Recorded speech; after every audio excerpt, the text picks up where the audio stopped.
Hi, I'm Agent Simon Servpro with CRSF. What is CRSF?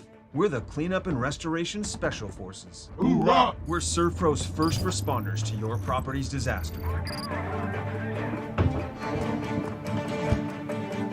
Admit it, you're no good at handling disaster alone. Like when you got dumped in high school by Janet Fillmore. She married three-time world champion yodeler Jovan Bovic. With the Janet disaster, you didn't have a team. Now, you have a team. Elite Servpro operatives highly trained in disaster cleanup and restoration. If it's fire damage, Agent Fred Iyer. From burnt to unburnt, he does that. But oh wait, it's water. Boom, Agent Winston Otter.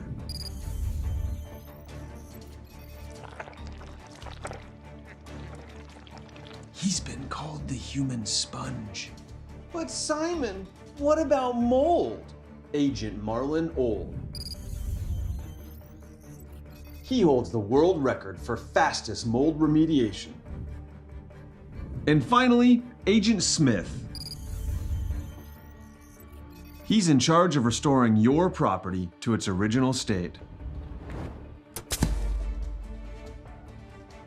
So if you sprung a leak, lit your curtains on fire, or your insulation looks like week old bagels, call Servpro.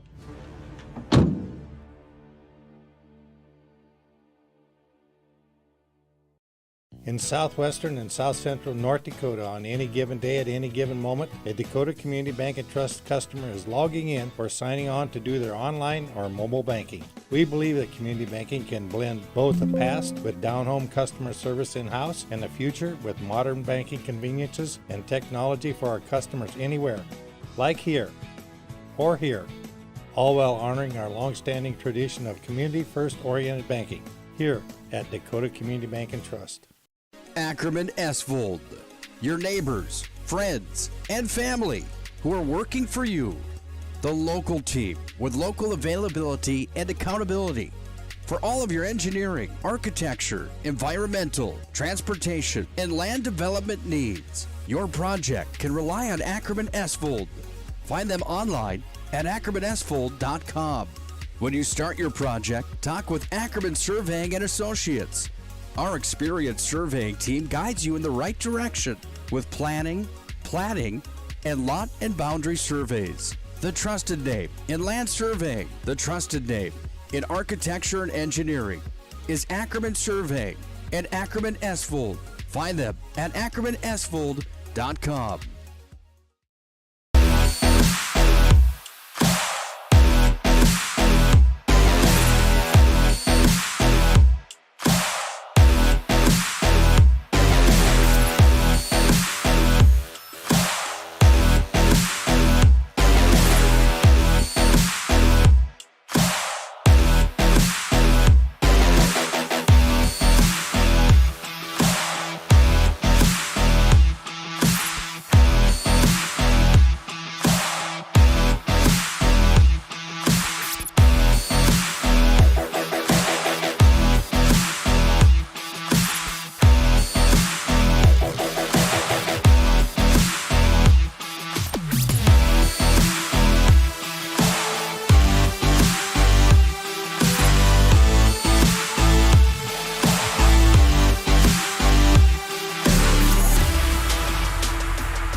Now there's your first look inside of Mandan High School as we welcome you to the PSP Network broadcast booth for continuing coverage of the 2022 BNC Mandan Holiday Tournament. Hi again, basketball fans, alongside Chuck Claremont, Todd Domries, as we get set for a 4-pack of opening round games today from Mandan High School. First up will be the Wilton Wing Miners and the Glen Ullin Hebron Bearcats. Both these teams come in 2-0 on the young season. Wilton Wing with wins over Grant County Mont Regent and Kidder County. Glen Ullin Hebron with wins over Strasburg Zeeland and Edgeley Culm Montpelier. Always a fun day, Chuck, as we get set for continuing Class B coverage here on the PSP Network. Of course, you got live coverage of the Hoopster Classic going on up in Minot, and now we got the Mandan Holiday Tournaments again here from Mandan High School. It's good to be good to be back here. It's like you blink, we're in Minot, and one day later, TD, we're down at broadcasting this big Mandan Holiday Tournament. We love being here. We've been doing this for a long time, from PSP to before that, and so after the national anthem, we can talk a heck of a lot more. Absolutely. Take a short anthem break here. We come back and we'll set the stage for the Bearcats and the Miners. More after this timeout on the PSP Network.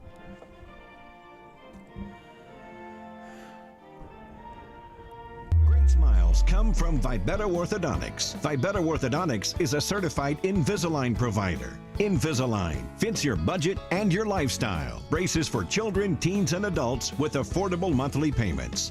Schedule your complimentary consultation and exam by logging on to VibettaOrthodontics.com or by calling 701-839-6010. Great smiles come from Vibetta Orthodontics. In southwestern and south central North Dakota, on any given day at any given moment, a Dakota Community Bank and Trust customer is logging in or signing on to do their online or mobile banking. We believe that community banking can blend both the past with down-home customer service in-house and the future with modern banking conveniences and technology for our customers anywhere, like here or here, all while honoring our long-standing tradition of community-first oriented banking here at Dakota Community Bank and Trust. Many of our clients come to us already accomplished in their lives and on the right track. However, whether it's in response to a life-changing event or you are nearing retirement, you can sleep well knowing that together we have planned for both life's opportunities and challenges. And no matter what happens, we are here to help guide you.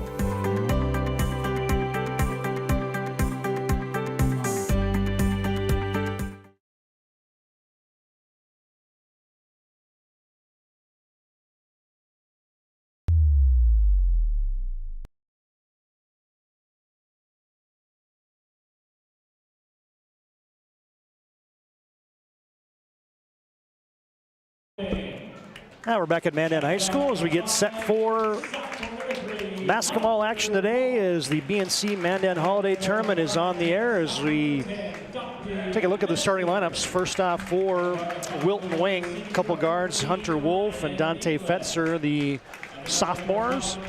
On the front line is Kendall Sandro, is a 5'11" senior.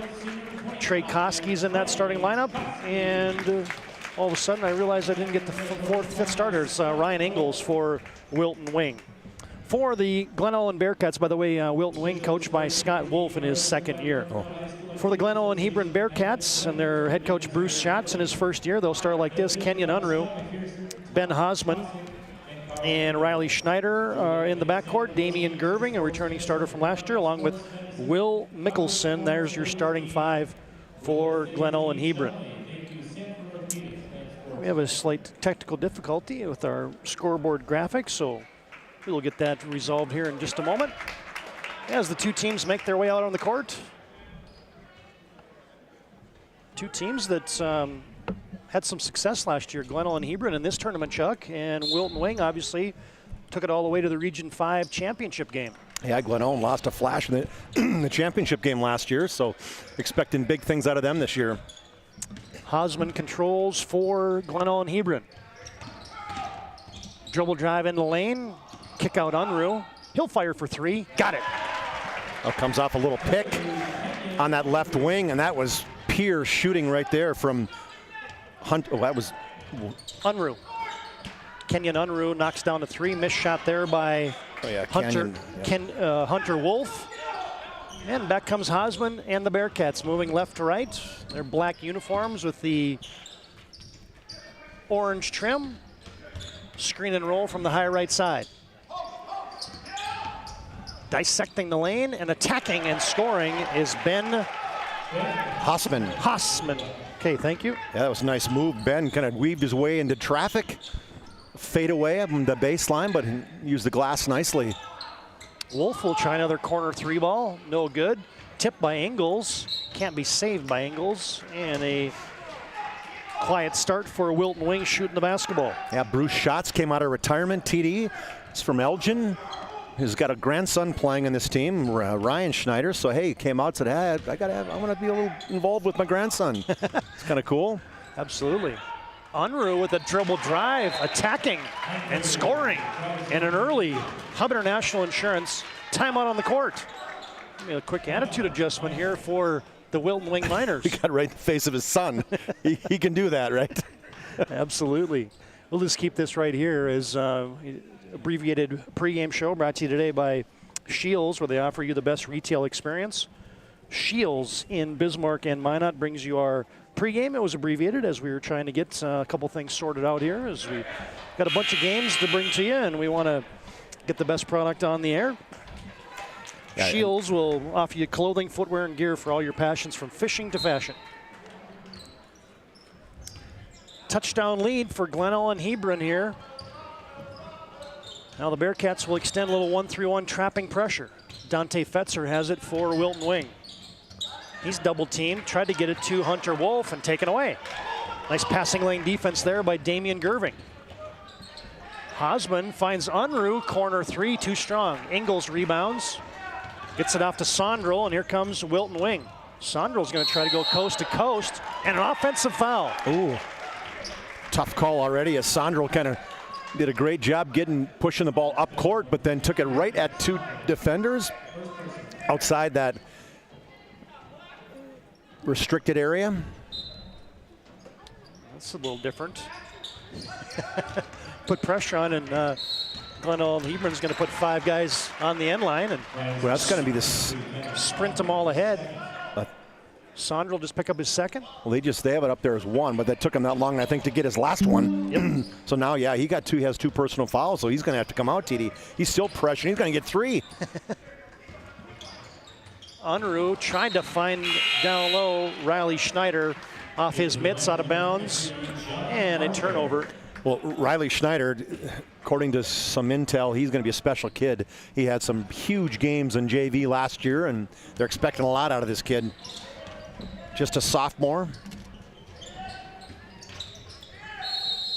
Travel now is going to say that Marshall, who just came and checked in the ball game, TD, let's get the right game. John Marshall, a 5'7" senior, he had to check in because of the 2 fouls on Kendrell Sondrel.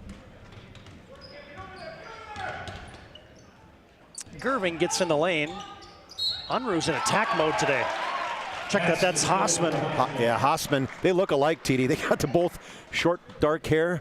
It's funny the different areas you see in terms of, the maybe northeast, kind of more of the Swedish kind of blonde hair or whatever else. Now we got all the dark hair, and the Germans down in the southeast here in Glen Ellen. A lot of the kids look very similar. They got similar haircuts. I got Hossman, though. I got him figured out, though, because he's got the yellow sneakers on. Okay. Yeah, they stand out. It's been an aggressive type of defense here for Glen Ellen Hebron. They've caused some problems here for Wilton Wing early on. 10-0 lead. Oh, there's a nice bounce pass. Wide open, Ryan Ingles. Nice dime from Hunter Wolf. Yeah, Wolf attacked the middle of that zone. Look out, TD.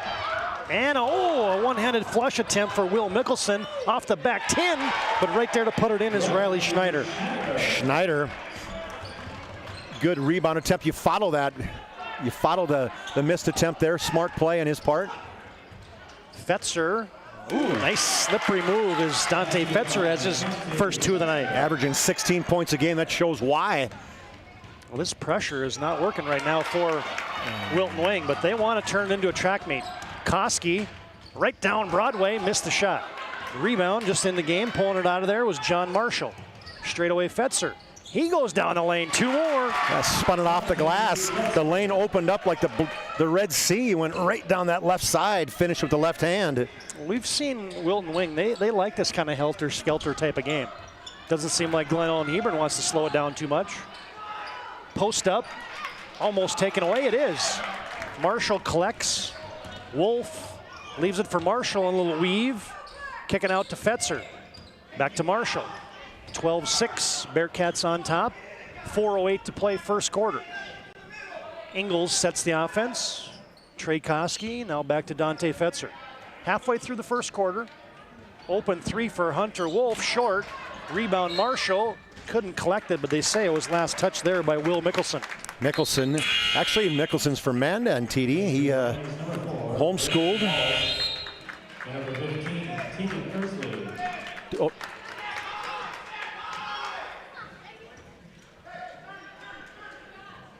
You got it? Okay. Yep, we had a little power issue there. No power issue there. Coming off the bench, Braden Wallace, the microwave, knocks down three. 3 for 11 from downtown, make that 4 for 12. Big shot there for Wilton. Boy, they were down 10-zip, TD, and they had come flying back in a 9-2 run themselves. Little nickel and dime foul there at the timeline for Tegan Ersley. Unruh gets it into Mickelson. Glenolin Hebron up by 3. Unruh, Hausman. Bearcats look like they're now facing a zone defense for Wilton Wing. Down the lane goes Unruh, couldn't finish it. Mickelson, high for a rebound, missed it. Rebound Koski, and now he's going to be fouled. Yeah, Canyon Unruh, maybe a little frustration there as he missed the bunny. Wants that one back. Tried to reach in and full court pressure, foul. This is just his first, though. He's averaging 19 points a game. We got 3 guys in double figures. Unruh with 19, Hausman with 23, and Gerving with 13. Just 2 games into the season, but those 3 guys I think are going to be. And then Schneider, they talked about his JV season, already mentioned that. Again, we apologize, fans, for our scoreboard graphic. Get that figured out here in a moment. Wallace, back-to-back. You called it, TD, the microwave. 2 touches, 6 points. 12-12 on your BNC Bank scoreboard. 2:56 to play first quarter. Koski goes for a kamikaze steal, and instead it's a 5 count. Did they get a timeout, maybe? Oh, maybe a timeout. I thought it was a 5 count, but instead it's a timeout on the court. A Hub International Insurance timeout. 2:53 to play first quarter. High energy here from the opening round of the Mandan Holiday Tournament. 12-12 on your BNC Bank scoreboard, and we'll take a short timeout here on the PSP Network.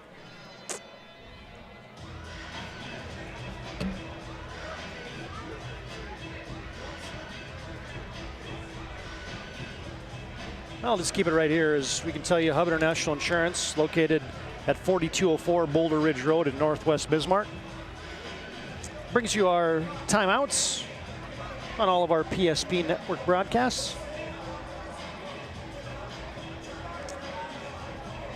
Yeah, we can't get too far into the broadcast, Chuck, without talking about Glenolin Hebron and all the Glenolin Rattlers that you and I know well, and a proud history for Glenolin in Class B boys basketball. But we know a lot of them. I mean, Doug Gerving, the biggest probably name in terms of Mr. Basketball finalists, but we played against Jaden Voth a little bit, you know, and Corey Bittner, he was a little older than that. I mean, or in between the two, but Dave Fitter, rest his soul, he was clearly one of the all-staters for them. And yeah, you mentioned Doug Gerving. I was a teammate of his in the Lions All-Star game.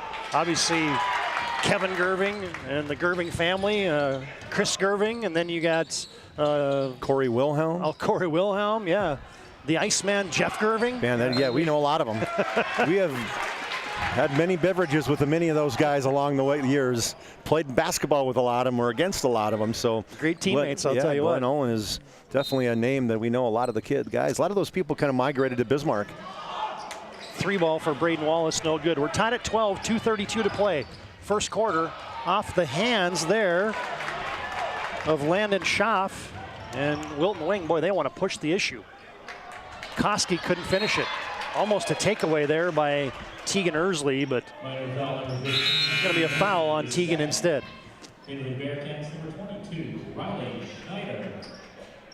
I will keep telling you that score and time as much as we can here, but we'll get that graphic figured out in just a moment. So back in with the 2 fouls, TD, is Kendrell Sondrel. Coach Wolf saying, hey, we need him in the game, although they did bring it back and tie it up. No seatbelt rule for Scott Wolf. They're a deep basketball team. They'll get deeper after the first of the year when they get Patrick Connolly back. 6'4" senior. Yeah, really the only size that Wilton Wing has on the roster.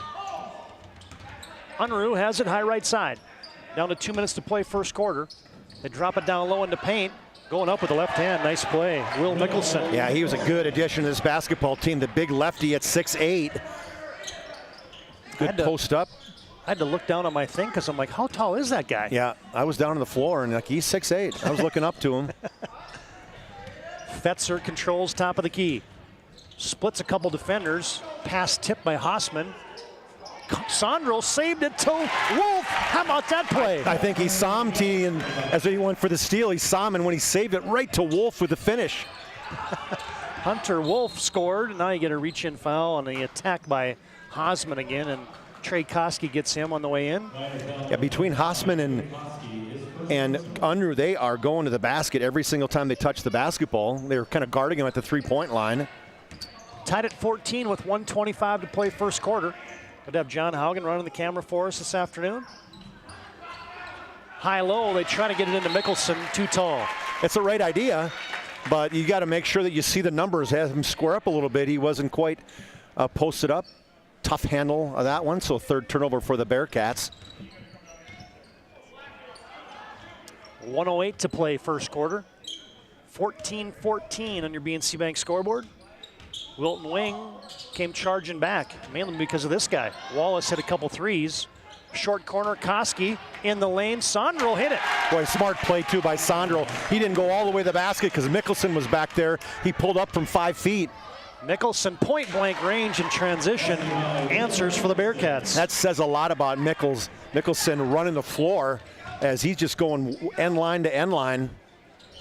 Sandro thought about a three. Koski, Hunter Wolf, and we get an early shuffle the puppies. Yeah, a little bunny hop by Hunter Wolf. There's a lot of fans that listen to us that have an over-under on when the first shuffle the puppies will come into a broadcast, and first quarter is a winner today. Yep. The suitcase belongs to Woody, so anybody listening for that one, you're not going to hear that one until tomorrow, probably. It's TD and I all day today. Man, it's been a long day already. The 2 hour setup was. Hey, there's a stop and pop. I like this Will Mickelson. Yeah, and Gerving was double teamed and unselfishly dished it out to Mickelson. Now a takeaway. Unruh, oh, the Euro step, finished it, yes. That was pretty as Fetzer tried to run in front of him and get the steal. He didn't do it, and they just calmly hit the step over. Down to 5 seconds, down to 3, down to 2, and Fetzer can't beat the first quarter buzzer, and we take a timeout. A quarter break at the end of one. It's the Glen Ellyn Hebron Bearcats 20, Wilton Wing 16, and we're back after this timeout on the PSP Network.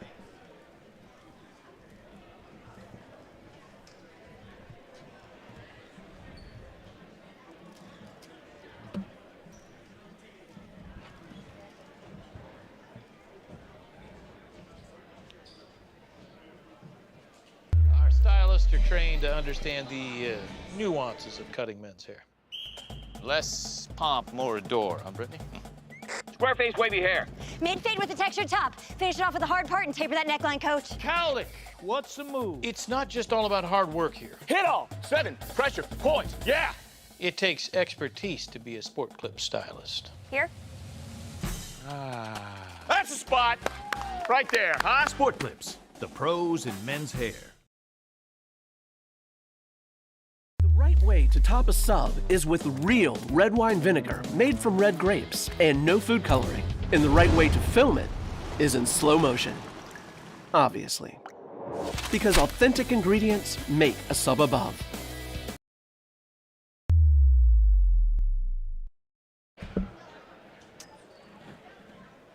Back at Mandan High School, starting the second quarter of play. Hey, we're getting closer with that scoreboard graphic. Got the teams up there now. Work in progress. We'll get it down. 20-16 starting the second quarter. Glen Ellyn Hebron has a lead with 7:55 now to play in the first half. Good job by the officials getting together. One had it a turnover. The other one said, nope, we saw it was tipped, so it stays Glen Ellyn or Wilton possession. Hunter Wolf controls. Skip pass cross court to Ingles. Straight away now, Sandro. So they were 1-3-1 TD. Now they kind of dropped back to 2-3 zone. Takeaway is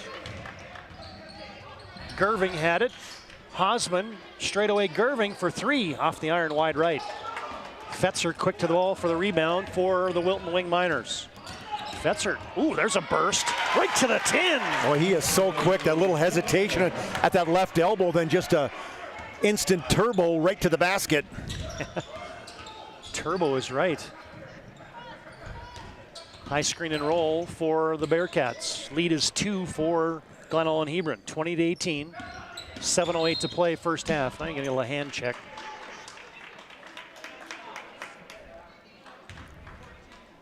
And that's gonna send Damian Gerving to the line. Damian, a 6'2" senior, averaging 13 points a game. We talked about one of these officials yesterday as being one of the legendary guys, and I think he was up for what, 70s, all 70s team, wasn't he? Scott McPherson? Yeah. The Blast to the Past website, one of our favorite websites, the all-decade team from the 70s, and none other than Scott McPherson on there from Williston. Gerving and his mustache gets 2. Oh, there's a pocket pass. Koski, oh, and he drugged the pivot foot travel on Wilton Wing. We talked about some of Gerving's. Kevin is actually Damian's father. Uncle Doug played. We mentioned that in 40-80, 40-87. So he comes from a long line of quality basketball players and good guys. Yeah, Kevin Gerving's one of the most pure shooters you'll ever see. Boy, we had a lot of battles against the Glen Ullin boys in basketball amateur. Probably say the same thing about Doug Gerving. That guy's got as good a mid-range game mid-range, exactly, as you would ever find.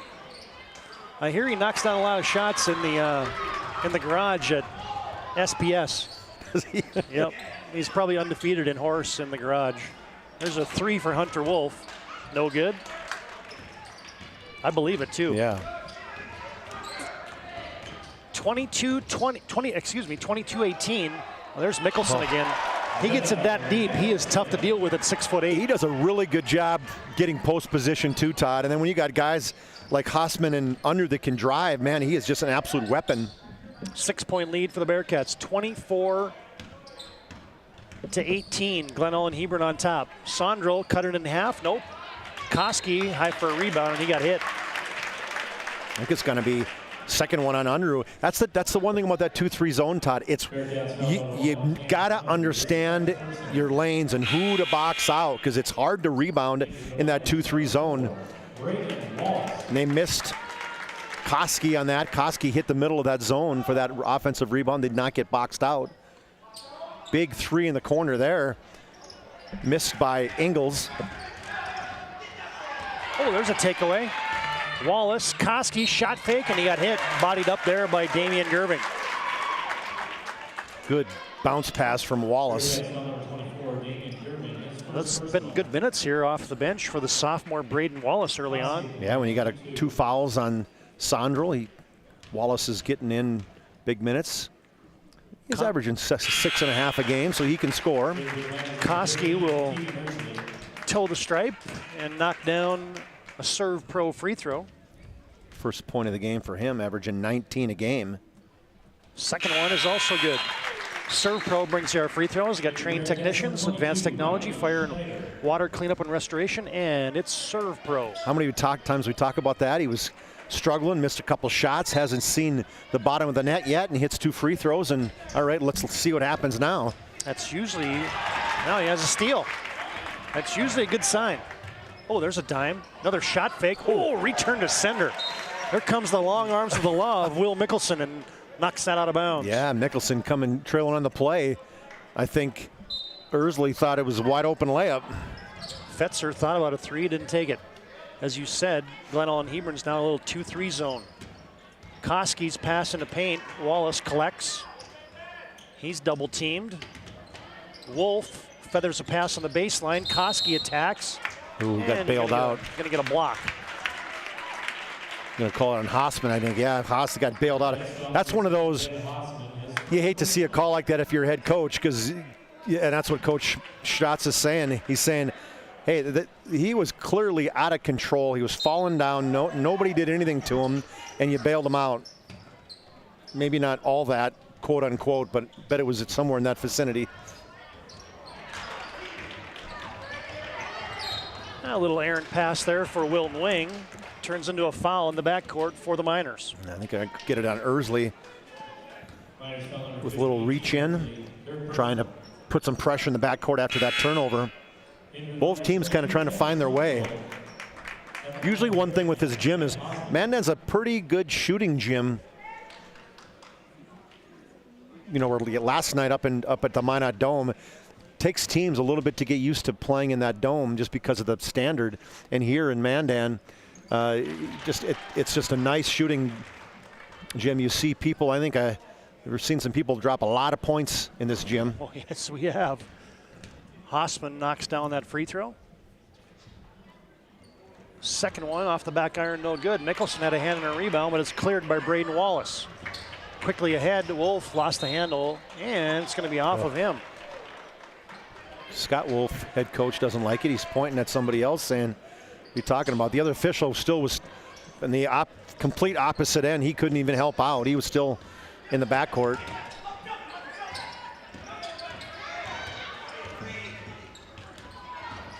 Hossman contorts, leans in, missed the shot, and now you get a foul 90 feet from the basket on Hossman.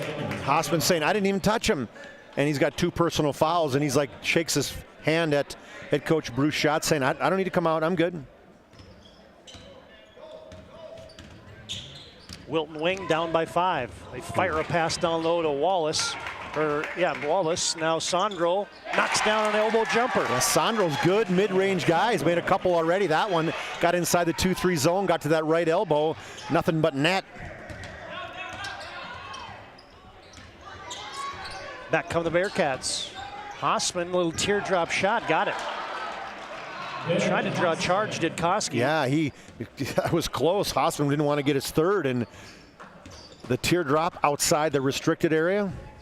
27-22, Glen Ullin on top. Wallace from the corner for 3. Got 3 more. He's still hot. Got the trio now, got the turkey, got 3 threes. 9 points for Braden Wallace, leading everybody. Oh, and now get another foul on Hunter Wolf. It's going to be the first foul on Hunter Wolf. Bonus free throws, though. That's 9 fouls for the Miners. Hossman from the Servpro free throw line knocks that down. He's got 9 points now. Tied Braden Wallace for the overall lead of the scoring in this game. I got a feeling Hossman's going to get 20 before it's all up, TD. Him and Unruh, those guys, they can play. Put a lot of time in the summer, that's from what I understand. Played a lot of basketball. Koski reverses it. Sandro plays catch on that right side. Now they enter it into post. Koski amongst the trees, scored it. You know, Koski's 6 foot, TD, but he plays much bigger than that. Kind of a wide body, strong, nice head and shoulder fake, getting the layup there. Hossman attacks, missed it, tipped it right to Mickelson. Mickelson just around the basket. Time and time again, his are kind of some cleanup baskets, double figures for Will the Thrill at 6'8". 31-27, Bearcats on top. Almost a turnover force there, but it'll be Wilton Wing basketball. Yeah, I tried to get a quick snap pass down below to a cutting Braden Wallace, but Glen Ullin got their hands in the way. Corner 3 ball for Wallace. He is feeling it. Well, that's the oldest play in the book, TD. He takes it out of bounds, he gets a down pick and gets the ball back at the baseline. Peer. Call that the old number 1. Number 1, yep. Now a steal. Tacking is Koski. And Wilton is just to go at the basket time and time again, that 2-3 zone. You better be ready. You better be ready for some help. And Wilton Wing has a lead. 2:36 to play here, first half. Now what do we got? Touched the standard, and it will be Wilton Wing basketball. We better not blink. Wilton loves to push the basketball, and that's what head coach Scott Wolf, that's what he did back in his day. Speaking of playing basketball against Scott Wolf and Mike Wolf. Boy, nice hard cut to the lane. Hunter Wolf. Just talked about that 2-3 zone. There's holes in it right now, Todd, and Wilton's finding them. Hossman dissects the lane, leans in and scores. Yeah, he got Braden Wallace behind him and then just leaned in. Nice soft touch by Hossman. Now they're going back to the 1-3-1 trap. 2 minutes to play first half. 3 ball, Sandro buries it. Everybody's in the 3 party. And we get a timeout. Bruce Schatz wants to talk about it. And the Wilton Wing fans are alive. 37-33, Wilton Wing on top. And we're back after this Hub International Insurance timeout on the PSP Network. Finding the right bank can be transformative for your small business. The best bank for your business will offer competitive fees and so much more. At BNC National Bank, our team is proud to offer you a helpful, supportive, above and beyond banking relationship. Starting to stress about the complexities of qualifying for a small business loan? BNC can guide you through the process with much less stress and likely far more success. Speak to one of our team members today.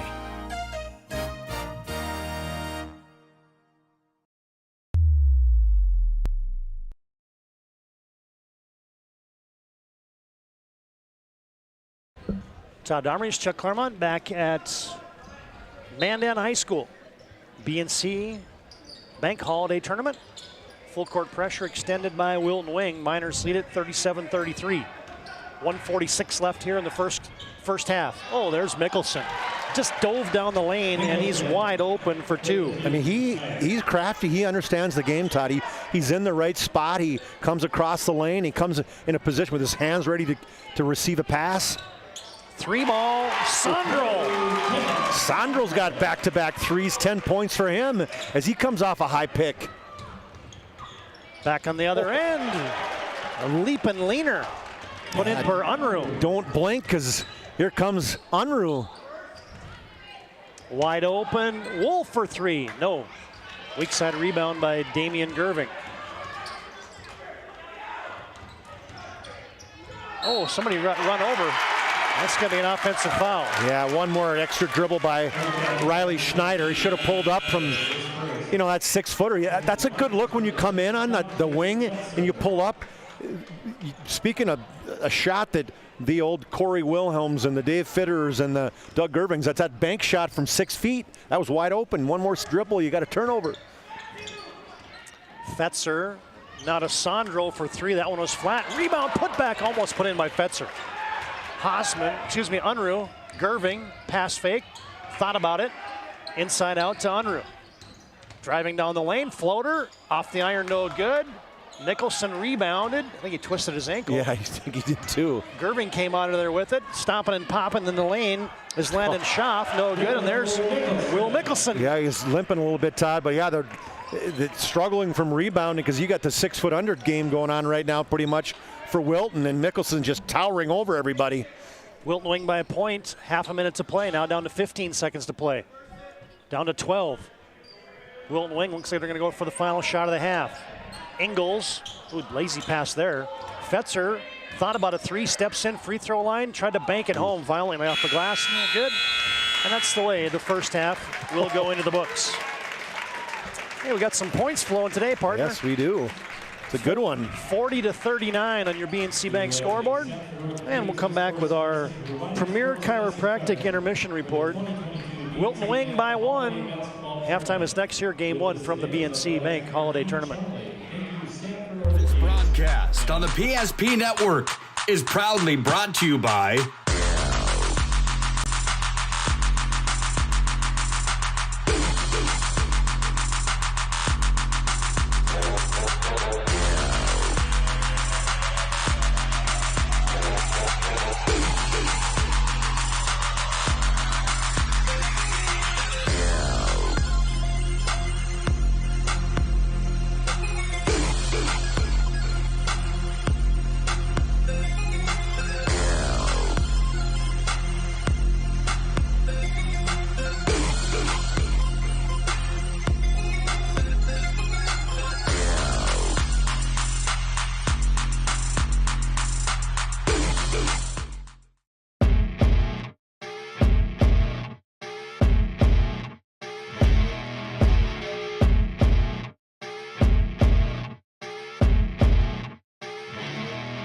go. Here we go. Where? They get it into Doppler up the near side. 3, 2 second, 1 second. Doppler rises right wing 3. Bingo! Oh! Anthony Doppler wins it at the buzzer. Oh! Are you kidding me? He turns, he fires, and he buries it. This broadcast on the PSP Network is proudly brought to you by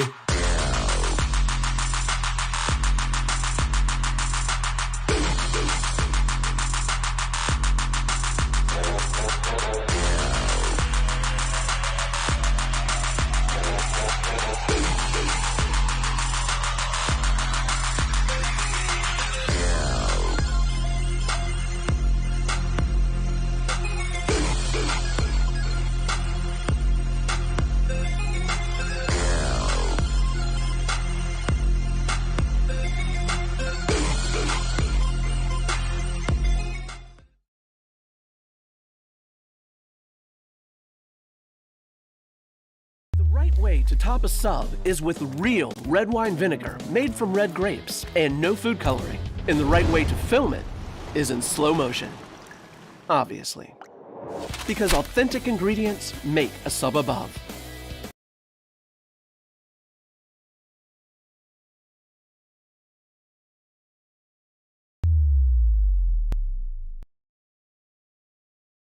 Now we're back in our Premier Chiropractic halftime show as Wilton Wing leads 40-39 here in an entertaining first half. Glen Owen led 20-16 at the end of one, and the Miners come storming back to take a 1-point lead at halftime.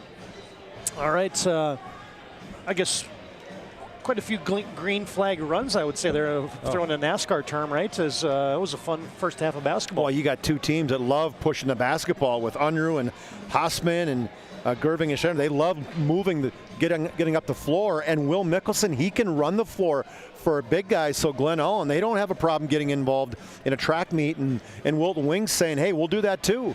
Because we have got some high flyers or surely fast flyers in Hunter Wolf and Fetzer and Ingles. And then, Koski at 6 foot likes to play inside or outside, but he can push the ball too. So these two teams are equally adept at pushing it, and then they attack the basketball. You can see in that zones that both teams trying to play a little bit of.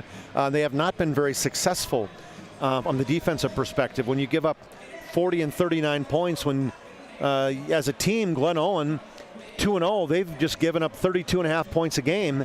And for Wilton, in their 2 wins against Grant County and then against Kidder County, they gave up an average of 51. So right now, something isn't working defensively. So I would think that that's what both coaches are probably talking about, is saying, okay, we got to shore up the defense because we're giving up too much points.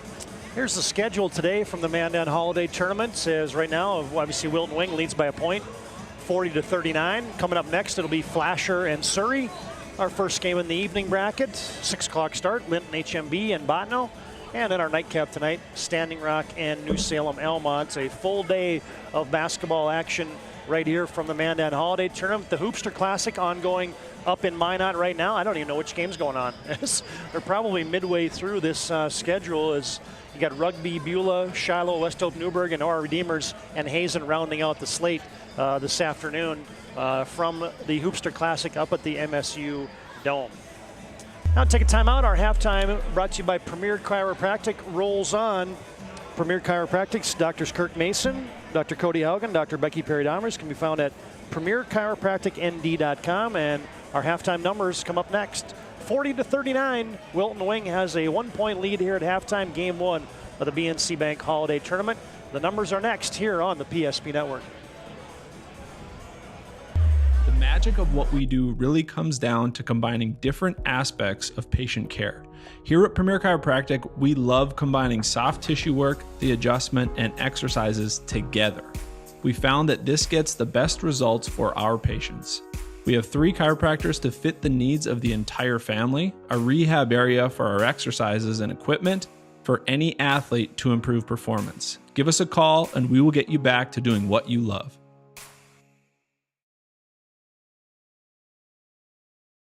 Ackerman Esvold, your neighbors, friends, and family who are working for you.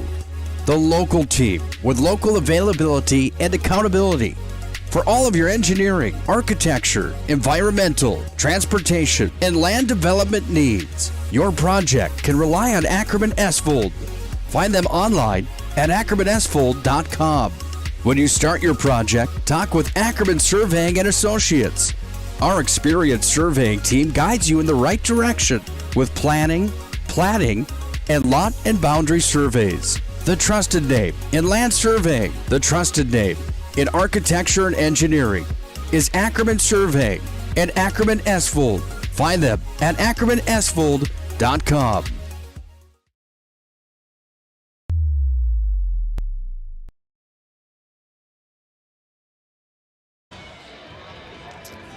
(40-39), Wilton Wing leads at halftime. Todd Darmish, Chuck Claremont back at Mandan High School. It's time now for your Premier Chiropractic halftime numbers, where they're focused on improving the health of the Minot and surrounding areas through the most cutting-edge advances in natural health care today. Here's your individual scoring stats from the first half. All right, thanks, Todd. Well, let's hit the Bearcats first. Double figures, Ben Hossman with 12 points. He had 5 in the first quarter and 12 in the second. 4 of 5 from the free throw line and has 4 field goals. Will Mickelson, he has been dominant inside. 14 points for him as he's got 7 field goals, all from inside about 5 feet. 9 for Canyon Unruh as he was a slash into the hole. And then 2 points for Riley Schneider and Damian Gerving for their total of 39. For the Wilton Wing Miners, double figures for 2 guys already. Braden Wallace off the bench, a quadruple threes, 4 threes for him, has 12 points. Kendrell Sondrel hit 2 threes late and had a couple other field goals, had 10 points for him. 6 for Dante Fetzer.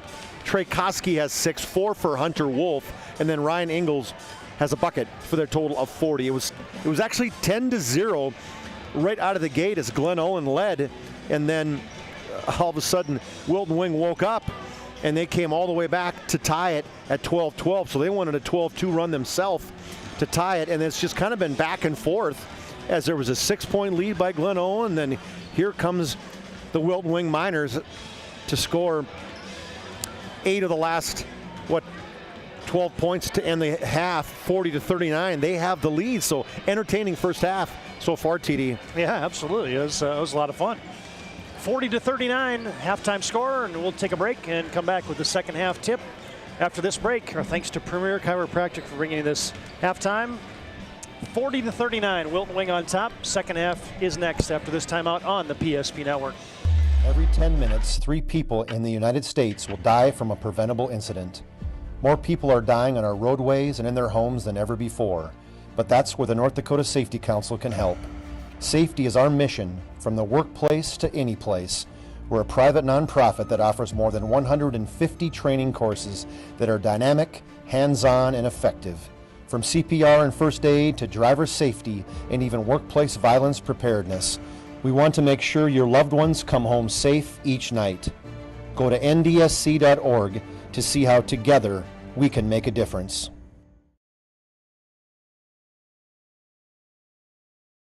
You remember where this goes? I don't know. Are you sure it was a clicking and not a zoom, zoom? I think your quash litter valve's stuck. Do you even have insurance? If we soak it, it should be good. No matter how much you know or don't know about your vehicle, trust the experts at Tires Plus.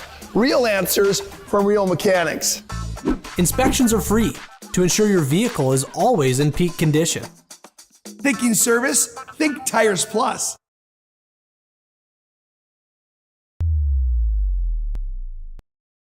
All right, here we go, getting set for the third quarter. Unruh, Hossman, Mickelson, Gerving, and Riley Schneider on the court for Glen Owen Hebron. They have the basketball first. We'll set that minor lineup when they have possession. Wilton Wing comes out man-to-man. Miners by 1 here starting the third quarter. Schneider, Unruh, free throw line, Gerving, quick first step, drew some contact. They said they were straight up. Rebound, put back, Riley Schneider. Yeah, Schneider dove in from that weak side to get that wild miss shot by Gerving. Other end, Dante Fetzer slips through for 2. He's got that just great hesitation move that he scored 3 times already today on. Back comes Glenn Olin Hebron. Unruh in the corner, cranks for 3. That's in and out. Wilton Wing rebounds, and here comes the Miners. Fetzer pirouetting. Ooh, that was blocked by Hausman. Nice play. He read that all the way. He saw that he was kind of leaning with that left shoulder, a little drop step. Down low, Mickelson, too deep. Yes, Hausman read it, just threw it way up in the air. Nobody else was getting that one, but Will Mickelson, 16 now for the junior. Wilton Wing finds himself down by a point.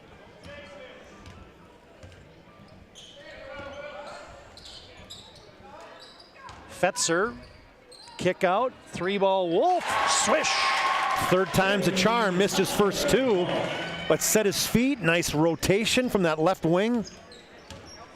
Hunter Wolf has his first 3 of the contest. Wilton Wing by a couple points. Schneider, they're just going to set him for 3. That's strong. Wolf has a hand on it, but he couldn't control it, and it goes out of bounds to Glenn Olin. A little panic by Wolf as Gerving came running at him, kind of scared him a little bit, lost control of the ball, bounced out of bounds. Dad gave him the eye. TD, I was watching him.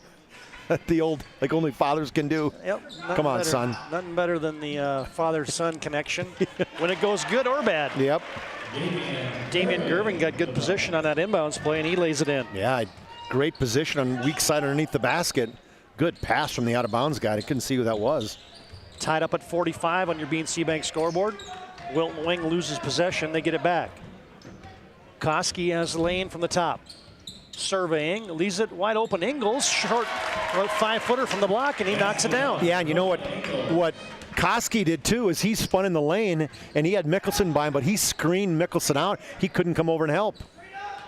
Mickelson turns to that right shoulder, too strong. Rebound Ingles. Wilton Wing in those white uniforms, the purple trim, comes flying back. Koski got hit. Yeah, that's the right call. Official must have couldn't, his whistle must not have been by his mouth, because from behind, Mickelson tapped him on that right arm as Koski was going in for the layup. Mickelson picks up his first personal foul. Boy, Mickelson, when he gets the basketball in the middle, he just got to slow down, turn. Nobody's going to block a shot. Trey Koski, the senior, at the free throw line. Ooh, in and out. That would be considered the flashlight free throw. Barely over the top of the free throw or the rim. He had made his first 2 free throws in the first half. Second one for That was Koski. better. Swish. A little more air under that one. Wilton Wing extends their lead to 3, 48-45 on your BNC Bank scoreboard. 5:20 to play, 3rd quarter.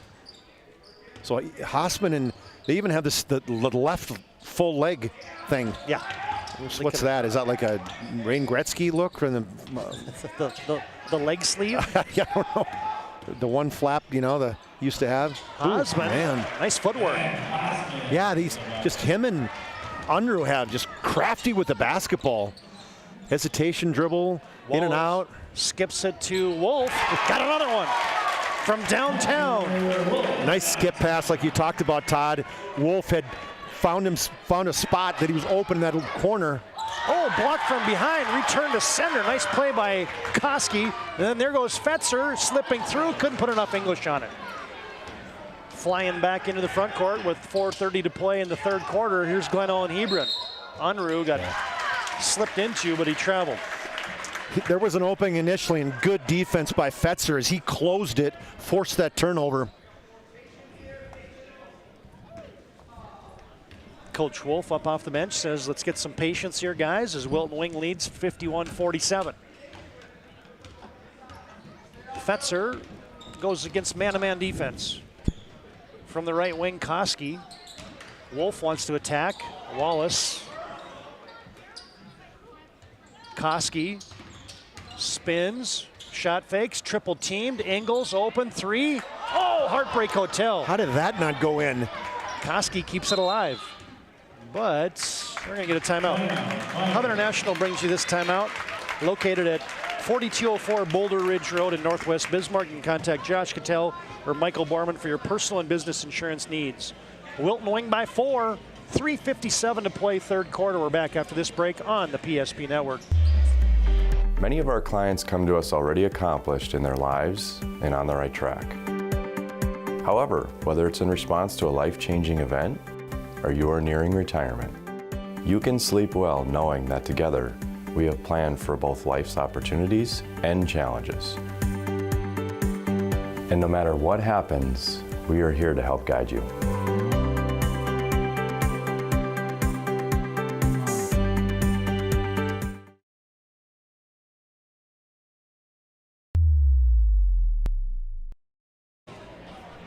There's a look inside the Wilton Wing bench. Their second-year head coach, Scott Wolf. Wilton Wing got a nice basketball history as well. Obviously, Wilton made it to the State B in 2001. Wing made it in 1997 and 98. Wing, Tuttle, Pettibone, Robinson also made it in 2001. So you had Wilton and Wing there in the same year, different regions. How crazy is that? Yeah, no doubt. And I mean, this Wilton team, Wilton Wing team, they got a lot of expectations. They're picked 14th in the preseason Hoopster poll, and last year lost to Shiloh in a tough, I think it was overtime that they ended up losing to Shiloh in that Super Region 5 tournament. So with everybody back, they got big things. Wolf thinking about a 3. Fetzer. And they got to replace all their big guys because they lost. Yeah, that's the issue, and you can tell. Hilzendigger, Conley, and Landon Miller were quality guys for them. Yeah, I know. I have Conley listed with an injury. I'm not sure when is he's supposed to be back, though? Yeah, they thought after the first of the year here is Trey Koski operating. Koski, 9 points for him. Has gotten the lane. Knew he had to get a little fake against Mickelson and did it. Almost a takeaway. Mickelson got it back and put it home. He's got good hands, too. Went down low to catch that tough bounce pass. Sondro leaves it in the right corner. Fetzer, too strong on the 3. A little Iniani over for Fetzer. Hosman into the front court. Lost his footing. Back comes Wallace. Braden got bodied up by Gerving. Leaves it for a trailing Sondro way short. Rebound ricochets out off of Glenn Owen Hebron. Gerving. It's a way short shot, hit the front of the rim and right down. Gerving had good position, but couldn't grab that. Basketball came in hard at his face. Landon Schaff on for Glenn Owen Hebron. Both these teams, quick start to the season, both 2-0. Wallace straight on for 3. Hello! He did not cool down. Said, nobody touch me, I'm hot in between the time and the break. 5 threes for Braden Wallace. He has been feeling it the whole afternoon. And the biggest lead of the contest for Wilton Wing, 56-49 with 2:41 to play here, third quarter. Pressure cranked up on the defensive side too. So they've kind of solved a little bit. Mickelson's the guy was scoring at will in the first half. He does have 4, but they've done a pretty good job bottling him inside. They bounce it into Mickelson. Turn, shoot, missed it, got it back, missed it again. Ingles doing a little yeoman's work down there. Coach Schatz has 2 hands behind his head saying, you gotta. Oh, that was a defensive effort by the official as he was on the floor, and Fetzer tried to spin back and hit right in the official, bounced it off his leg, and the official just turned and went the other way. Didn't even apologize. It's just like going off of a garbage can. Yep. Hosman, Gerving, another post up. Mickelson, turn, shoot. Oh, another one rims off. He's getting good looks. He is. Second half, he's not finishing them. Dante Fetzer, Sondro for 3. That's too strong, a little line drive. Gerving collects the rebound. Almost tracked down from behind. Hosman gives it off to Unruh. Nice Euro step. 2. He's got that down, Todd. Good 2-man game between Hosman and Unruh. Unruh was filling the lane. Hosman hit him, and like you said, nice little Euro step to the finish. Makes it a 5-point game. Dante Fetzer almost had an opportunity for an and 1, but instead he'll go to the free throw line. 56-51 on your BNC Bank scoreboard. 1:44 to play, third quarter. Wilton Wing leads by 5. Little different start to this game that we had yesterday. It was 2-2 at the end of the first quarter. 2-2. 2-2. Yeah. It was, thank goodness the second quarter, as we said, was an offensive explosion. Yeah, it was a little more. I think it was, 27-11 at halftime or something. But Fetzer misses the first and the second. Score remains a 5-point lead for Wilton Wing. Unruh, Hosman in the corner. Drives baseline, runs right through Ingles and scored it. Between Hosman and Unruh, they are just fearless attacking the basket. Down to a 3-point game. Now they got a trap at the timeline. Almost a steal. Extra pass. Sondrel open. Looks for three. No. Rebound. Ingles had position. His shot blocked, though, by Mickelson. Sondrel gets it back. Shovels it down low. Nobody home. I think he lost the basketball. He had the right idea because he had Ingles underneath wide open, but threw it right in between two Wilton Wing Miners. How can we talk about Wilton Wing basketball without talking about the all-stater from the 80s? Big old Daryl Oswald. Oh, jeez, I guess. Hello. How can we not? Yeah, how's that on the matchup sheet, TD? He's one of the top 10 scorers all time in Class B boys basketball. Koski in amongst the trees, couldn't finish it. Unruh got bodied up at the timeline. That's going to go against Wilton Wings. Ryan Ingles. He was bound to get a foul, Todd. He had been mad since he missed that layup, and he was going to grab somebody at some point. You could just tell. What do we say sometimes? He's got a mad on? He totally had a mad on, I'm telling you. And he's going to come off and take a seat, see if he can't take a deep breath. It's probably good recognition by Coach Wolf. Yeah. Mad on and basketball usually don't go well together. No, not at all. It wasn't a good 2 minutes. Mickelson inside out. Unruh for three. Yes. He is a good player. Unruh's second three. And again, started with the inside look to Mickelson, and Mickelson passed it out to Unruh. Tied at 56. Good one brewing here from the opening round of the Mandan Holiday Tournament. Hunter Wolf from downtown. He cannot miss right now. 3 for 3 in the second half from outside the arc. 15 seconds to play first half. Gerving out for Unruh for the tie. Oh, and he got buried. Wolf got him. Yeah, it's going to be three shots too. Is just a little late getting over there with Hunter Wolf. So you'll have Canyon Unruh at the line. Makes all three from the charity stripe, and we'd be tied heading to the fourth. Free throw up, rattles in. It's usually the toughest one to make in those 3-pack of threes that you have, or 3 free throws. Yep. Once you get that first one in. He's got the periwinkle shoes as well. I saw a pair of those yesterday. Unruh made 2 in a row. I don't know if I ever got fouled shooting a 3, Todd. Is there a reason behind that?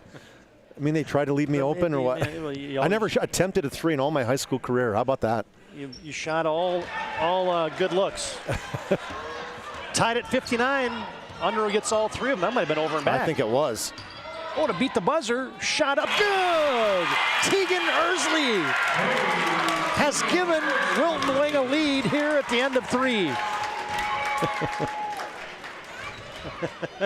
The fans in front of us. Much to the delight. A little excited. The Wilton Wing fans in front of us. Maybe that's his little brother. They got the score wrong as Wilton Wing has a lead, and we will be back with the fourth quarter.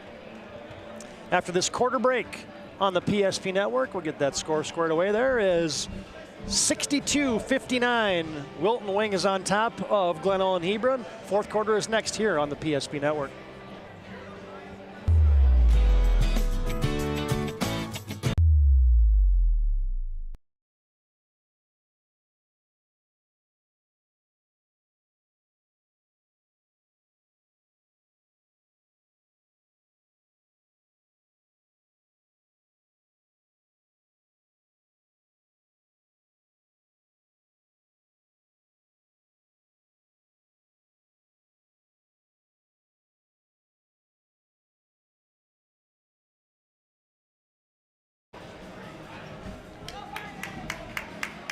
Big shot there by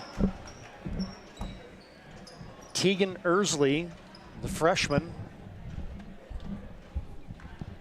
has given Wilton Wing a lead of 3 as we start the fourth quarter of play. 62-59 on your BNC Bank scoreboard. These teams will advance to the semifinals tomorrow night here at the Mandan Holiday Tournament. Ursley gets it down low. Koski, nice footwork for 2. Yeah, good pass from the corner. Dumped it down to Koski, and then he just went right around the guy in the middle and used the rim to shield Mickelson. Unruh surveying, not a Hosman. Wilton Wing by 5. Post up Mickelson, point blank range, got it. Yeah, they don't know whether to front him or stay behind him. That time he chose to stay behind him. That was Ursley, and that was the wrong thing to do. I like that quick post entry feed by Riley Schneider too. Hey, there's that guy, Tegan Ursley, feeling it. The mid-range jumper, 15 feet at the end of the first half, 15 feet from the baseline for a second basket of the game. Oh, there's Mickelson, easy deuce for 2 more. Yeah, you get the ball inside to him, and when he takes his time, Todd, he is on par. Yeah, he's tough to deal with. 3-ball misfire there. Sandro gets it back. Koski got fouled. He should have thrown it up on the pass off. Yeah, I think they're going to get Koski, I think, right? No, they got the ball. Hello, they're going to call him Mickelson, huh? Oh, wait a minute. Was he even close to the basketball? Well, it's the 3rd foul on Mickelson. How did they get him shooting that? No, he definitely wasn't shooting. Ooh, that wasn't, yeah, that's not right. That should have been on the pass off. But it's going to call. Coach Schatz didn't say anything about that anyway either. Hey, Justice missed both free throws. Fetzer rebounds though. Second chance for Wilton Wing. They're still up by 3 with 6:40 to play here, fourth quarter. Skip pass, Wolf, he likes this spot. He's got all kinds of time, short. Rebound tipped by Unruh. Cleared out of there by Sandro. Fetzer, Koski, leaves it for Ursley. Wolf, Sandro, Fetzer, down low Ursley, amongst the trees. Oh, missed it. Rebound Unruh, lost the handle. And now you're gonna get tied up basketball. Good job by Fetzer getting down on the ground, using his strength. Mickelson couldn't rip it away from him. And the alternating arrow will belong to Glenelg and Hebron. Here comes the Bearcats. Hosman, shot faking, goes up, little jump hook, short. Koski rebounds. Oh, they got Fetzer. And he's going to go up. Oh, slam on the brakes, scored it. The Top Gun move again, hit the brakes, let Gerving fly by. Underhand layup for Fetzer. And you get a Scott Wolf, Hub International Insurance, timeout on the court. 5:57 to play in the basketball game. Wilton Wing on top, 68-63. And we're back after this break on the PSP Network. All right, bring it up. Come on. Someone's got to call a play. All right, let's go. I right, zoom, spider 2, Y banana. You don't like that one? Okay. I right, 40 power? No. You don't want that one either? All right, go kickoff. Get out of here. Let's go. First Western is your independent community bank with all the online conveniences you want and an experienced team you can count on. First Western Bank and Trust. You can bank on us.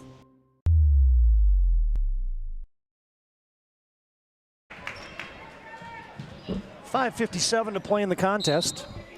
This game gone fast or just me? And these B games, man, when we're used to a lot of the A games that are 18-minute halves. Especially when they're zipping up and down the court too. You know, these guys are. It's been action from the first tip. Hasn't been a lot of fouls. There's 5 team fouls here. Schneider has it. Unruh. Hosman. They lob it over the top. Mickelson, nice grab. He got bodied up, scored it. Good eye contact by Hosman, just threw it up. Mickelson reached up almost over the defender, grabbed it and turned and used the right hand that time, Todd, for the finish. Yeah, Tegan Ursley just picked up his 4th. He kind of had that look on his face like, hey, wait a minute. I'm 5'8", I'm a 9th grader, and I'm guarding a 6'8" junior. What's wrong with this picture? Something wrong. Mickelson for the old-fashioned 3-point play, no good. Rebound Koski, boy, he's doing a number on the board. So I said he gets up, he's a 6 foot, but he plays much bigger than that. 68-65, Wilton Wing on top by 3. Glenn and Hebron now a little 1-3-1 trapping zone defense. Koski, pocket pass, short. Rebound goes to Ingles. Went up, trying to shoot it over Mickelson. Not a good idea. No, Mickelson didn't buy the head fake. It's like, I'm 6'8", I don't have to jump. Oh, here's the 3-ball for the tie. Yes! Riley Schneider, and we're knotted up at 68. Schneider with the high arcing 3. He's got 7.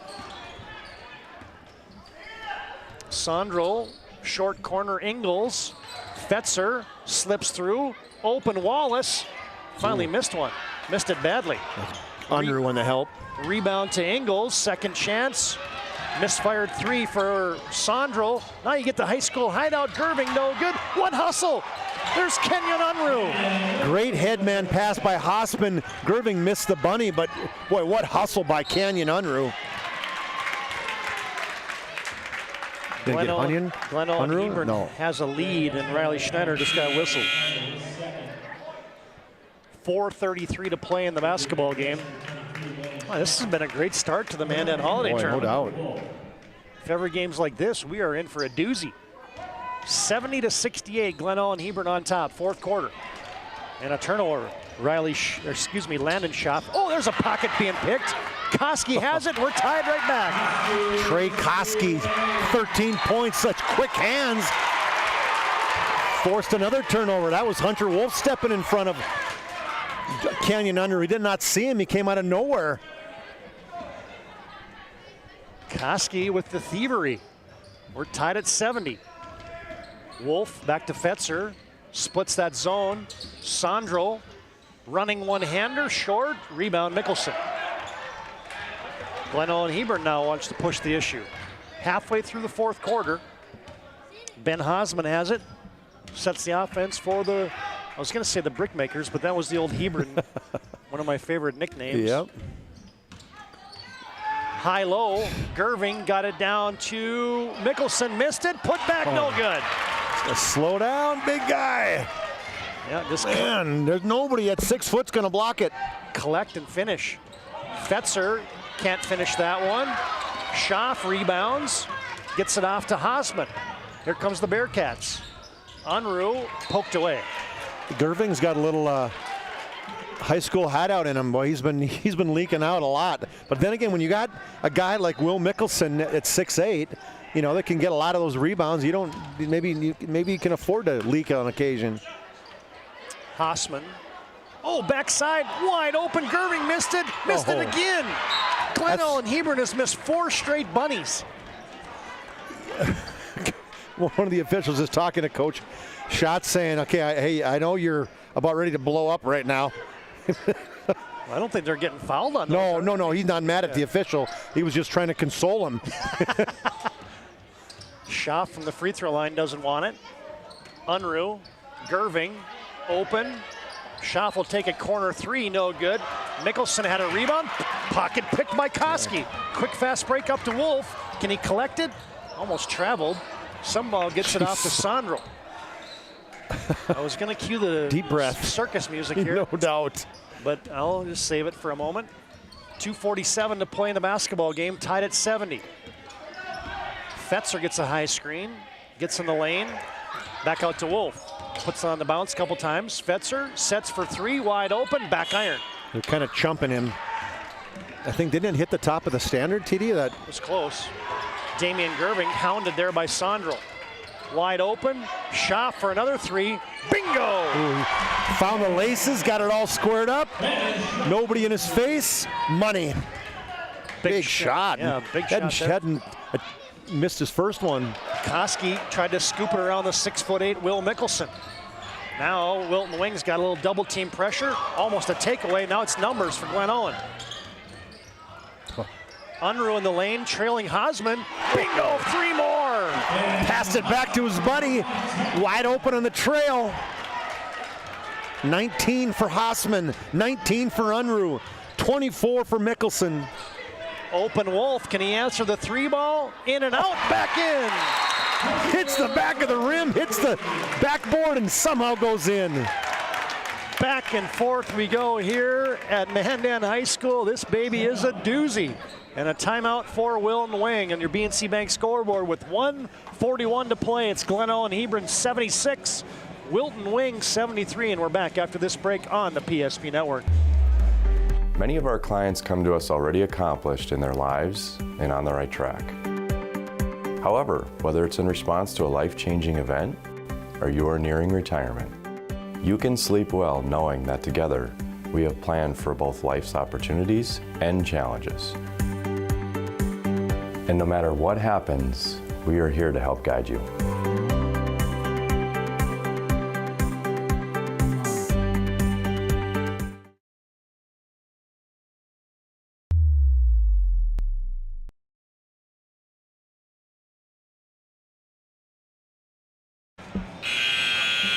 Well, 1:41 to play. Man, we hope you've enjoyed this. We have. 76-73. Glen Ellen Hebron leads in a battle of undefeated teams here. 1:41 to play. It'll be Bearcat basketball. Glen Ellen trying to get back to that championship. They haven't won one since 1986. Talked about that back at St. Mary's. I think I went to that. Pretty sure I did. The St. Mary's Holiday Tournament. That was Gory Wilhelm, Doug Gerving. They beat Grafton, TD. Yeah. You probably played them that year. I went to beat some of those big schools. Yep. 86. Another timeout or what? We would have been Class B. But so was Glen Ellen. Glen Ellen, yeah, we never matched up. You never played anybody in, okay. No. We were at state in 85 and 86, and we just missed Glen Ellen those years. We almost played Belfield, who upset Glen Ellen in 1986. That game almost was. Oh, yeah, it was one of the classic ones from Scott Jim in Dickinson, and it was way past the time when everybody else was done playing in the state, and they were still playing that one out in Region 8 then, and it was a battle. It was a game that probably Glen Ellen was favored in. Oh yeah, I remember hearing that one. Belfield found a way to win. Kevin Gerving almost banked home a 3 to win it from the half line after Belfield had gotten a steal and went ahead. You don't get that info anyplace else but Todd Domrey's. He's got a mind like an elephant. All the guys from Glen Ellen right now are just saying, oh, why did you why'd you bring that up? I had to let that memory go. Yeah, you just ripped a scab off. 76-73 Glen Ellen Hebron with 15 to shoot. 1:26 to play in the game. Mickelson, Unruh, now they get a post up, looking for a post up. Down to 8 to shoot. Hassman attacking, and what do we got? On the side of the head, somebody got hit. They're going to say that the shooter, Hassman, got hit in the side of the head, right? Yep. Yeah, they're going to say Ryan Ingalls, who it's his 4th personal foul, and boy, just good patience by Glen Ellen. Of course, you're up by 3, so they wanted to work the shot clock, move the basketball around, and then a little hesitation. They were really worried about getting the ball inside to Mickelson. Instead, Hassman just took it right at him. You can't just keep your feet in the line, son. Crunch time free throws here for Ben Hassman. They missed 2 late. Mickelson missed an N1, and now Hassman. And he makes the second one. He's got 20. Make it at least a 2-possession game. 77-73, Glen Ellen Hebron on top. Fetzer flies through the lane, open Sandro. This would be big, and he hit it. What a job by Fetzer, getting in the lane, dishing it out across court, outside the 3-point line to Sandro. Shot clock still on, 50 seconds to play in the game, 20 to shoot for the Bearcats. The lead is 1, 77-76. Right down to the wire we go. Unruh to the elbow, gets it off, dribble drive, Schneider put it up, missed it, rebound, put back. There's Mickelson. Mickelson took his time when he caught that one, squared up, found the square of the backboard and banked it in. Down low, Koski, oh, they leave him wide open. Nice bounce pass, sorry Todd, from Fetzer. 1 timeout remaining for Wilton Wing, and they got to take a quick foul. I think Coach Wolf was trying to bank that remaining timeout, as they got some fouls to give here, Chuck. Yeah, they do. That's big. Is it's the Bearcats have 2 more fouls to give before they get in the and there's 1 more for the Miners. Wilton Wing with 5 team fouls. Schneider looking to inbound it. Gets it into Unruh, immediately fouled. 15.8 seconds to play. And it looks like the Bearcats, if they don't turn it over here, are going to have to make a free throw to ice this thing away. Let's see if we've got who's got the best free throw shooter. Glen Owen puts 5 guys out of bounds again. And now they look to get it into Gerbing. Better get it in. No, it's a 5 count. Got to let her go.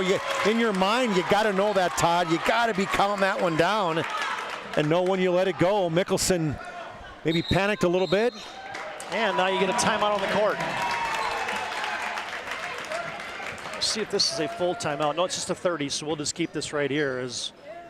And here was the ironic thing about that, Chuck, was I thought Glen Owen Hebron had guys that they could have inbound the ball to, but I think they were trying to get it to certain people.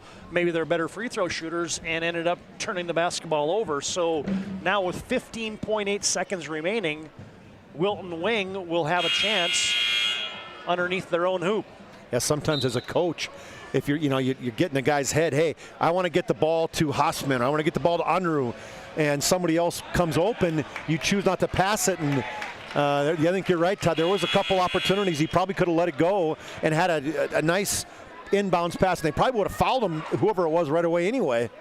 Well, down by 1, Wilton Wing has the basketball. Now you got the Bearcats with 2 more fouls to give as well. Cross screen for Ingles. Koski has to lob it into Sandro. Now to Fetzer. They clear out the top. Fetzer wants to go in amongst the big guys, missed it. Rebound over the top is Trey Koski. He came down from the top of the key trying to get that rebound on the missed shot by Fetzer. He's frustrated, but hey, that's just good, aggressive, going to the offensive glass when you need it. So, no matter what happens, there's still going to be 1 possession down. I'll tell you what, Koski is athletic.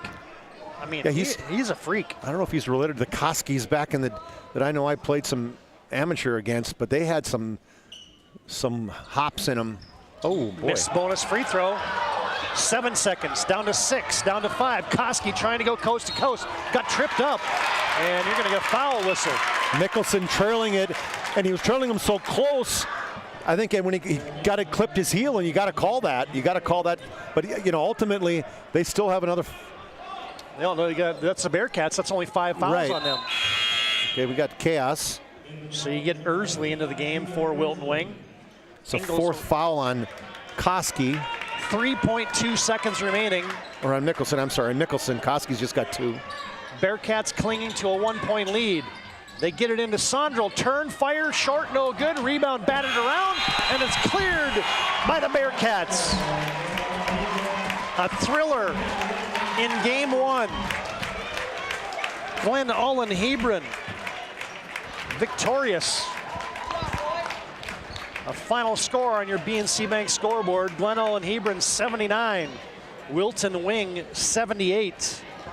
Glen Owen Hebron improves to 3-0 on the season, and for the 2nd straight season they will advance to the semifinals here at the Mandan Holiday Tournament. Wilton Wing falls to 2-1 on the young season. And we're going to get a word with head coach Bruce Schatz and some of the particulars for the Glen Owen Hebron Bearcats. And let's send it down courtside, Chuck Claremont. All right, thanks, Todd. Coach, what a way to get yourself into this Mandan Holiday Tournament, right? Is that what you came out of retirement for? Yeah, basically to have fun. We're having fun. Winning is fun, And that was a fun game. It was a fun game to watch, fun game to play, up and down the court. I'm guessing that's probably what you expected out of these 2 teams. Yes. We knew they were going to come after us with press the whole time. They're quick. They're a good team. They're not big, but they're quick. They played in-your-face zone defense, basically, and some hard man-to-man. But they shot the ball really well. Holy smokes. I don't know how many threes they had, but they must have had quite a few. And having a big guy inside really helped because you really looked to him, especially when Hossman and Unruh were driving so much. They started drawing the defense and just dumped it inside. Exactly. That's probably one of Will's best games. He looked for the ball, but then he's coming home. Mandan is where he grew up at, and I told him he's got to do it tonight. He's in front of his fans, and he did a really excellent job for us. It's very unselfish. All your guys pass the ball back and forth to each other. That's just a good game to have early in the season. Yes, yeah. We got 3 seniors, and they show our leadership, but we got 4 guys that come up that they all mesh together really well. So I'm looking forward to this tournament and having fun. Great game. Congratulations, Coach. Thank you very much. Ben, step on here, buddy. Congratulations. What a great game, and what a fun game to be a part of, right? For you to come out and get a chance to go against a team with Wilton that, I mean, they were preseason ranked number 11, so for you guys to step in, that's a big win. That's a huge win for us, yeah. You know, for you guys, you and Unruh seem to be the guys kind of being the straw on your basketball team. What's your expectations? Our expectations are we got to come out and lead. You know, we're the two senior captains, and along with Damian Gerving, we all just got to step up, play our role, and just lead the team. Whether that be scoring, passing, distributing, whatever it is, defense, just got to lead. And having a team, a game like that early in the season, it's nice to get one of those games on your belt. Tight game, hard-fought game. It helps going down the stretch and the rest of the season. Yes, it absolutely does. Yeah. Playing a team like Wilton, they're really good. They're a really good team. They're up in your face all the time, playing really good defense. Their press is absolutely insane to try to get through. It's just a really great win for us. It feels great. 2 more games left? Yep. Got to go win them. Go win them. Congratulations. All right, go win them, TD. Back up to you, bud. I heard there from longtime coach Bruce Schatz in his first season here for Glen Olin Hebron, and Ben Hossman, who had a big night, big afternoon here for Glen Olin Hebron. Our planning team financial advisors, Schatz Crossroads post-game show rolls on after this timeout. A final score from Mandan High School, game 1 of the BNC Bank Holiday Tournament. Glen Olin Hebron 79, Wilton Wings 76. Back after this break on the PSP Network.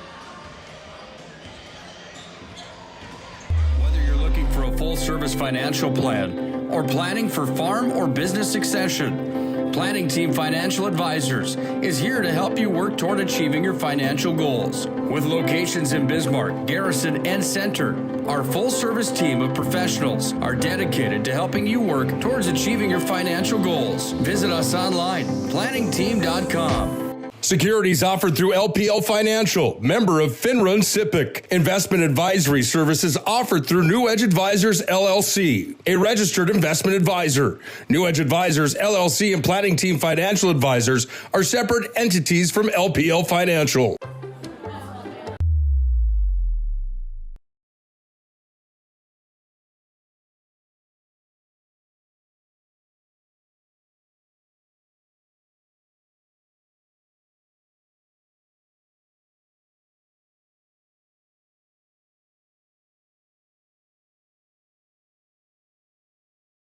Whether you're looking for a full-service financial plan or planning for farm or business succession, Planning Team Financial Advisors is here to help you work toward achieving your financial goals. With locations in Bismarck, Garrison, and Center, our full-service team of professionals are dedicated to helping you work towards achieving your financial goals. Visit us online, planningteam.com. Securities offered through LPL Financial, member of FINRA and SIPC. Investment advisory services offered through New Edge Advisors, LLC, a registered investment advisor.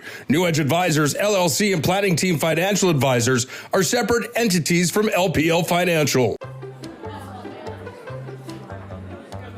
Oh, easy, easy. I think I'm good. You got my good side, right? Not too many lights. I don't want to get fried before my time. Oh, it's egg-tastic. You never know what dish you're going to end up in. My dream dish is a 99. It's so popular. Me and a fellow egg tag teaming with some crispy golden hash browns. Have you seen those hash browns? Those guys are shredded. Throw in some diced ham, onions, and melted cheese. Oh, it's a party for your taste buds. Oh, here comes Chevy. Hold on, Chevy. Did you guys get everything that you needed? 99. Here I come.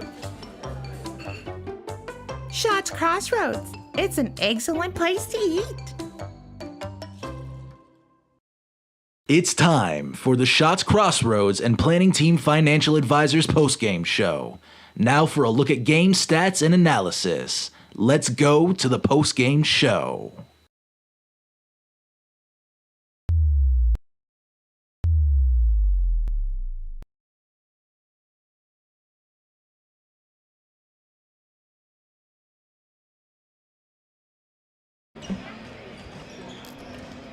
Todd Domrich, Chuck Claremont back at Mandan High School.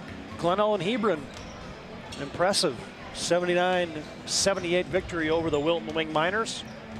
Man, we can better get some throat lozenges out if they're all 4 of them are going to be like that today. No doubt. Because you and I, we got this baby wall to wall, wire to wire. So I'm with you. I can feel it already. All right, we're here in our Shots Crossroads Planning Team Financial Advisors post-game show. Shots Crossroads, you can order the old 99 at shotscrossroads.com. Team buses are always welcome. And Planning Team Financial Advisors helping clients work towards financial freedom.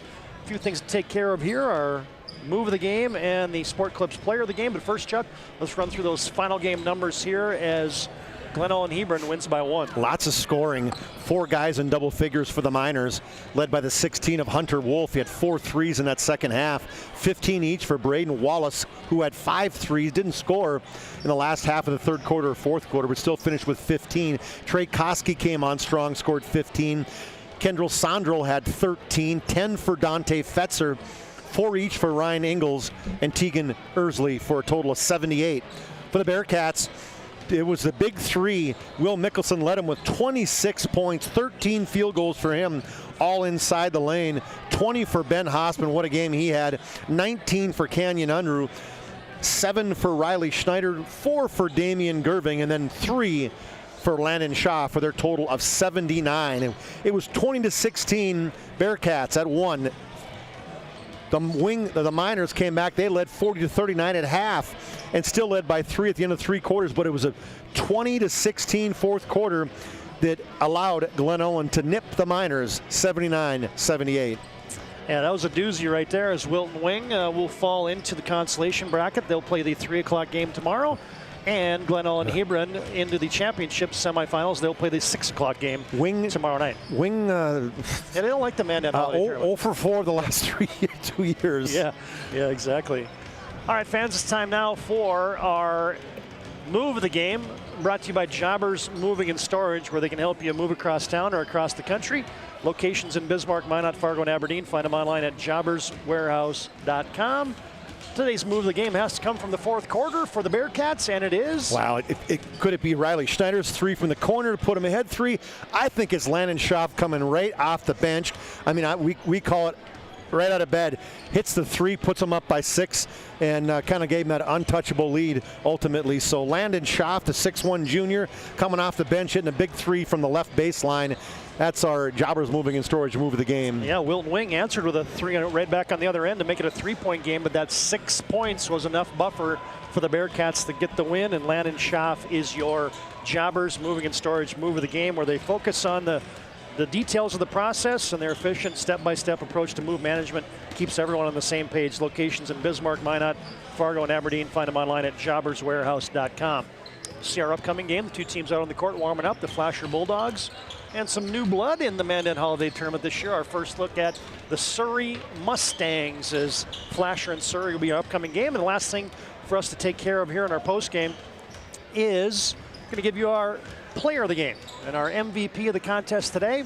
Wow. Brought to you by Sport Clips, where you can always check in online with a hairstylist today at sportclips.com. Today's MVP is? It could be Hossman, it could be Unruh, it could be Mickelson, any one of those. And Mickelson, the big guy, he got a lot of looks, but Hossman had to have almost 8 assists tonight. I just thought throughout the game, TD had 5, 7, 4, and 4. So just he was the guy, consistent throughout, played great defense.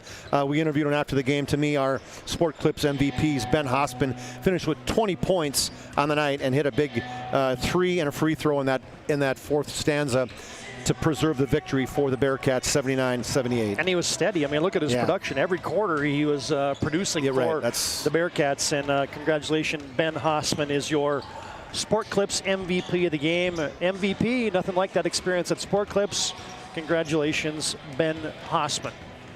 All right, that'll put a wrap on game 1. And now we'll change the cockpit around here and we'll get set up for game 2. Flasher and Surrey. As we put a wrap on game 1, our thanks to Planning Team Financial Advisors. Or you're looking for a full-service financial plan or planning for farm or business succession, you can find them online at planningteam.com. And Shots Crossroads, your post-game headquarters. You can order online at shotscrossroads.com. Short in between game break. We'll come back and set the stage for the Bulldogs and the Mustangs. Final score in game one, Glen Ullin Hebron 79 and Wilton Wing 78.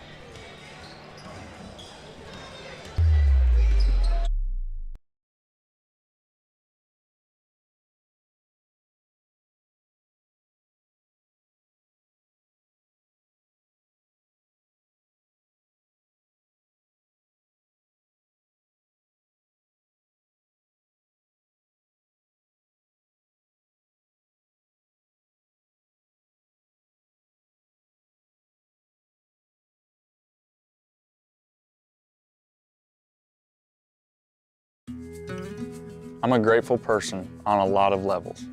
I've been given so many great opportunities. But most of all, even as a little kid, I was taught a set of values. Like tools for life, hard work, responsibility, and the key to making it all work, commitment. First Western Bank and Trust. You can bank on us. The right way to top a sub is with real red wine vinegar made from red grapes and no food coloring. And the right way to film it is in slow motion. Obviously. Because authentic ingredients make a sub above. This broadcast on the PSP Network is proudly brought to you by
Hi, I'm Agent Simon Servpro with CRSF. What is CRSF? We're the Cleanup and Restoration Special Forces. Hoorah! We're Servpro's first responders to your property's disaster. Admit it, you're no good at handling disaster alone. Like when you got dumped in high school by Janet Fillmore. She married 3-time world champion yodeler Jovan Bovic. With the Janet disaster, you didn't have a team. Now, you have a team. Elite Servpro operatives, highly trained in disaster cleanup and restoration. If it's fire damage, Agent Fred Iyer. From burnt to unburnt, he does that. But oh wait, it's water. Boom, Agent Winston Otter.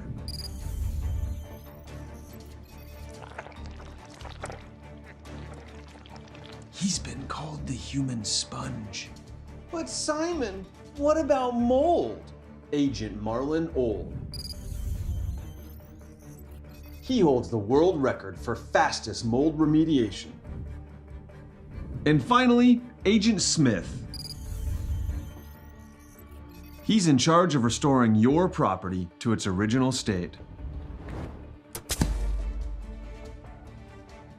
So if you sprung a leak, lit your curtains on fire, or your insulation looks like week old bagels, call Servpro.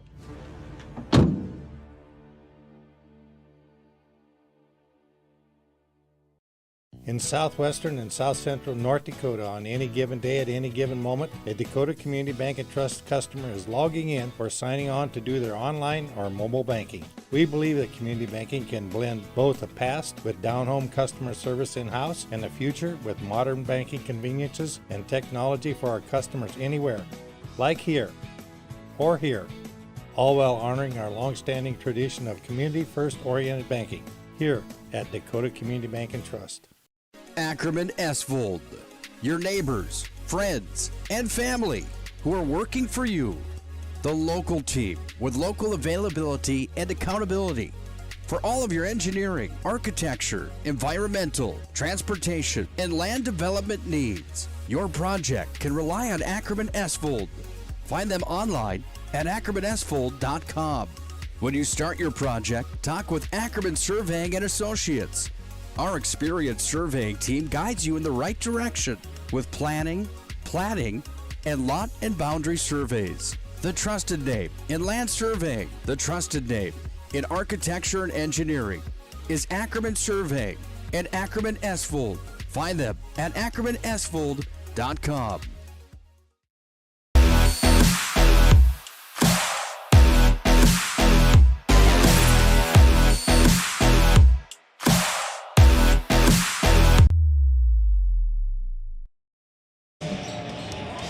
Todd Dahmer's Chuck Claremont back at Mandan High School, getting set for Game 2. Flasher Bulldogs 2-1 in the season. Their head coach Brian Newsma, and the Surrey Mustangs. Welcome to the Mustangs. First time they've been down at the Mandan Holiday Tournament. They're 0-2 on the season. Their head coach is David Jackson. Flasher out of Region 5, Surrey out of Region 6, and I got to give Coach David Jackson a little bit of credit, Chuck, is not a lot of coaches, when they send us information for their teams, give us the guys' nicknames. So that is outstanding stuff. As broadcasters, we certainly appreciate that. We will use those somehow, and we'll see if they fit. We got a sharpshooter, we got a lockdown, we got a little freight train. So we'll see if we can't. We'll leave you in suspense in terms of the names of the guys until they do something that resembles that. Surrey coming off of one of their best seasons in program history. They made a state tournament appearance twice in 1983 and 2001, but a nice win for the Mustangs last year, and a lot of kids back from that team that made it to the Region 6 tournament. Yeah, I mean, it's a team 19-4 last year, and like you said, one of their best years ever, and really got some kids coming back, an all-district, all-region guy, and William Mayo. He's one of their shooters on the team, and they got a really good defender and one of their starters coming back, and Lucas Vollmer. So we're kind of intrigued. They said, hey, this guy's he's a lockdown defender. He's the guy. Well, he's going to get a lot of jab threes today, I bet. I think you're probably right. And a big body post coming back in Aiden Robinson. And so, we'll see that. And then the one thing you got to have a leader. And Dalton Walker is the guy that they look to as a leader.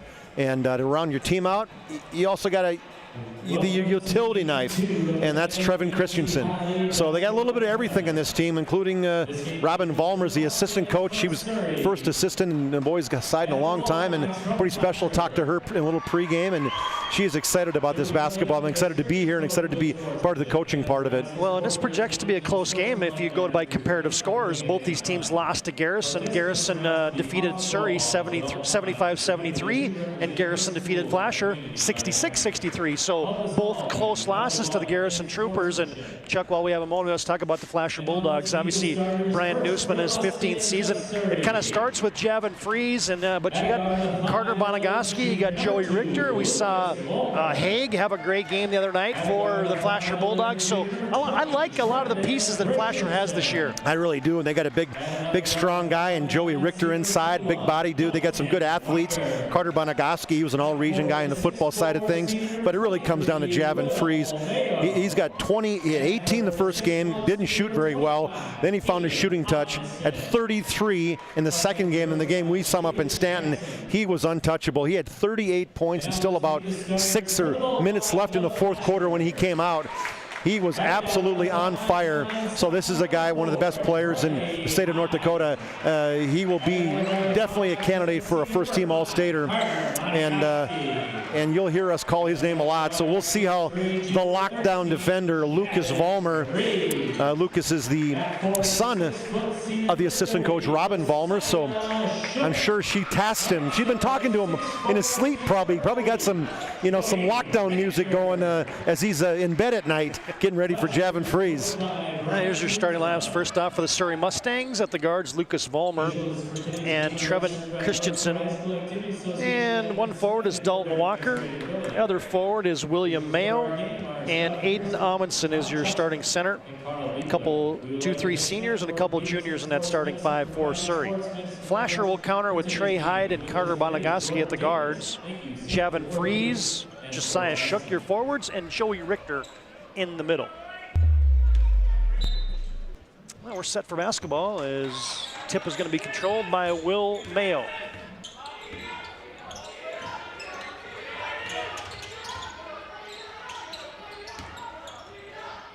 And a shot put up by Will Mayo immediately off his hands. Saved to Amundsen. Floating shot put up on the baseline there by Vollmer. No good, and immediately you get a foul on Lucas Vollmer.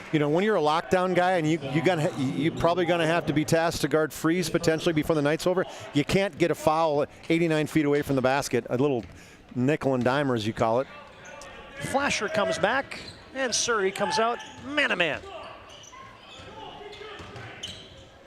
Carter Bonavaski, high right side, now to Trey Hyde. Straight away, Shook.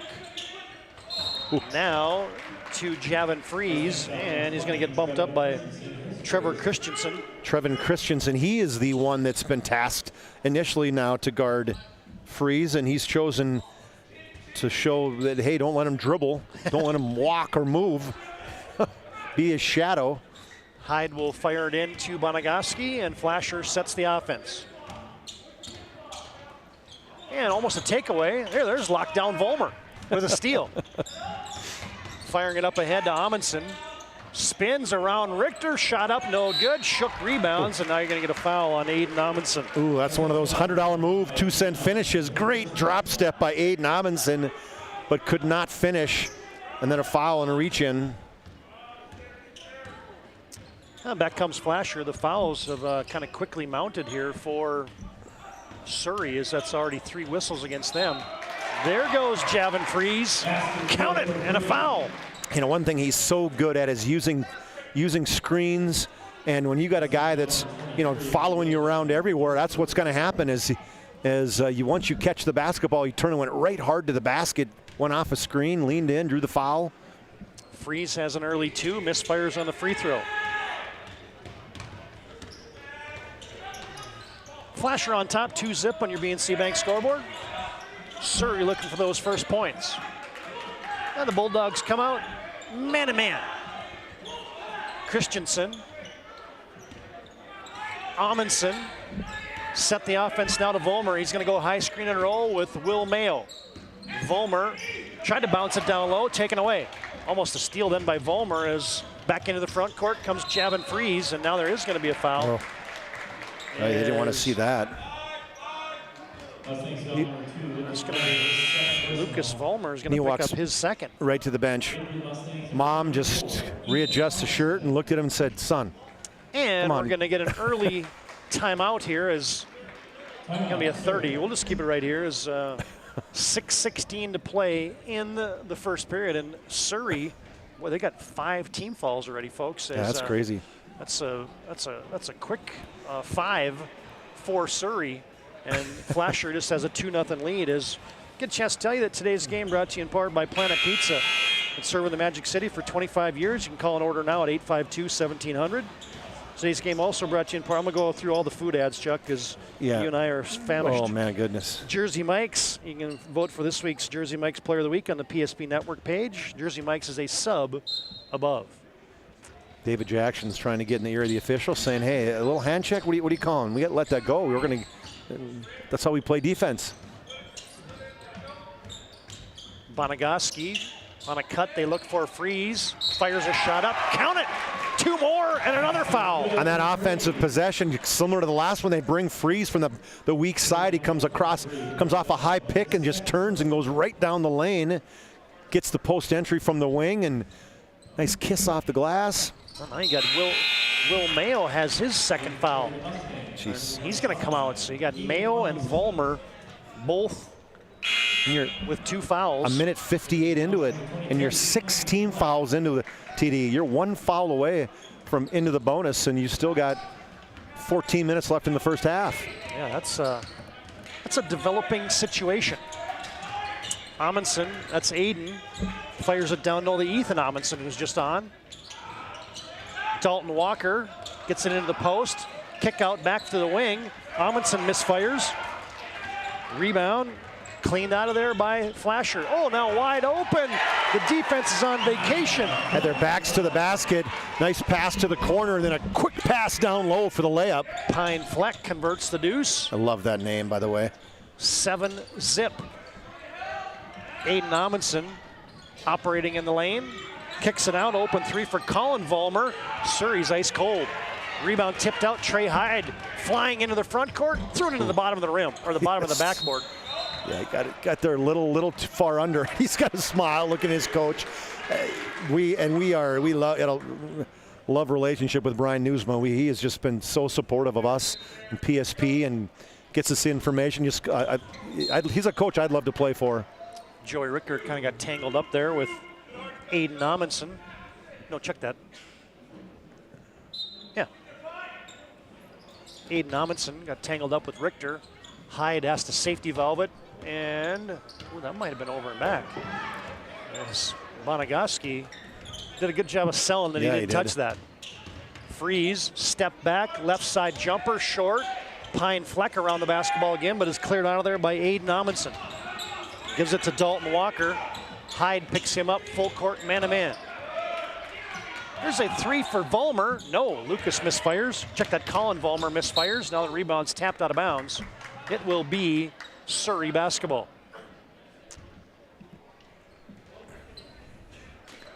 Well, Wilton Wing, yes, was down 10-0 early last time. There's an attack by Walker. I think you're going to get a foul on weak side rebound. Ethan Amundsen crashing the glass there, and he's slammed into by Joey Richter. Richter, he was the guy against center who got in foul trouble early on. Didn't box out that weak side. Good hard flash to the glass by Surrey. Walker misfires for 3.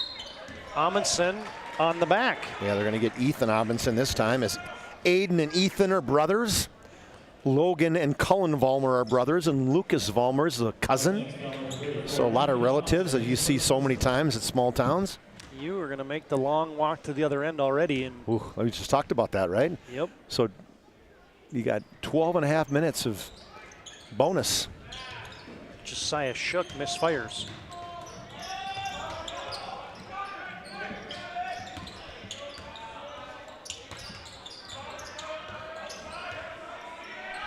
Boy, they got all over Aiden Amundsen.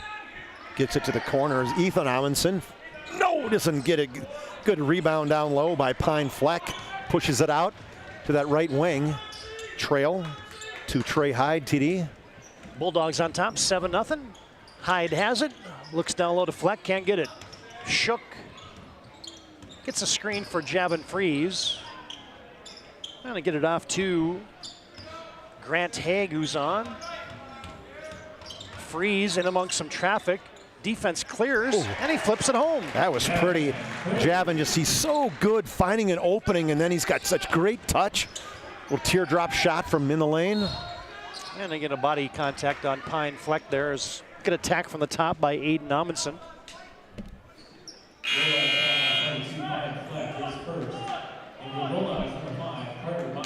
We didn't get any stats from Surrey. We got some nicknames. We didn't get any stats, so not 100% sure, other than we know that last year William Mayo was the all-region guy. Hey, you get a pick-to-picker play, and Surrey's on the scoreboard. Aiden Amundsen puts in a deuce, and it's 9-2, Flasher on top. It's 1 is the shot in the corner, pick-to-pickers 2. Freeze from downtown, no good. Colin Vollmer rebounds, sideline fast break. Up ahead to Christensen. Back to Vollmer. He cranked for three. Weak side rebound, pulled out of there by Flashers. Josiah Shook. Here's Bonagaski to the 10, and he's fouled and hit there by Dalton Walker. Boy, good recognition by Freeze, as Freeze got the outlet, and then he saw Bonagaski going hard. He had filled the lane, did that diagonal cut, nice catch, went right at the basket, got hammered.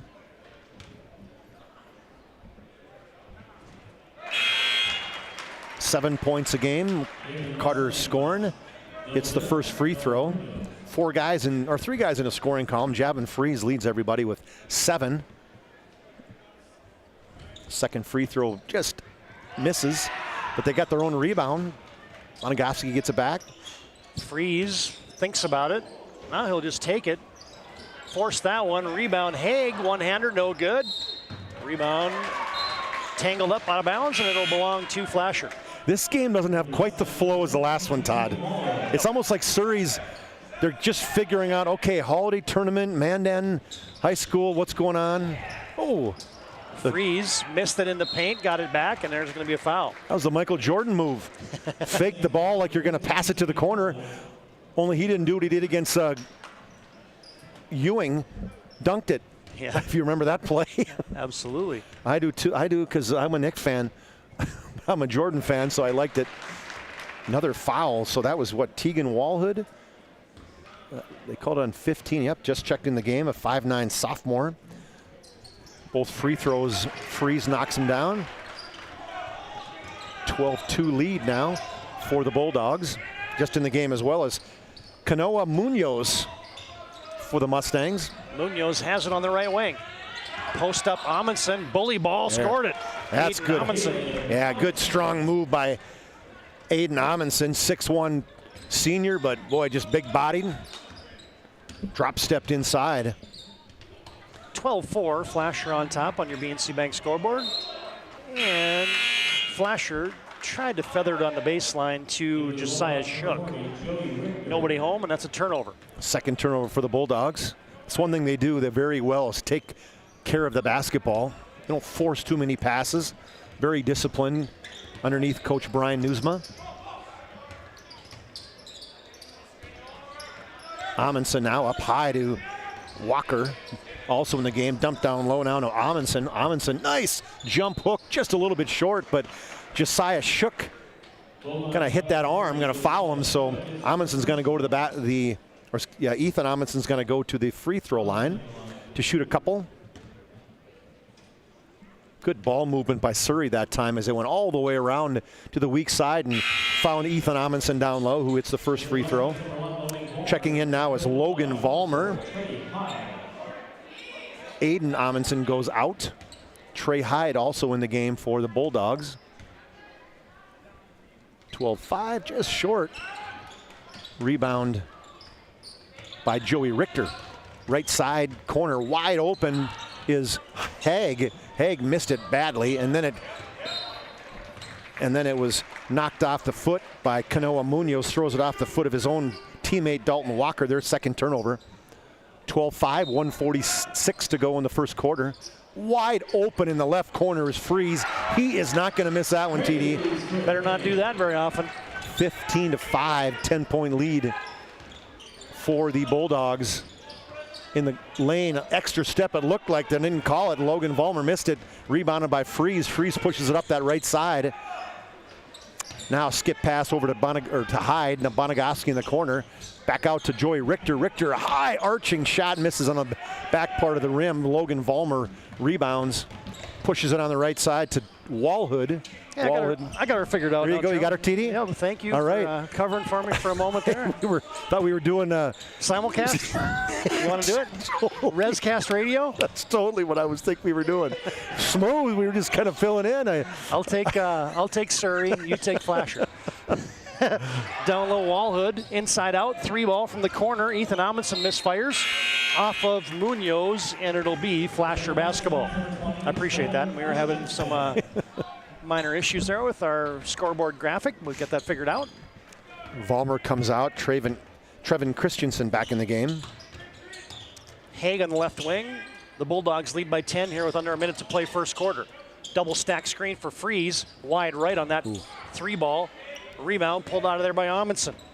Ethan will bring it into the front court, give it off to Dalton Walker. And Surrey will hand it off to Walhood. The sophomore gives it back to Walker. Screen and roll from there. They leave Walker.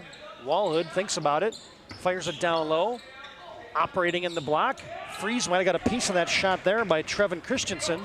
And now with 10 seconds to play in the quarter, Javin Freeze probably got to take this shot. Gets a double high screen, comes off it, thinks about a three, takes a three, short, and a rebound to Munoz, and that's the way the first quarter will go into the books.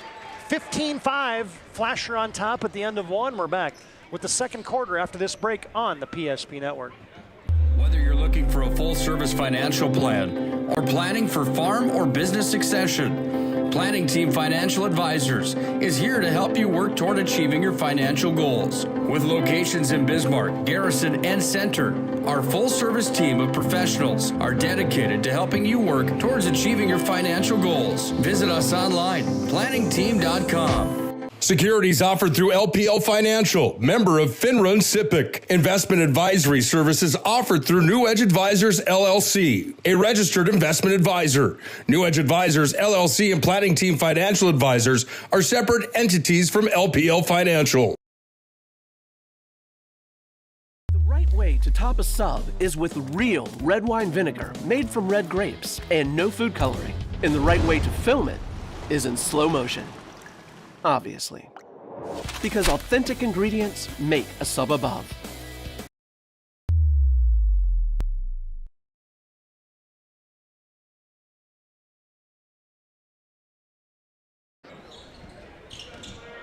Flasher on top 15-5 as we start the second quarter of play. Surrey with possession.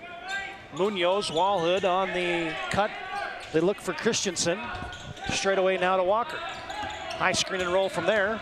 Mustangs attacking down the side of the lane. Nice play, Dalton Walker. How many times do you see a double screen? Amundsen screened for him up top, and then he rolled, didn't get the basketball, then he came on and picked for him again. Surrey digs into that Flasher lead, and now you're going to have free throws upcoming here. Oh, and that's going to be an offensive foul. It's going to be a legal screen. It's going to be on Carter Bonagaski. Just the fourth team foul for the Bulldogs. Coach Newsman just talking to him, saying, hey, what did he do? All right, I'll just take a sip of my Diet Pop. He lost a bunch of weight. I'm jealous last year. I asked him, what do you do? He goes, I just didn't eat as much. I'm like, damn, is it that easy? It's not that easy. That's all it takes? Speaking of that, anybody want to bring us some? Let's see, what would I take right now? A Scotcheroo? That'd be good. Yeah, in between games, I'll get that one for sure. Oh, Dalton Walker.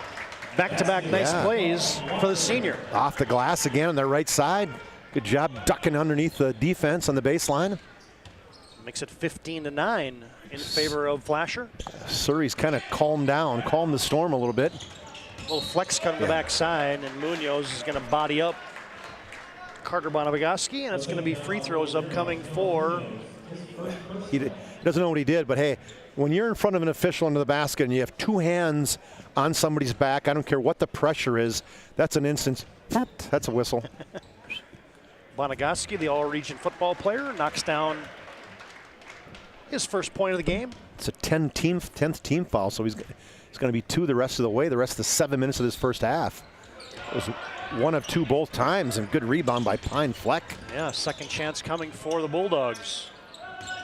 Freeze flips through the lane, another and one upcoming for Javin Freeze. His third one of the game is Javin Freeze. Boy, when these kids work on that Euro step so much, we saw last game with Unruh and Hausman, they were so good at it. Freeze is equally as good as those two. Boy, they're not good in the free throw line, though. They missed a bunch this first half. Yeah, Freeze can't convert the old-fashioned three-point play. Woody said he's on his way with grinders. He's coming back. We'll take one. That was big yesterday. My son got my second half, TD, when I got home last night. I was so mad. Like, wait a minute. Amundsen goes inside out to Walhood. Now Surrey sets the offense. Dalton Walker feeling it.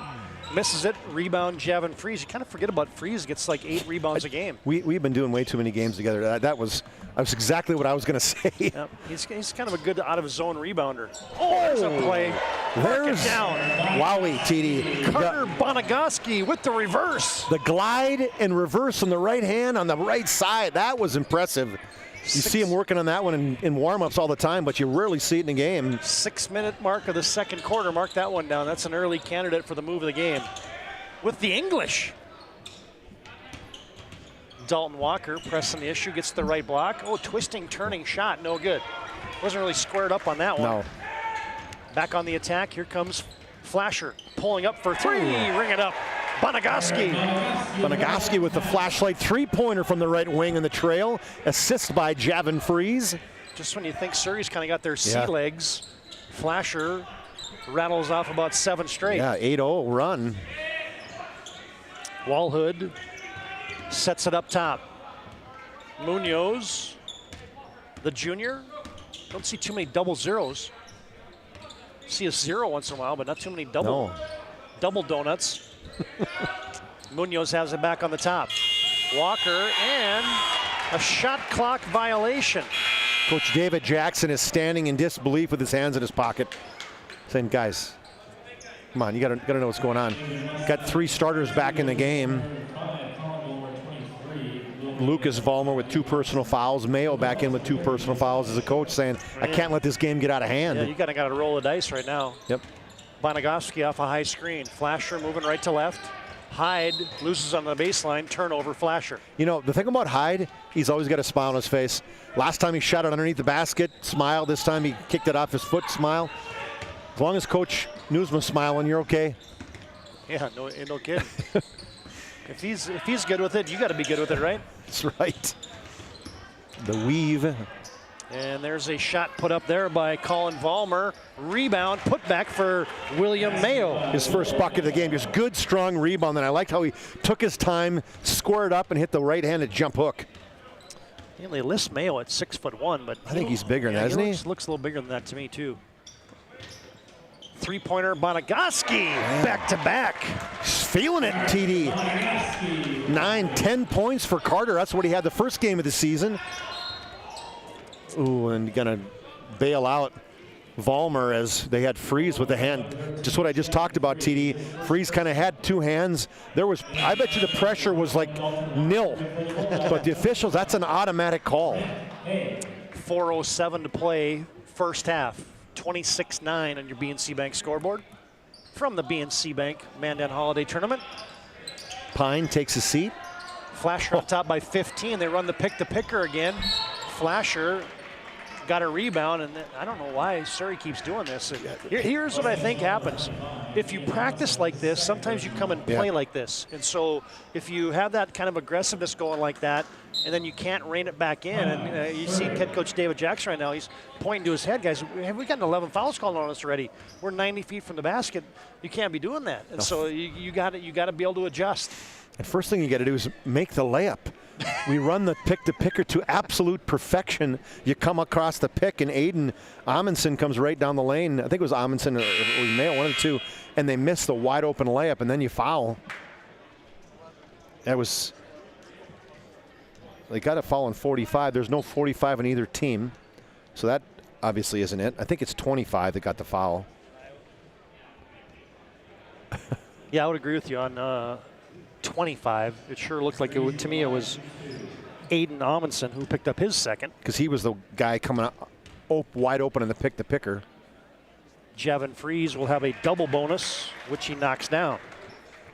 Well, the points just keep coming. 15 for Javin. There's a number of kids in Class BT that could average 30 a game, the ones we've seen early on. Yeah, Freeze is definitely one of them. Yep. It's a quick 16 already for him. Not to mention A and Derek Doucette. Walker, extra pass. Vollmer, out to Vollmer. Colin throws it to Lucas. Surrey in those blue uniforms sets the offense. They look for a posting up Mayo. Coach Jackson says give it to him. Oh. And now they give it to him too late, almost tipped away. Mayo has it, down to 2, down to 1. Mayo's got to fire it, no good. Rebound Hyde. Flasher wants to run. Sprinting into the front court is Hyde, gives it to Shook. Rebound. Oh no, a foul. And we whistled there on Aiden Amundsen. That's going to be 3 on him. Well, that was almost a force on Hyde, but good job by Josiah Shook filling the lane, and somehow he got in front of the Surrey defenders. And then Aiden Amundsen thought he had a block, but the officials are going to say he did not. He had body. Coach Walker, he's got the high beams on the official underneath the basket. Well, you get Josiah Shook. That was a good post run by him. Yeah. Now they said it's only 2 on Aiden Amundsen, but I'm sure he's the one who had the foul. Then they gave it to 45. Well, that's lucky for Surrey, as Josiah Shook knocks down both those free throws. 30-11, second quarter action here. Flasher on top by 19. 3:18 to play, first half.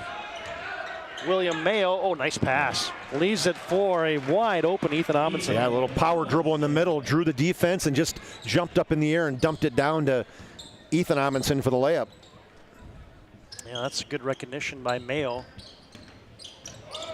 That was a reach in almost. Jeez, by Dalton Walker. Hyde comes to freeze. Oh, wow. And you're going to get a body foul. Lucas Vollmer, I mean, he's the bug zapper today. It didn't take long as he now was guarding freeze. And they had the pick on the high side. Instead, he tried to slip it and go down low side. And Lucas, he's saying, what do I got to do? I mean, I'm right there. I got my hands up. He's got 3 fouls. Coach Jackson hasn't got to take him out. Taken him out quite yet, but now he's going to. Said cousin Logan's got to come in. You got to come out, man. And he's like, I have already played. He's probably played, what, about 3 minutes his first half? Yeah. Javin Freeze misfires on the first free throw. There's Coach Walker. He's talked to everybody now. He's trying to figure something out. Coach Jackson. Jackson, I'm sorry. Yep. We know Coach Walker. We were talking about him the other day. Yep. William Mayo steps into a free throw line jumper, no good. Rebound, Freeze tips it to himself. Javin Freeze missed both those free throws, by the way. Now he goes coast to coast, and he wants the field goal instead. Well, he redeemed himself there. Poked out of bounds by Flasher. 17-4 run by Flasher right now. Oh. And have all 3 points to get that call, so luckily, Logan Vollmer almost had his pocket picked by Pine Fleck, and he did. Flasher almost got away with a travel there by Zach Monogoski, who's on. Fleck, oh, return to sender, put back, no good. Zach Monogoski, there's that Pine Fleck. Wide open, Freeze for 3, yes! He's had 2 wide open looks from threes. He just checked the wind, found the laces, and buried it. He is another huge game for Freeze. Is it my imagination, or is this Pine Fleck around the basketball a lot? He is. I like his game. William Mayo with a nice little jump hook in the lane. That's his favorite shot right there. It's hard to stop that one. Javin Freeze, the numbers just keep piling up for him. 21 in the first half. Well, if he'd made all his free throws, he's missed 4 free throws in the first half. Freeze attacking and scoring 2 more. Well, when you hit a 3, you come on and pick him up, and he's got like the 3rd best at the best guarding him because of foul trouble. Went right by the defender, Dalton Walker. 1:15 to play. There you go. Mayo goes to the hook again, somehow got it back and finished it. That hook was short and left, but it went right back to him. Maybe he was throwing it to himself off the backboard. Now he knew where it was going. It was violently off the backboard. He had an advantage. Freeze turns the corner, tied up, throws it up, no good. Rebound to Lucas, check that, Logan Vollmer. Surrey wants to run. Vollmer attacking, and I think you're going to get a block, on Zach Monogoski. Zach, the freshman, just good recognition by Logan Vollmer, a 5'9" sophomore. Pushed it up the court really fast and then kind of surveyed and said, hey, this guy's underneath that restricted area. I'm going to go right at him. Just 5 team fouls, though, for the Bulldogs, or 6 now, but that is a shooting foul, so he's going to get 2. Lefty. I thought it looked pretty good. I thought the left-handed dribble was pretty impressive. Well, he's left-handed. That's why. Logan Vollmer nails that free throw. Zach Bonagoski off. Carter Bonagoski back on. 48 seconds to play here, second quarter. Stay tuned. Our Premier Chiropractic halftime show comes up next. Nice play by Mayo. Second chance coming here for Surrey. Oh, and off the hands and the fingertips of Ethan Amundsen. Flasher's got numbers. Bonagoski fakes a pass. Might have been tipped away by Dalton Walker. And it's going to be Flasher basketball with 35 seconds to play here, first half. I think one thing Flasher's doing just what they did against Center. They are pushing the basketball. They recognize Surrey might be a little undermanned with guys in foul trouble. Jevin Freeze, they run an out-of-bounds play for him. Still gets into the lane, scoop to the hoop, 2 more. You mean the one where you say, get out of the way, let me take my guy, man, one-on-one? That works. Jevin Freeze. Is that 5? Or is that, what do you call that? Just, it's not 1, it's not 2 on the out-of-bounds play. Freeze rebounds off the missed shot there by Colin Vollmer. Now with 10 seconds left in the half. Freeze, hesitation, goes up, scored 2 more. You can't stop me, only hope to contain them, and they're not doing either one. And a little bit of frustration setting in here on the Surrey Mustangs. Big first half for the Flasher Bulldogs and Javin Freeze, and we go to our Premier Chiropractic halftime report with the Bulldogs on top, 41-18. BNC Bank scoreboard at halftime, Flasher 41, Surrey 18. Halftime report is next on the PSP Network. The magic of what we do really comes down to combining different aspects of patient care. Here at Premier Chiropractic, we love combining soft tissue work, the adjustment, and exercises together. We found that this gets the best results for our patients. We have 3 chiropractors to fit the needs of the entire family, a rehab area for our exercises and equipment for any athlete to improve performance. Give us a call and we will get you back to doing what you love.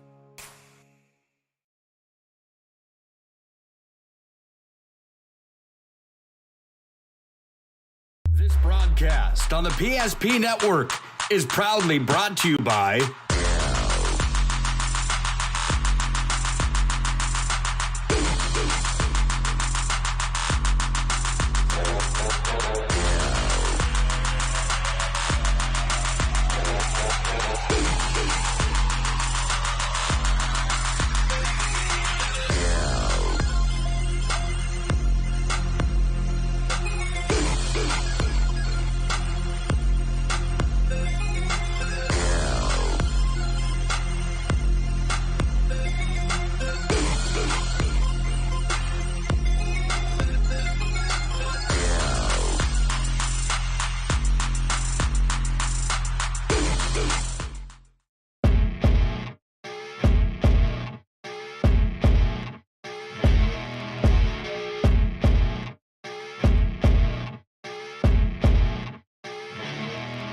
Here we go, where they get it into Doppler up the near side. 3, 2 seconds, 1 second.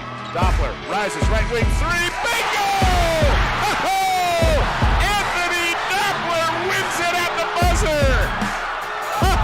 Oh! Are you kidding me?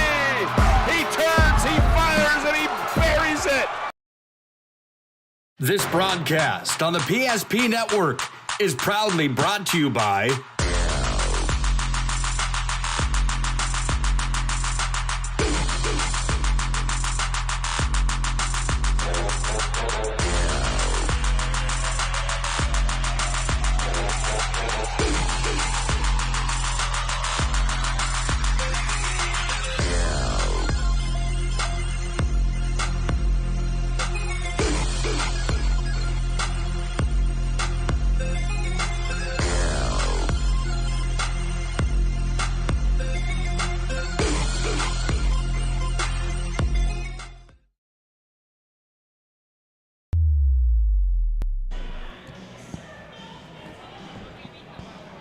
Now we're here in our Premier Chiropractic Intermission Reports.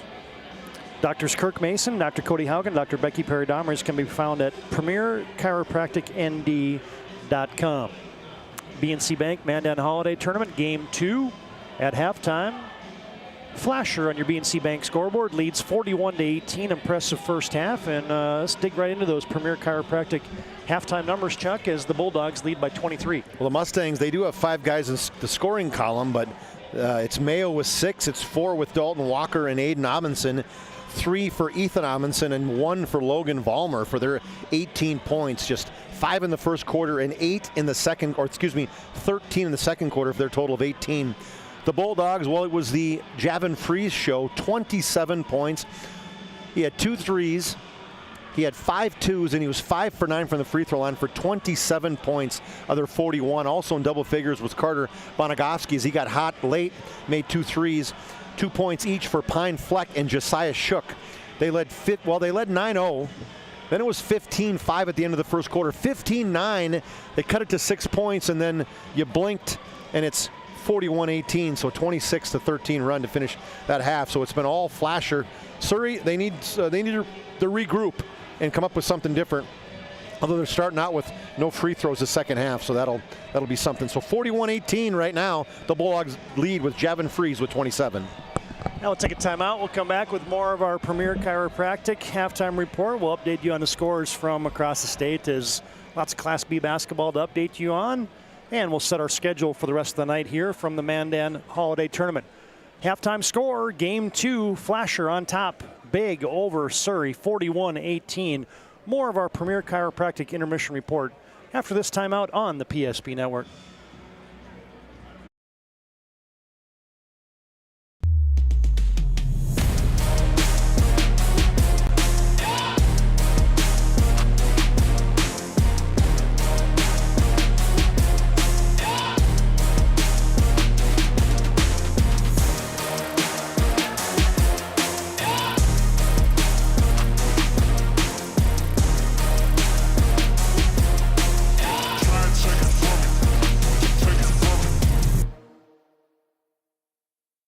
Finding the right bank can be transformative for your small business. The best bank for your business will offer competitive fees and so much more. At BNC National Bank, our team is proud to offer you a helpful, supportive, above and beyond banking relationship. Starting to stress about the complexities of qualifying for a small business loan? BNC can guide you through the process with much less stress and likely far more success. Speak to one of our team members today.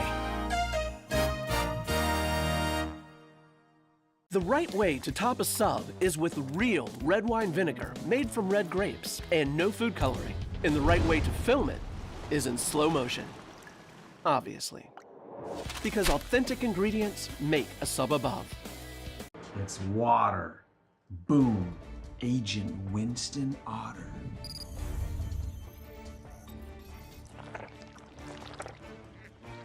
He's been called the human sponge.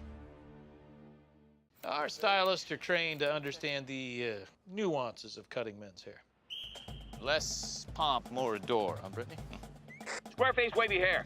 Mid-fade with a textured top. Finish it off with a hard part and taper that neckline, coach. Cowlick, what's the move? It's not just all about hard work here. Hit all. 7. Pressure. Point. Yeah. It takes expertise to be a sport clip stylist. Here? That's the spot. Right there, huh? Sport Clips, the pros in men's hair.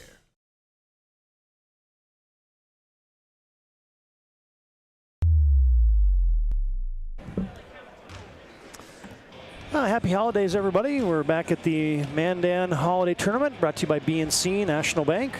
Flasher leads 41-18, and Chris himself just delivered me a couple Scotcheroos. Appreciate that. As here's a look at our upcoming schedule, and we can report to you Game 1 is in the books from the Mandan Holiday Tournament. Glen Ellen Hebron with a a close victory, 79-78 over Wilton Wing. Flasher here has the better hand against Surrey. Coming up next at approximately 6 o'clock start. Linton HMB and Botno. That one should be a good one. And our nightcap game tonight, the Standing Rock Warriors and the New Salem Elmont Holsteins in a matchup of Region 5 teams. From the Hoopster Classic up in Minot, today's action, you can catch all this on the PSP Network as well. As you've got, I believe that they're into the Ryan Thompson game right now. It's underway. DLB and Trinity was just finishing up when we were in Game 1 here. So we'll get an updated scores from all those games, and we'll effort those, give those along to you as we continue on here from the Mandan Holiday Tournament. Coach, we'll be back on the air tomorrow as we get all 12 games from the Mandan Holiday Tournament. As the consolation semifinals are at 3 o'clock and 4:30. Semifinal action tomorrow night at 6 and 7:30, and then all 4 games, 7th place, 5th place, 3rd place, and the championship game from the Mandan Holiday Tournament on Friday as well. Should be fun, as a lot of good teams and athletes here. We'd like to promote all those teams and athletes on the PSP Network. Our second half comes up next. Flasher up big at the break, 41-18 on your BNC Bank scoreboard. Third quarter underway after this timeout on the PSP Network. Finding the right bank can be transformative for your small business. The best bank for your business will offer competitive fees and so much more. At BNC National Bank, our team is proud to offer you a helpful, supportive, above and beyond banking relationship. Starting to stress about the complexities of qualifying for a small business loan? BNC can guide you through the process with much less stress and likely far more success. Speak to one of our team members today.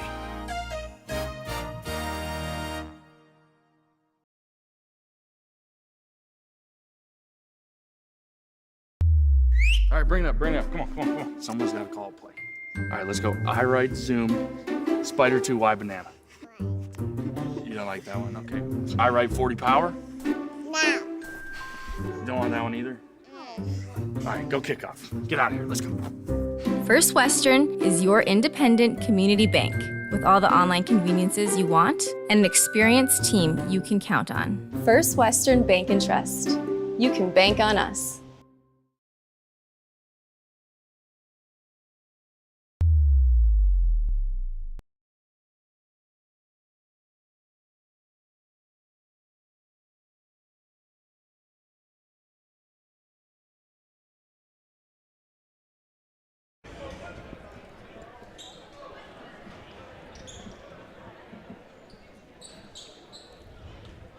Getting set for the third quarter of play. Flasher has the basketball, leading 41-18. Trey Hyde, high post, now top of the key to Joey Richter. Zone now, TD with the foul trouble. Carter Bonavgoski plays catch with Hyde in the corner. Shook. Only guy who hasn't had a touch is Freeze until now. Hyde in the lane, slipped away, and it's taken away. There's Shook hustling. And Vollmer sometimes clears it there and gets it off to Trevin Christensen. Good stop there by Surrey. And they didn't foul. Vollmer jump stops and pops in the paint. No good. Walker rebounds, kisses it home. Walker, right spot, right time, and then got out of the middle of the lane. Right-handed fadeaway off the glass. First 2 of the second half goes to the Surrey Mustangs. Javin Freeze, corner 3 ball, no good. Rebound Surrey, but they lost the handle. They had a guy wide open on the run out, missed him. Bonavgoski to Freeze, now to Hyde. Bonavgoski. Walker with a reach around. Freeze, Hyde thinks about it. Javin Freeze tries a baseline drive, drops a pocket pass, taken away. It's good defense. Yeah. Now Mayo stolen away from me. The fleet-footed Javin Freeze. Bonavgoski back. Freeze plays catch with Hyde. Bonavgoski, deep 3. He's feeling it. He found his stroke in that second quarter, hit 2 of them. First one from that right wing was nothing but net. I keep feeling like Surrey's doing some nice things, but Bonavgoski's been the one that's kind of answered the bell here for Flasher. There's a little pick and roll, weaving his way through the defense and finishing. It was a nice play there for Aiden Amundsen.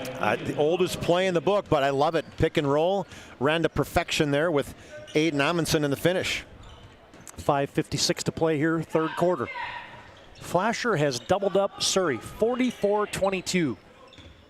We would have thought with the Garrison game as kind of a like game with both these teams playing Garrison tough, it'd be closer. Well, we get an early third quarter. Shuffle the puppies there on Bonavgoski.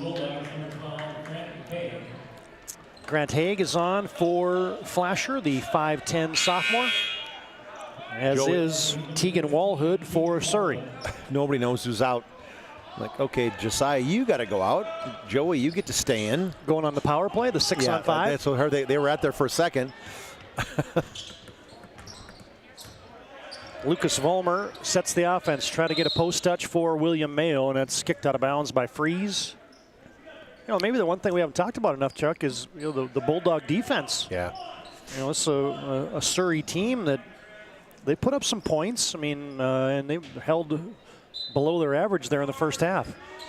Yeah, they just give up 48 points a game. So Flasher, it's not the same, the 2-3 zone we saw a long time ago. Yeah. That boring 2-3 zone, hoping to just stay in the game. This is kind of an aggressive 2-3 zone sometimes. They play man that we haven't seen in a long time. They play a lot more man than they used to. Mayo against Wichter. Backing his way in. Jump hook, no good. Battle for the board. Hit by Mayo, and he touched it last. Mayo, he wants a call. But you can see he's setting up that right jump hook every time. They're starting to pick that up. Know that he's eventually kind of set up to go back to that right hand and using that off that left shoulder. David Jackson says, "Hey, you got to play through it." Bonogowski, 2, 3 more. He is on fire. 4 in a row for Carter Bonogowski, the senior. Amundsen goes to the hook, and he got bodied up there by Haig. Yeah, he said, I'm going to go to the left hand jump hook. So they've coached the jump hook for the bigs.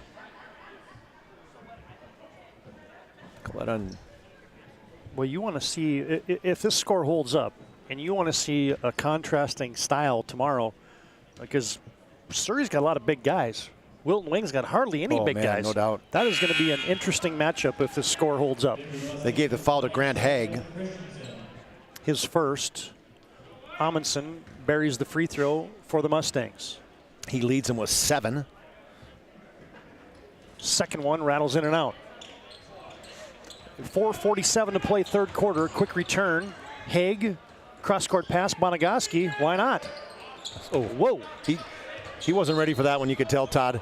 Yeah. He didn't want to shoot it, but I think he thought, God, I've hit 4 in a row, so I gotta put it up. I gotta yank this. And then he shot it way over the ball, backboard. Trey Hyde likes to extend this pressure for Flasher. Lucas Vollmer now with the Surrey Mustangs moving right to left.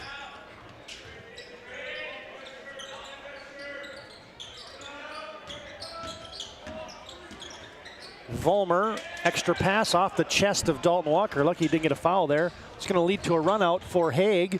Lost the handle, gives it off Bonogowski. He wants to fly in, and he's bodied up. Todd, I thought a great two-handed block by Aiden Amundsen. That's not right. He's got 4 personal fouls, and that one he did not earn. I can tell you right now. The official doesn't want to see that one on the replay. Aiden Amundsen just picked up his 4th. And he's going to come off, and they'll send in Ethan Amundsen as Bonogowski buries the free throw. 17 for Carter, 27 for Javin. It's 4 minutes into it, and I don't think he shot yet, has he?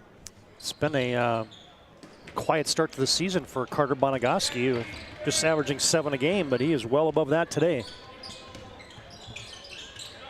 Catch and shoot for 3 for Mayo. Mayo, they call him the sharpshooter. He hasn't hit any from outside yet. Haig from downtown. From the right corner, no good. Joey Richter battling for the boards. Got tangled up with a Surrey Lucas Vollmer, and Vollmer's going to get called for a foul. That's 4 on him. This is one of these things where when it starts this way, it sometimes just continues this way. You just can't buy a break, right? 2 guys going for the basketball, both guys. Javin Freeze. Okay, what do you think we just had? I think it's a timeout, Todd? I think he wants timeout. David Jackson asks and receives a Hub International Insurance timeout on the court. Hub International, they're a leading North American insurance brokerage. 3:39 to play third quarter. Flasher on top by 25. Ackerman Esvold, your neighbors, friends, and family who are working for you.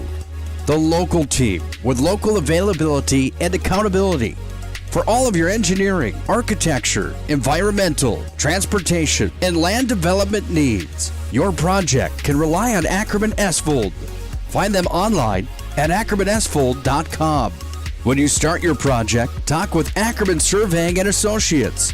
Our experienced surveying team guides you in the right direction with planning, planning, and lot and boundary surveys. The trusted name in land surveying, the trusted name in architecture and engineering is Ackerman Surveying and Ackerman Esvold. Find them at ackermanesvold.com.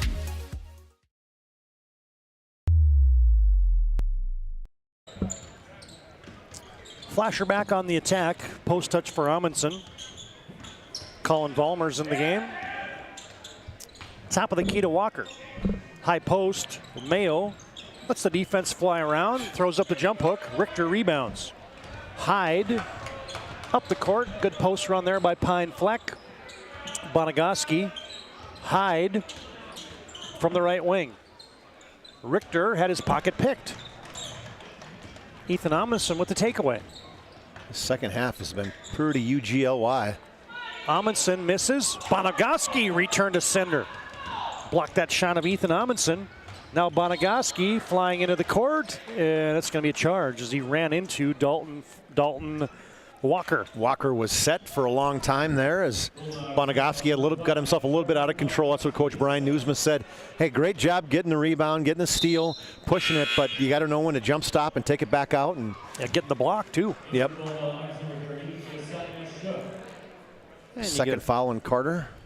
Get a little timeout here was Zach Bonagoski, who wipes up the floor. We can tell you that today's game brought to you in part by Roger Ward Moving and Storage. You can find them online at rogerwardmovingandStorage.com to schedule a move or find a quote. Today's game also brought to you in part by Prestwich Orthodontics. Offer free consultations and financing options to take your smile to the next level. Call them at 852-2646. Takeaway, and there goes Pine Fleck for the easy deuce. William Mayo on the flyby missed the steal, and Pine Fleck just glided in for the bucket. Flasher on top, big. 2:25 to play third quarter. There's a power move. Yeah, I was looking for that one as they've been overplaying him to his right because he's been shooting that jump hook and waiting for the drop step, and great job with the drop step here by William Mayo. A quiet afternoon for Mayo as there's a missed three for Flasher. Good defensive set for Surrey. Vollmer into the front court. Skips it over to Christensen. They look for Mayo again. Can't get it in there this time. Set down the sideline. They turn it over. Pine Fleck dislodged. Bonagoski has it. Leaves it for Freeze. Double pump. Missed it. Got it back. Blocked. Return to senders. Mayo got it. Hyde rebounds. Freeze got it. Freeze missed it. 4 shots, TD. Back of the rim on all of them. Everybody on the Flasher sideline was like, what? Now Freeze has a steal. Sideline fast break up to Hyde. Retreats. Trey Hyde fires it over to Bonagoski. Back to Hyde. In the corner to Pine Fleck. They look on the high post. Now mid post for Freeze. Bonagoski. Oh, they leave Freeze wide open from downtown. Hello. He's had 3 of those tonight, Todd, where I mean, when you got one of the best shooters in the state, he's not a guy you want to leave wide open. Yeah, again, he just kind of takes a deep breath like he's shooting a free throw on those. I mean, that's about a 67% shot. He's going to make 2 every 3 of those. On a curl, they get it to Walker.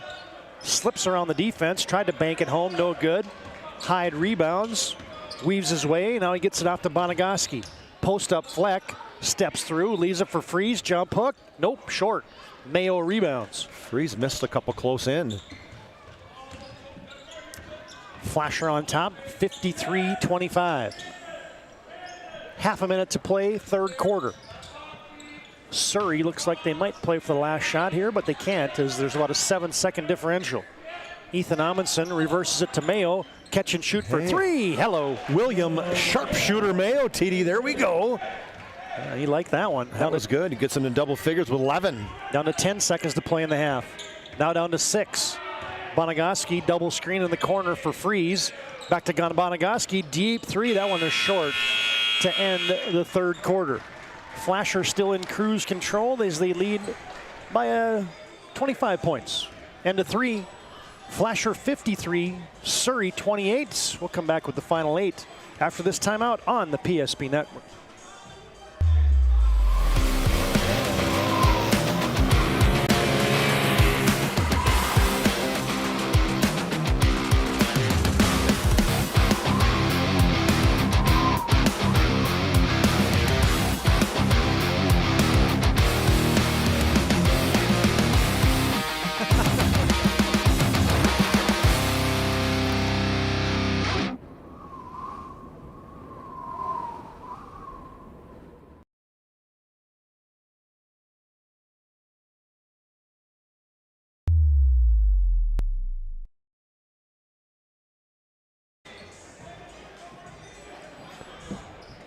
Flashers led this one throughout, 53-28 on your BNC National Bank scoreboard. BNC National Bank, with locations throughout North Dakota, Minnesota, and Arizona, provide you with banking and wealth management services for your business and family.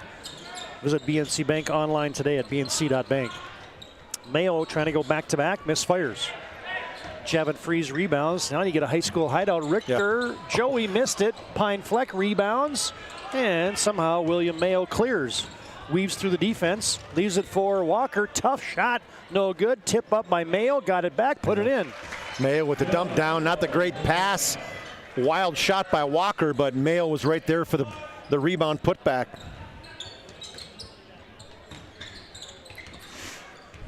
(53-30). Flasher on top. Pine Fleck thought about it. Reversal now to Zach Bonogowski. Richter tried to get in a post to Javin Freeze. Instead, that's kicked by William Mayo. A few scores early on, TD. So Berthold beat North Prairie 80-27 in that Hoopster Classic. DOB beat Trinity 49-45. And then Thompson on a last-second shot defeated Ryan 56-54. I'm still efforting the Velva Trenton score. A couple good ones up there. Yeah. Well, there we go. Just as I say it, 77-57 Velva wins. Velva, 2 big wins up there. They look good. Guess who? Freeze on the out-of-bounds play. Left them open. 33 for Javin. He's above his average of 29.7. Going to be averaging 30 points a ball game. Yeah. And he's closing in on 1,000 points in his career as well, folks. That's right. He needs 59 to get to 1,000, and I think 40 is the record, if I recall, for points. His brother had 41 game. He's on his way to that again. I don't know if he's going to stick around long enough as William Mayo knocks it down from downtown. Mayo getting hot this second half. 2 threes, a couple twos. He got 16. Yeah, he says sharpshooter this. He's just getting a lot more fluid now. 6.5 to play in the game. Flasher gets it to Freeze. Top of the key. Into the paint he goes. Way back outside with 10 to shoot to Trey Hyde. Bulldogs come up top to Zach Bonogowski. Gets a screen from Richter. Freeze is going to have to beat the shot clock. Tough shot. Airballed it. Rebound put back in by Hyde, but it was after the buzzer. Good defense by Surrey. Surrey's played a lot better the second half.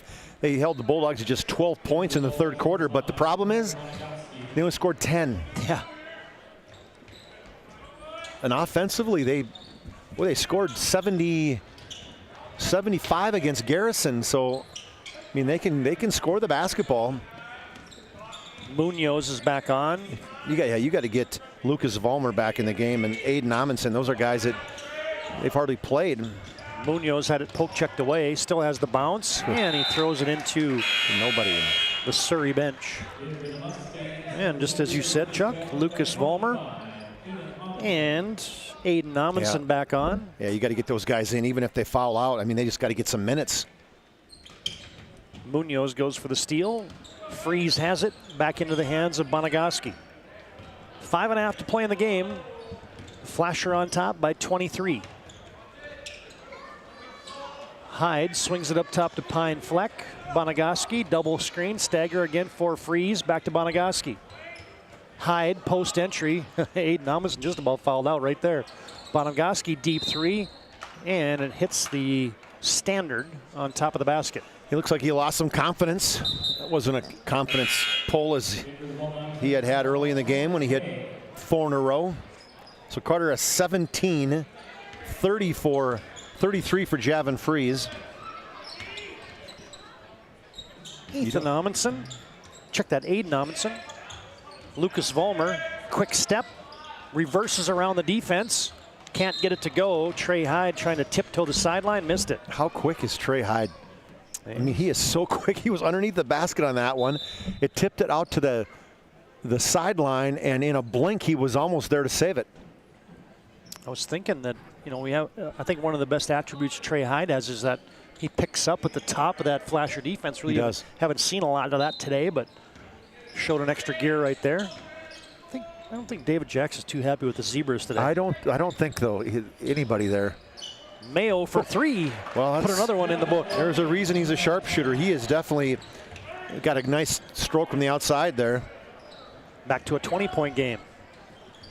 William Mayo trying to bring Surrey back to respectability here with 4.5 to play in the game.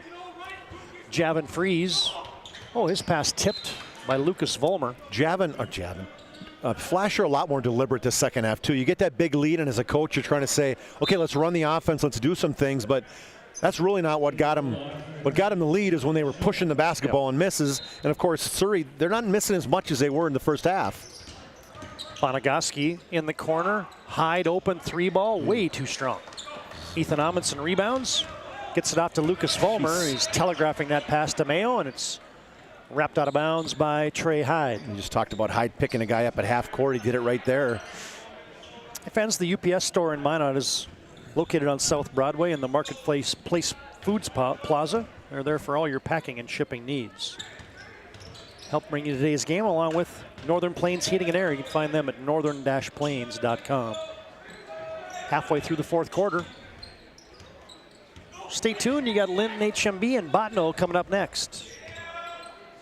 Munoz looking for Mayo. Down to 3, down to 2, has to fire. Oh, off the front iron.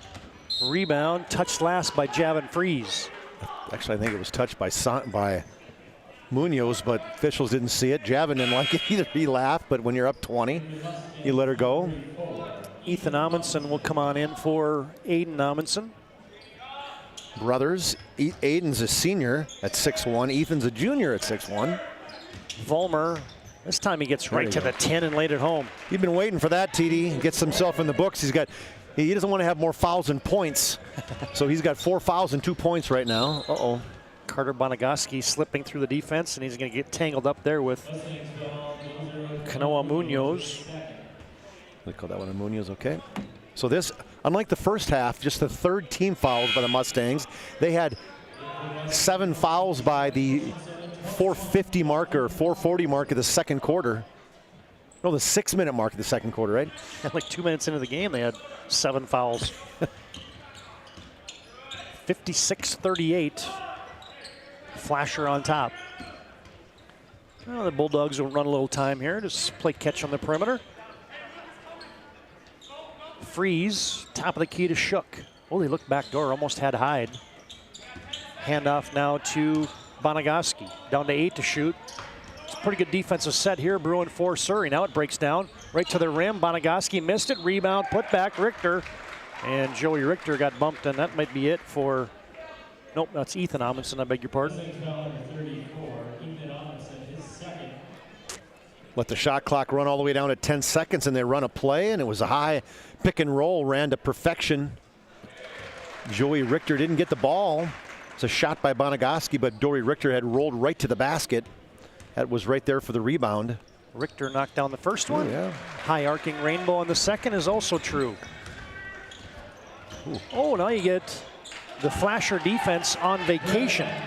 Trevin Christensen, that's his first 2, right? Yeah, absolutely, and a great pass by Lucas Vollmer. The closest it's been in a long time. Surrey's going to extend some pressure. Flasher gets a 3 from Javin Freeze. That's short. Now all of a sudden, Flasher gets, if Surrey gets a couple more hoops here, it'll make Flasher at least think about it. There's Vollmer for 3, no good. Long rebound. Quicker to the ball was Javin Freeze. Now you got a developing 3-on-1. Bonagaski runs and slams into Dalton Walker. And that's going to be 2 shots upcoming for Carter Bonagaski. Dalton Walker said, I got 4 more of those. You didn't get any freebies on this one. Carter has 17. Gonna be close to pick to see who's going to be our Sport Clips MVP of the game. Well, you can just about give it to Javin Freeze every time. Yeah, exactly. Flasher wins, but I'm kind of leaning towards Bonagaski today. Nothing against Javin. He was our Sport Clips player, MVP of the game against Center. Right on cue. Bonagaski makes both free throws. He's got 19. 60-40, Flasher on top with 2:20 to play in the contest. Game 2 here from the Mandan Holiday Tournament. Mayo flips up that jump hook, no good. Richter rebounds. He's hounded in the backcourt, gets it off, clears to Freeze. Now Shook is loose, layup, no good. No, he was wide open. Kind of off the wrong foot, It maybe. totally was. Left hand with off the left foot. Looked awkward. Mayo gets it to, Mayo gets it to Vollmer. Nice double pumping finish there for Lucas Vollmer. Yeah, it's unfortunate for us, TD. He was in foul trouble. We didn't get a chance to see him. You can tell he's a good ball player. Oh, there's Javin Freeze. Slicing and dicing for 2. And you get a timeout on the court. Is this just going to be to get subs in, or is it actually going to be a timeout? As he said. That'll be a full timeout. That'll be a full timeout. We'll break as well. 1:39 to play in the contest. Flasher in cruise control here, and we're back after this timeout on the PSP Network. This broadcast on the PSP Network is proudly brought to you by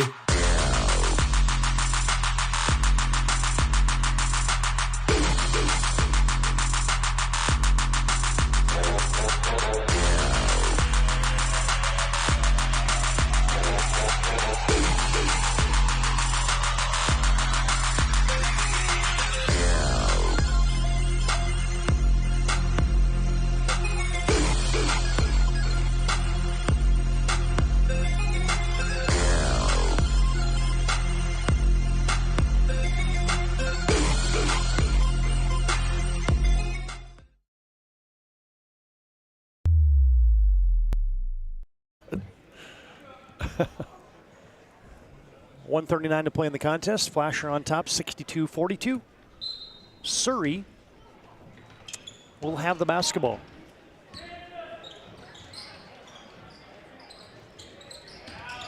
Christensen post up Walker and a poke check from behind. We whistled on Trey Hyde.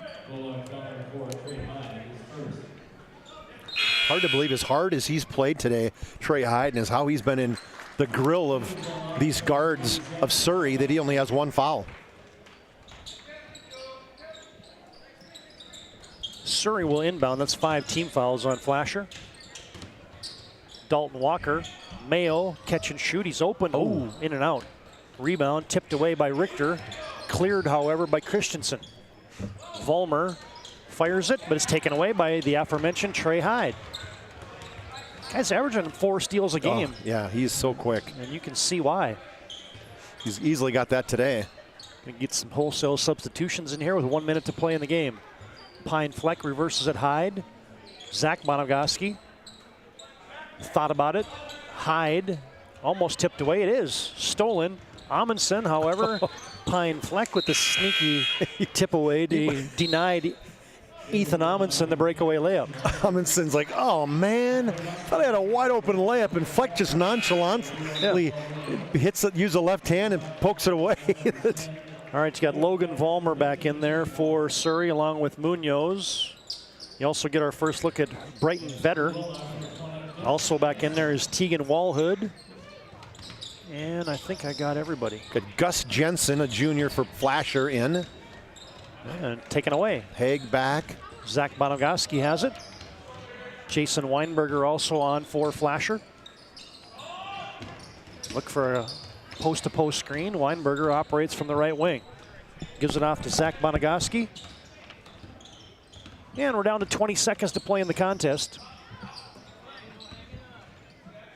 Fleck down to 8 to shoot. Weinberger almost taken away. Zach Bonogowski, and it is taken away. Haig couldn't keep the handles. Now here comes Colin Vollmer. Down to 2, down to 1, missed the shot, and this one has gone final. Flasher 62, Surrey 42 is the final score. Your BNC Bank scoreboard. And we welcome you to our planning team, financial advisors, Shots Crossroads post-game show. Get a word with some of the particulars here for Flasher Bulldogs. As Flasher improves to 3-1 in the season, Surrey will fall to 0-3. Chuck has made his way down courtside, and we'll get a word with head coach Brian Newsma, and it looks like Javin Freeze. Take it away, Chuck. All right, thanks, Todd. You guys got out on him quick. I mean, defensively, you were in their grill, and we were thinking it was going to be a close game because it was such a close matchup with Garrison, but man, you just blew them out early and they couldn't come back. Yeah, tremendously proud of our effort right away. We saw the game before us, and one team jumped out 10-0. We said we can't have that happen to us. We got to be locked in and get ready to get after it. And the guys accepted the challenge. They worked their tails off and guarded. It was good to see. Yeah, and that's one thing for you guys. Offensively, you've got the horses. Defensively, it seems like that's the thing you've changed a little bit this year, where you're not doing the 2-3 zone as much. You're doing some different types of offenses, some traps, some man-to-mans, and that's really making things more diverse for you. Yeah, we got to be multiple on defense. No matter what defense we're running, we want to be active and aggressive, and we got to communicate. I thought our communication was good, talking through their screens and what they were trying to do to us. So proud of our effort. This is great. We can learn from it. We actually get in the gym, so excited about that. We got another opportunity tomorrow. We can look at the film and see what's what we need to do better. That's going to be a good matchup. I mean, Glen Home, they're a tough team. They are. We have them on the schedule every year, and it seems like we play them every year in this. So it's great, though. They've got some length. They've got some great guards that I think they've been playing since, 2012, I think. But they've got some veteran talent there, so it should be a good matchup. Good win, Coach. Good luck tomorrow. Appreciate it. All right. Javin, and for you, we've got to stop meeting like this. Just a week ago, was you and I again talking at half court. But for you, they seem to get out on you on the three-point line early. So you were attacking the basket a lot earlier today than you did last time. Yeah, I saw them, closing out to me. So I just drove by and, the lane was open. So I took advantage of that, and that was good, yeah. And in the second half, it seemed like you had some wide open threes again where you had time to check the air. Yeah, they switched defenses on that.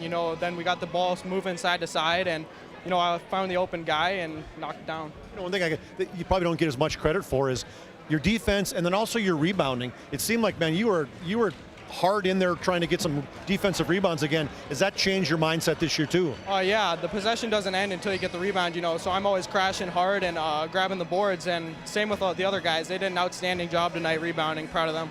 One thing, it looks like you guys are having a lot of fun too. Oh, we are. We came prepared today, laughing, having fun. We got to defend the ship, so.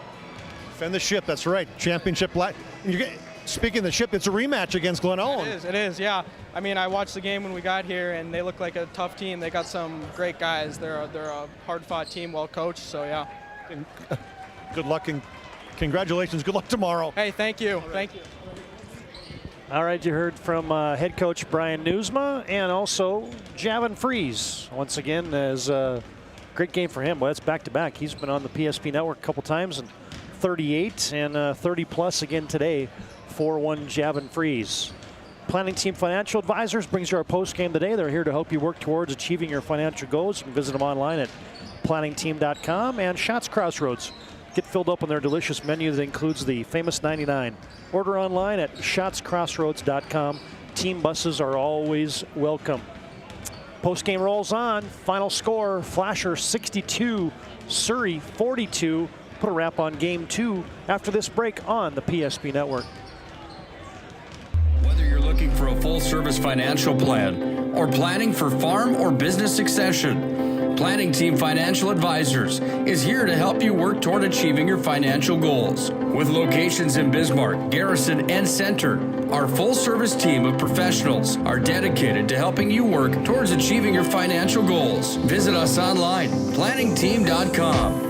Securities offered through LPL Financial, member of FINRA and SIPC. Investment advisory services offered through New Edge Advisors, LLC, a registered investment advisor. New Edge Advisors, LLC, and Planning Team Financial Advisors are separate entities from LPL Financial. Our stylists are trained to understand the nuances of cutting men's hair. Less pomp, more adore, huh, Brittany? Square face wavy hair. Mid-fade with a textured top. Finish it off with the hard part and taper that neckline, coach. Cowlick, what's the move? It's not just all about hard work here. Hit all. 7. Pressure. Points. Yeah. It takes expertise to be a sport clip stylist. Here. That's the spot. Right there, huh? Sport Clips, the pros in men's hair. Are you moving your business or your home across the town or across the country? We know it can be stressful. To ensure your possessions arrive on time, intact, and on budget, make your move with Jobbers Moving and Storage. Jobbers can help you with every aspect of your move. With our efficient step-by-step approach to move management, we can tailor a plan to suit your needs and schedule. With locations in Bismarck, Fargo, Minot, and Aberdeen, Jobbers Moving and Storage is your choice. Visit jobberswarehouse.com. It's Jobbers Moving and Storage.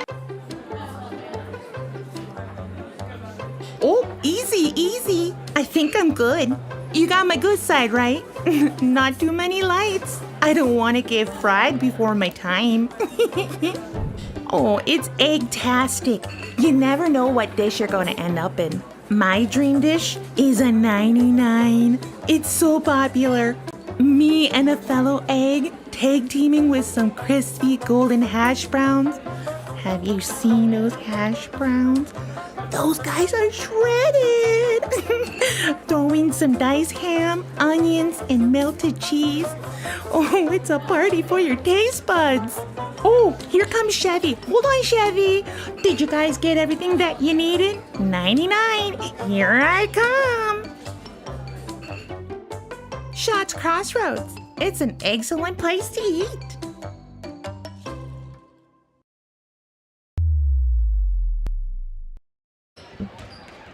Todd Domries, Chuck Claremont back on our planning team financial advisors. Shots Crossroads postgame.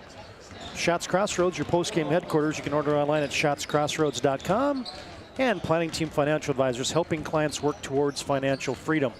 Flasher got up big, and they win this one 62-42. And they will join Glenelg and Hebron in the semifinals of the Mandan Holiday Tournament tomorrow. First up here in our postgame, Chuck, let's run through those final game numbers as Flasher improves to 3-1 on the season.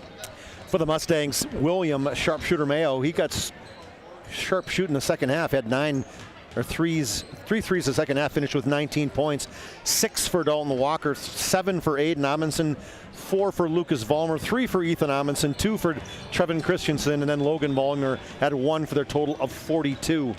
For the Bulldogs, it was the Javin Fries and Carter Bonagovsky show. They had 54 of the 62 points. 35 of those went to Javin Fries as he had 27 and a half. And they slowed the offense down tremendously. He had 2 threes and a deuce the second half. So he finishes with 35. Great game for the senior Carter Bonagovsky as he had 19 points. Both Javin and Carter each had 4 threes in the game. So 35 for Javin, 19 for Carter, 4 for Pine Fleck, 2 for Josiah Shook, and 2 for Joey Richter. They got up early and often, 15-5. They were up by 23 at half, 25 at the end of 3 quarters, and then just kind of coasted in for a 62-42 win for the Bulldogs. Javin Fries leads the way again for the Flasher Bulldogs. And Chuck, it's time right now for our move of the game, brought to you by Jobbers Moving and Storage. Jobbers can help you move across town or across the country. Locations in Bismarck, Minot, Fargo, and Aberdeen. And our Jobbers move of the game this afternoon is? Well, it's got to go to, we touched on it when it happened, is the Carter Bonagovsky great reverse layup. He came from the left side, jumped in the air, kind of hung, and then took that right hand and like the spinner on the back side. That was about the 6-minute mark of the second quarter, but it was good enough to warrant our Jobbers Moving and Storage move of the game. Yeah, Jobbers, their efficient step-by-step approach to move management keeps everyone on the same page. Locations in Bismarck, Minot, Fargo, and Aberdeen. Find them online at jobberswarehouse.com. Carter Bonagovsky with the English is your Jobbers move of the game. All right, last thing we got to take care of here is our Sport Clips MVP, and you can check in with a hairstylist today at sportclips.com. Today's game MVP for the Flasher Bulldogs is? It's pretty hard to go against Javin Fries when he has 35. I mean, great game by Carter Bonagovsky. He was the vice MVP, if you want to call it that, but Javin Fries has got to be it. He scores 35, 27 in the first half, kind of coast to 35, over a little bit over his average, but he is our Sport Clips MVP, Javin Fries. You know, after he started the season 0 for 8 from downtown against Kittercounty, he has been on fire from downtown, and he does it again today. Not just downtown, he was doing it from all over the place today. As Javin Fries, the talented junior for Flasher, what did he finish, 35? 35. 35 big points, as he's averaging over 30 a game, folks, and he did it again today for the Bulldogs. Sport Clips makes you feel like an MVP with their MVP haircut experience, and congratulations, today's game MVP is the junior for the Flasher Bulldogs, Javin Fries. All right, fans, that'll put a wrap on game 2. We'll put the books closed up on this one, and we'll set the stage for game 3 from the BNC Bank Mandan Holiday Tournament. The Bottineau Braves and the Linton, Hazelton, Moffat, Braddock Lions coming up next. Final score in game 2, Flasher 62, Surrey 42. Back after this break, and we'll set the stage for game 3.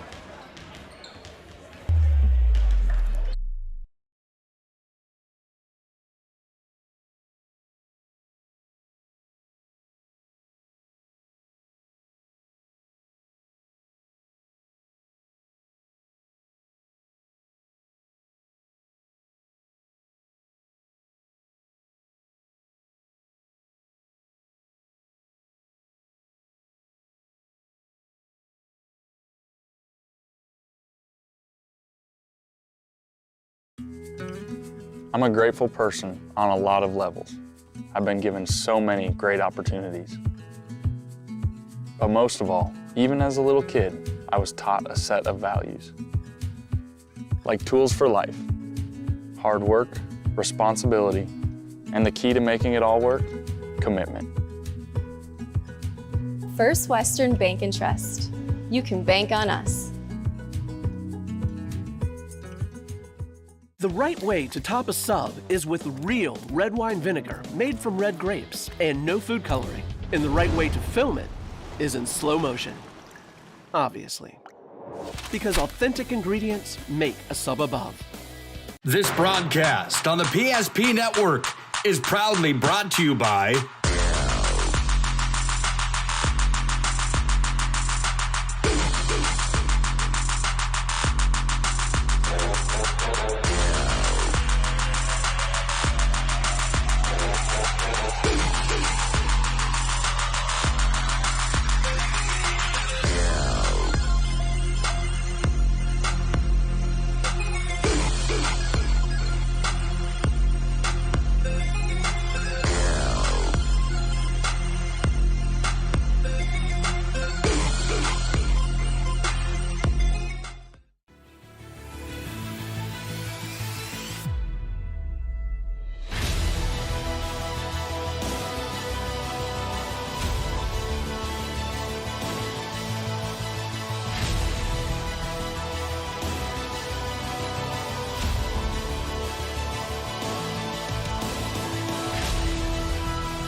Hi, I'm Agent Simon Servpro with CRSF.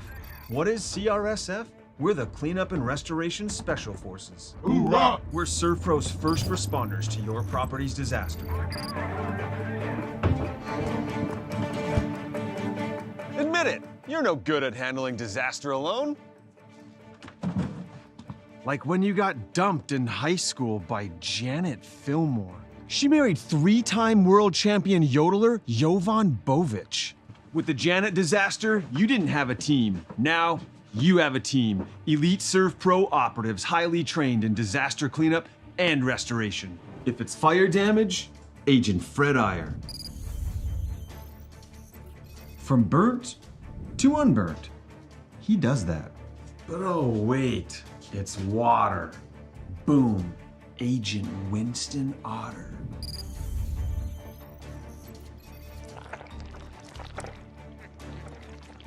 He's been called the human sponge.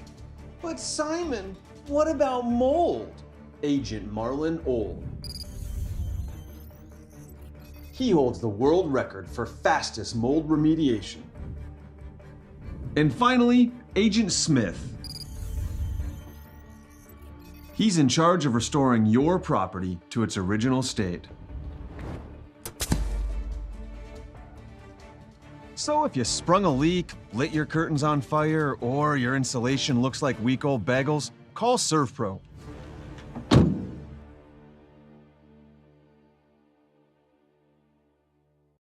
In southwestern and south central North Dakota, on any given day at any given moment, a Dakota Community Bank and Trust customer is logging in or signing on to do their online or mobile banking. We believe that community banking can blend both the past with down-home customer service in-house and the future with modern banking conveniences and technology for our customers anywhere, like here or here, all while honoring our long-standing tradition of community-first oriented banking here at Dakota Community Bank and Trust.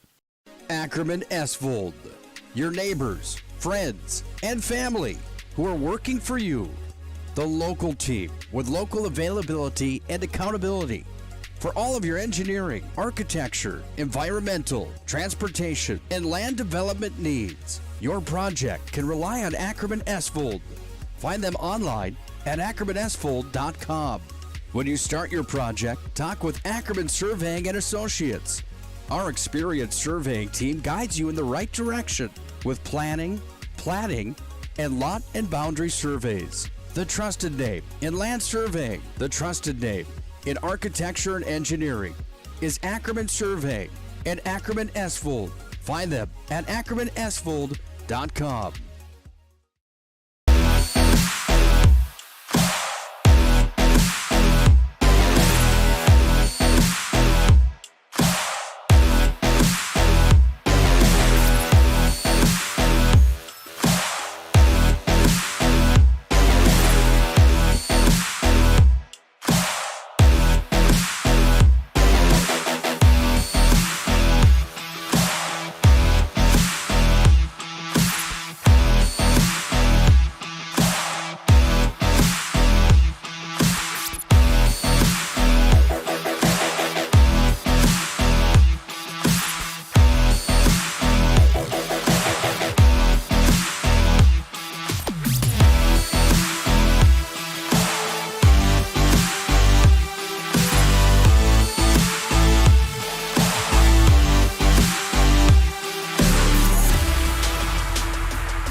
And we're back in our Shields pregame show. Shields offers you the best retail experience, and they got everything from clothing, footwear, and gear for all your passions, from fishing to fashion. Shields brings you our pregame and all of our PSP network broadcasts. Back in the BNC Mandan Holiday Tournament, and we get set for Game 3.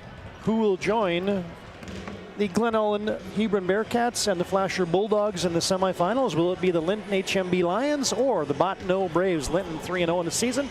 A legendary head coach, Dan Carr, and the Bottineau Braves 0-2 on the campaign, and their head coach is Kevin St. Clair. Slow start for Bottineau, but man, they got a lot of guys back from a team that I was impressed with last year here at the Mandan Holiday Tournament. Yeah, they got some guys. One guy we know is a stud, Carson Hare, 23 points a game last year, averaging 29 a game this year. And I can remember him last year. He was on fire, and he was definitely one of the better basketball players we saw. At 42 points one game last year in the Mandan Holiday Tournament. And the one thing I like about him too is he's a three-sport athlete. He's all-state football player.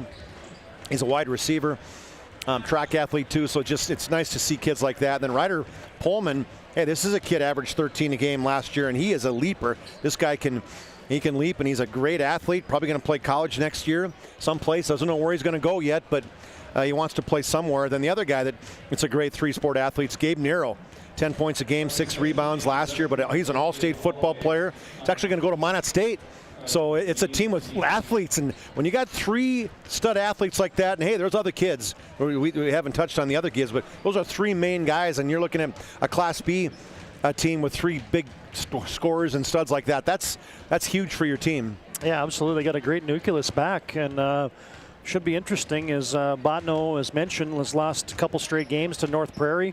67-64, and a close one to Dunseith as well, 74-65. So Bottineau comes in here 0-2. Linton HMB, they were ranked and favored by the Hoopster to win Region 3 this year, and I guess the reason why is they got 9 lettermen and their entire roster back from last year. So a lot of things to like, including a 41-year head coach, Dan Carr, with 789 wins coaching the Lions. That's just hard to fathom. Yeah. I mean, it's crazy. He was one of the coaches, or he was the coach this summer when we played in the, what's this, All-Star game, Lions All-Star, when I played against John Richter. We'll talk about him. His kids are playing. John was playing the Class B side, and Dan Carr was the coach because they won the state tournament back in 1985 with John Richter. So Carr was the coach, and so I got to know him a little bit, and it's crazy that he's still there at 56, and I've been way past it, and he's still going. That's crazy. So, I mean, he's good for a few wins a year, just him alone, but the cupboard's not bare for him, as he mentioned. Everybody back, including all 5 starters. When you got guys like Trace King, Jace Jokum, Grant, and Landon Bush, the Bush brothers, the twins, and then Justin Chasick as well, and then the 2 Richter brothers, Gentry and Riley off the bench. That's a good nucleus of guys. That's the reason you coach another year, right? As a coach, you're like, oh, okay, one more. Because it's a team that picked the preseason power poll 15th by the Hoopster, and they're already in the fourth poll. I think they had some votes this last poll. Well, I won't ask if you voted for them, TD. I did actually vote for Linton HMB. Yep. So Linton 3-0 in the season as they've defeated Hettinger Scranton big in their opener, and then they won a tight one against Harvey Wells County, and another close, hard-fought game against Beach, 47-44. So Linton's had a couple close ones here early on. Yeah, and that helps, because this could be one of those close games too, and I expect it to be, because Botno, don't let that 0-2 record fool you. Both North Prairie and Dunseith, I think, are picked decent in their regions. Yep, so absolutely. those weren't, it wasn't like they were playing against some poor teams. Right. And I like Coach Kevin St. Clair. He's in his 6th year. You get a chance to kind of watch the mannerisms and how the kids respond, and it feels like they really, when he's talking, they're listening. Hey, our thanks to Shields for bringing you our pregame today. As you can shop sporting goods, hunting and fishing gear, clothing, and more at Shields of Minot and Bismarck. It's time now for those starting lineups, and let's take a look first at the Botno Braves starting lineups. They'll start like this. Carson Hare is a junior guard, averaging 29 points a game. Taylor Christensen joins him in the backcourt. He's a 6-foot junior. Ryder Pullman is one forward at 6'2" and a senior. The other forward is Gabe Nero, 6'4" and a senior. And Jake Hennings is your starting center at 6'3" and a junior. So 4 juniors and a senior in that starting 5 for Linton HMB. Ooh, speaking of cars, Kyle Carr's in the house. Yeah, BNC Bank's the sponsor. Kyle, that's where he works. He's coming on in. 2-time first-team All-Stater for Linton HMB. We're talking about a lot of those former All-Staters for Linton HMB. Here's the Linton HMB starting 5. At the guards, it'll be Trace King, a 6-foot senior. Joined in the backcourt by Justin Chosick, the 5'8" junior. One forward is Jace Jokum, the 6'1" junior. And the 2 Bush brothers on the front line, Grant and Landon, the twins. Grant wears number 15. He's 6'3" senior. And his twin brother, Landon Bush, 6'4" senior. So Linton HMB will have a couple seniors, 3 seniors and 2 juniors in that starting 5. I know you have Linton relations through Gail. You related to any of these kids? No. None of them? No. All right. Your relations are all gone. I know they had studs quarterbacks in the day and whatever else you were watching, but they've moved on. Yep. So no bias, no Domrey's bias. Well, yeah, when your wife's from Linton, of course, you got to kind of pull for the Lions once in a while. Now, somewhere is Nick Jolliffe, either listening or watching. He's a Botno guy, deep. So he might be listening. I wonder if Nick's, I probably should have let him know. Now get set for basketball. Could have John Haugen running the camera for us this afternoon. Now we got Landon Domreys operating the camera, and the tip is up and controlled by Linton HMB. Chosick has the bounce. Comes to Landon Bush. Free throw line shot put up there by Trace King, no good. Check that was Jace Jokum, I beg your pardon. And Carson Hare has it. Flings it over to Taylor Christensen, almost lost the handle. Linton HMB comes out man-to-man. They look back door, but losing the handle there was Ryder Pullman. And it'll go to Linton HMB. Boy, a nice backdoor cut on that one too, and maybe the bounce pass might have been the better one. But good hands, or bad hands in his case. Trace King comes up top and poke checked away from Grant Bush.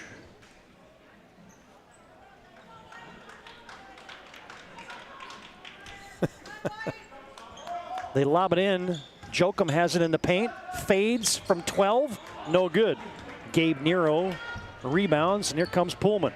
They try to get it on a headman pass up to Jake Hennings, and they say it was last touched by Botno, and it will go to Linton HMB. Yeah, I think Trace King went high up in the air, then hit the ball off at Jake Hennings and out of bounds. So 2 turnovers in 2 possessions for the Braves. Landon Bush breaks a double team pressure. Up to Grant. Chosick has it. Thought about a three. Lets the defense fly by. Grant Bush into the paint, and you're going to get a block there on Carson Hare. Yeah, Carson Hare went for the fake. Grant Bush kind of looked like he was originally going to pull up from the free throw line. Instead, took a couple extra dribbles and a little ticky-tack foul by Hare. Jokum off the inbounds. Comes up to Trace King. Now they lob it in the post. Off the hands of one Bush. Into the hands of Grant. Now a three ball from the right side, no good. Misfiring there was Trace King. And a rebound, yanked out of there, and here comes Carson Hare. Oh, behind his back, slippery to the tin. Oh, we couldn't finish it, and it's off the hands of Pullman. That would have been, I mean, how many times have we ever had the first play of the game being the Jobbers moving and Storage moved the game? Yeah. That might have been one of them, behind the back. Wouldn't that have been something? But then he couldn't finish, so sorry.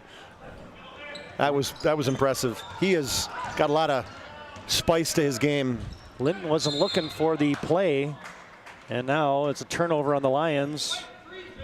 And you're going to get a foul whistled there on Trace King. Get a quick substitution in. Riley Richter's on for Linton HMB, the junior. Riley, one of the sons of John Richter that we had talked about earlier. Carson Hare, step back three, no good. Yeah, we're still scoreless. Both teams locked in on a defensive end. The rebound knocked out of bounds. It'll be Botno basketball. Braves will set it up in the box. Pullman, stop and pop. Got it from 18 on the left wing. Yeah, Ryder Pullman, nice job off the out of bounds play. Got a high pick. Got to that left wing. About a 15-foot jump shot. Botno on top, 2-zip. You know, Linton fans like to stay up on their feet until they score, but half of them sat down. They said, "To heck with this." Now you get a bump foul. As pushing the action there was Gabe Nero, as Linton HMB kind of lazy with the basketball. Yeah. Second turnover for the Braves, or for the Lions, and this quick return by the Braves. It takes a little bit of time to kind of get things going, isn't it, both teams? Yeah, you've been watching, you've been on the bus. Gabe Nero misfires on the free throw.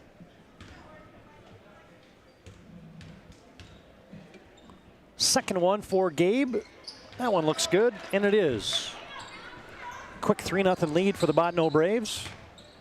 Those of you just tuning in, our normal automated scoreboard is out of action tonight. So you're missing the clock and some fouls and timeouts and things like that, but we'll keep that score updated as best we can. As get Jennings with a foul at the timeline there. Jake Hennings, I beg your pardon, picks up that personal foul. Botno on top, 3-zip, 5:42 to play first quarter. Kamikaze steal for Pullman. Grant Bush has it in the corner. Trace King for three, short. Rebound, Grant Bush, putback is in. He is such a hard worker, the Bush brothers around the basket, Todd. Big, wide shoulder, strong kids, and nice rebound putback there. Almost poke checked away, but Ty Merrim said it was last touched by Linton HMB. Grant Bush puts Linton HMB on the board. Merrim has it. Check that, Taylor Christensen has it, but he lost the handle. Riley Richter into the front court for Linton HMB. Back out to Riley Richter from downtown. Ooh, missed everything. Grant Bush saves it way out to the timeline. Trace King couldn't track it down, and it'll be Botno basketball. Slow start for both two teams. Hey fans, tonight's game brought to you in part by Roger Ward Moving and Storage. Find them online at rogerwardmovingandstorage.com. Carson Hare splitting the defense, and you're going to get a hand check there. And I'm sure he draws a lot of fouls as he's so quick to get in the lane. Justin Chosick picks up that personal. Pullman right side for three, no good. Carson Hare rises in amongst the trees for a rebound, and he's going to be fouled. He's being face guarded, Todd, by Justin Chosick, and so great job by him. He just kind of faked right, then dove hard to the basket, to the weak side. A rebound, there was nobody there, and went high up in the air, ripped down that rebound, and I don't think he had a chance of getting the basket, but he knew he was going to be able to get to the free throw line if he drew the foul. 2 fouls on Justin Chosick. Free throw for Carson Hare, no good.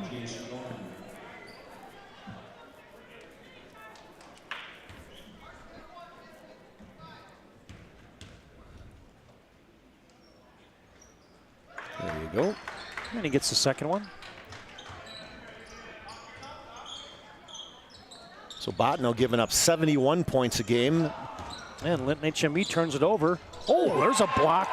Jace Jokum returned to sender. It was way up in the air.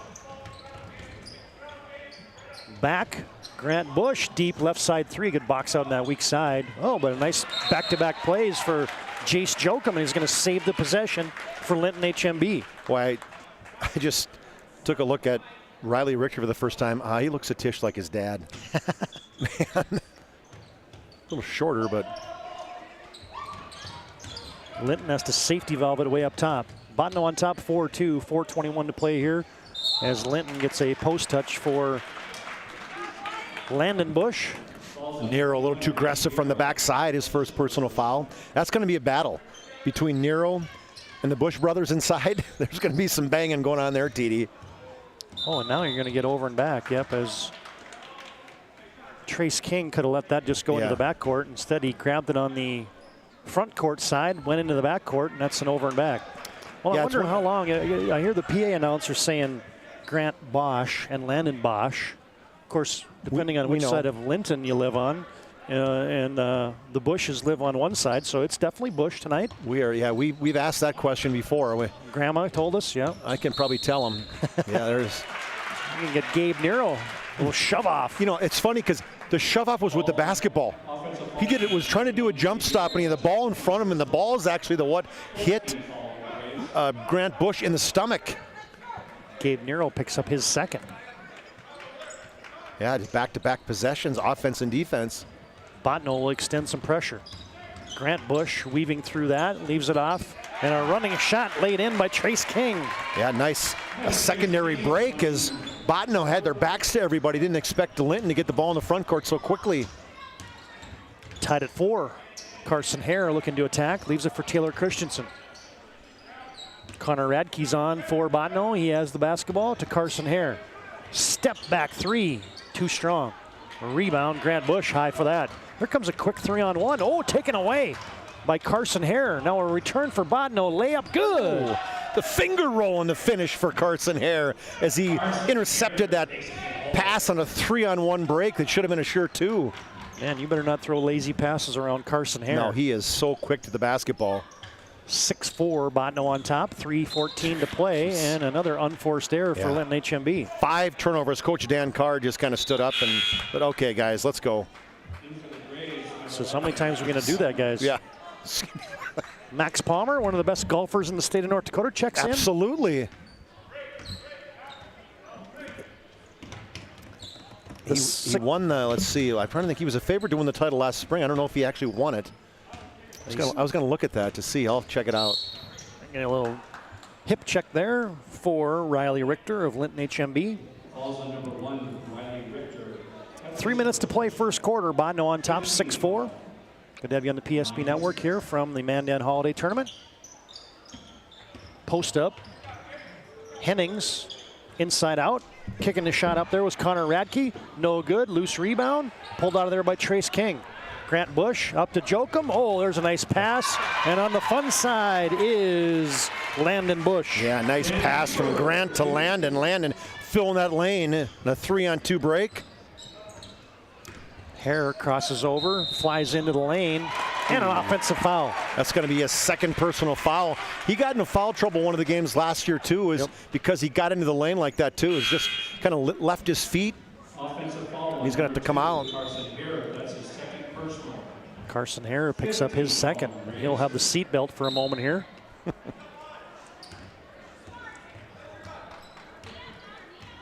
3 points leads Botno, but they just have 6-6. 3-ball for Jokum, kept alive by Grant Bush. Second chance for Linton HMB. Jokum will turn, baseline fade and hit. Well, that's a tough look too. He looked like Max Palmer right in his grill. And you get Kevin St. Clair asking for and receiving a Hub International Insurance timeout on the court. Contact your local agents. Josh Cattell, Michael Borman at 355-3100 at Hub International.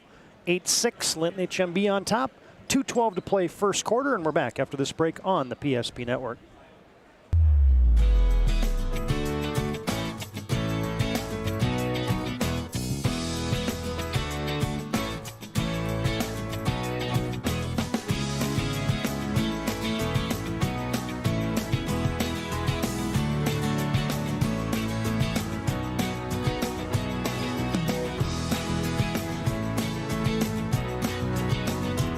We look forward to serving you here at your local community bank.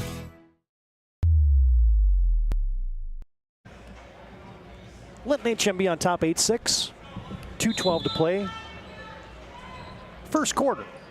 Game 3 from the BNC Bank Mandan Holiday Tournament. BNC Bank. Make managing your money easy.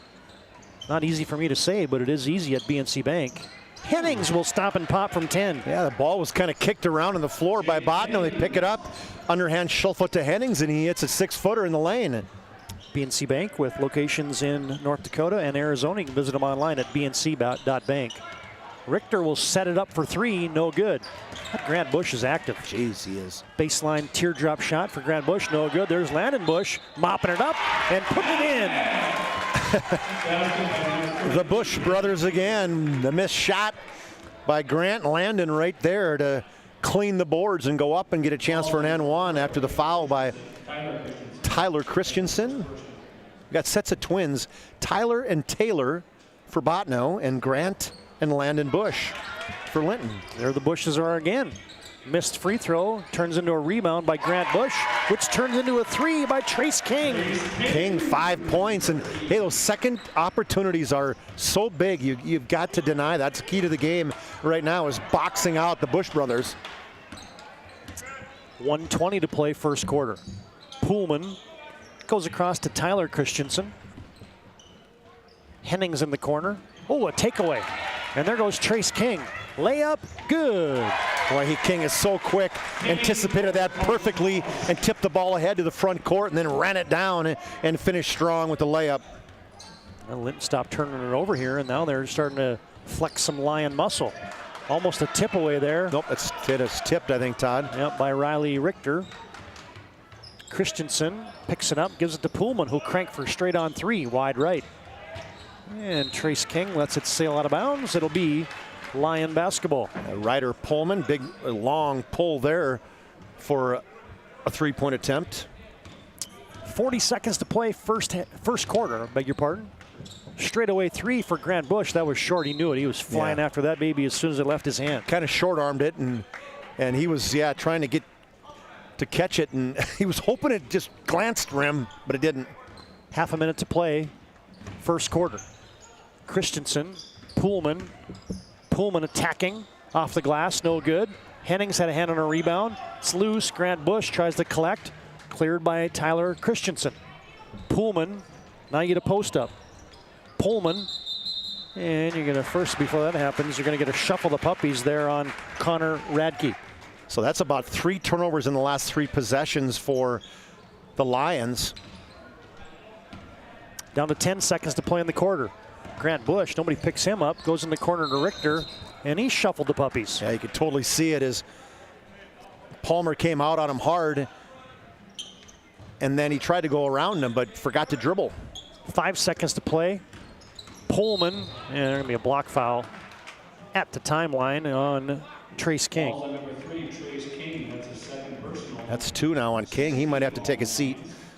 Yeah, he's better get him out with 2 seconds to go. He might sit a little longer. Caden Massett's checking in, TD. 6'2" junior. Down to 2, down to 1. Pullman from the timeline. Drew iron, and that's the way the first quarter will go into the books. End of 1 from the BNC Bank Mandan Holiday Tournament. Linton HMB 15, Botno 8 on your BNC Bank scoreboard. Back with the second after this timeout on the PSP Network. Your business or your home, across the town or across the country. We know it can be stressful. To ensure your possessions arrive on time, intact, and on budget, make your move with Jobbers Moving and Storage. Jobbers can help you with every aspect of your move. With our efficient step-by-step approach to move management, we can tailor a plan to suit your needs and schedule. With locations in Bismarck, Fargo, Minot, and Aberdeen, Jobbers Moving and Storage is your choice. Visit jobberswarehouse.com. It's Jobbers Moving and Storage. But Simon, what about mold? Agent Marlon Old. He holds the world record for fastest mold remediation.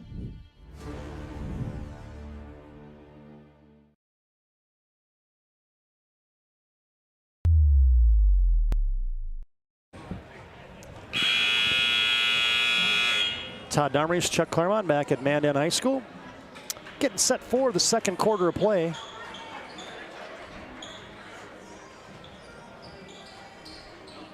Linton HMB, strong second half to the first quarter there. Leads it 15-8. Yeah, it was 8-8. Tied at 8, and then they just kind of cranked up that defense, forced 3 turnovers, and went back and scored, I think, 7 points on those 3 possessions. Whoopsie. Almost a takeaway.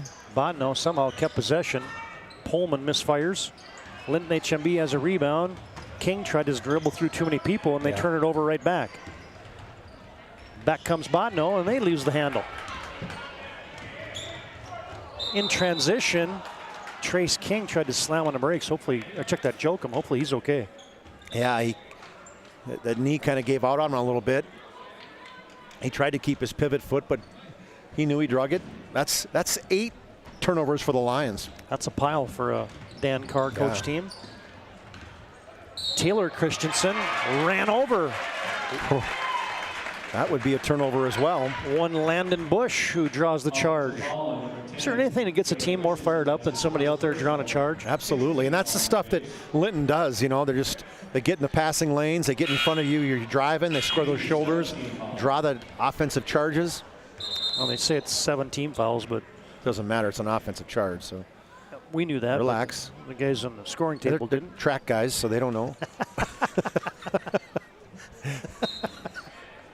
They can teach you how to do the triple jump, which is hard. They're just making some retirement cash. Gentry Richter's on for Linton HMB. He fires it in the corner. Jokum misfires on a 3. Back comes Pullman. Quick first step there as Pullman got to the 10. What are the chances Pullman was not going to shoot that one, TD, when he got that in the wing? He's got an itchy trigger. He had the look in his eyes like, that ain't getting past. We're going right at the draw the charge. And that's Riley Richter's second, but he has an itchy trigger. That's a good statement. Ryder Pullman misfires from the free throw line. Averaging 14 points a game, 9 rebounds. And a quiet start shooting a 3 for him, 4 for 20 from downtown. Yeah, that just shows he ain't afraid to shoot it, right? Misfired on both those free throws. Well, he's yet to kind of get her on track. Grant Bush into the front court. Linton HMB sets up shop. Near side to Richter. Bush into the lane, poke checked away. Nero has it. Carson Hare back on there. He's got a streak. Layup good. Well, he is fast with the basketball. He got that at half court, and man, 2-3 dribbles. He was by the defense. He loves that one-handed finish. Yes, he does. 15-10 on your BNC Bank scoreboard. Landon Bush, baseline jumper, no good. Weak side rebound. There's Gentry Richter banging that offensive glass, and he's going to be held on to. Yeah, Tyler Christensen, or Taylor with the personal foul, second personal foul. Man, Coach Kevin St. Clair, he's got on the whiteboard, box out, guys. Find somebody in a white jersey with maroon trim and get a body in front of them. Botno's close enough to the Canadian border. It'll be box out. You've been waiting on that one for a while, TD. Come on. It just came to me. Gentry Richter knocks down the front end of a bonus from the Servpro free throw line. I have a niece who they're from Winnipeg, and they came with my nephew and their kids, and yeah, that was totally the Canadian talk. Gentry Richter buries both those free throws, extends Linton's lead to a touchdown. 17-10, and the Lions force a little turnover. 7 turnovers for the Braves, 9 for the Lions. So pretty sloppy game right now, both teams. And I guess maybe defense is causing a little bit, but. Yeah. I would say both these defenses are pretty solid. Looks like Botno's now got a little zone. Yeah. 3-2 zone. Grant Bush, post entry to Landon Bush. He had it knocked away. Pullman, coast to coast, got it. That was a good finish.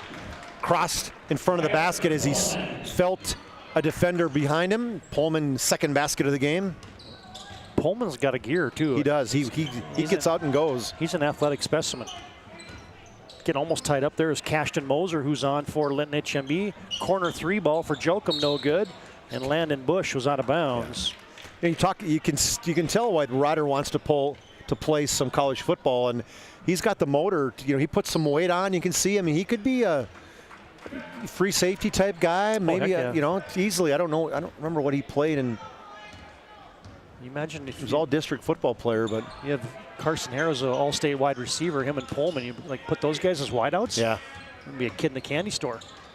Gabe Nero, 18-footer, far lane, no good.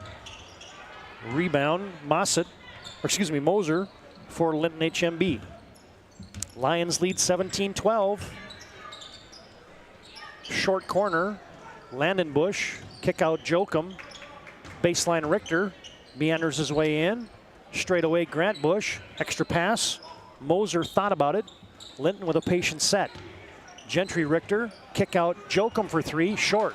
Rebound, Landenbush just bullied his way in there and took it away and laid it home. Found that weak side block and just, like you said, kind of motor graded Nero out. Got the weak side rebound and scored. Now you get Carson Hare with an offensive foul. Linton HMB is doing a nice job of getting their feet set. And Hare probably just a little bit out of control. 19 foul on Grace. Carson will sit out now with 3 personals.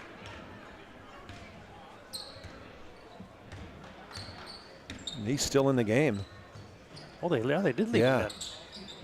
Well, I guess you're going to learn to play with some fouls, young man. Yeah, now you get a jump.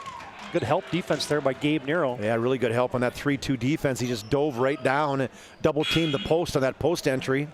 Good job by Bud Wilkie as well, the sophomore 6'3" guy for Botno.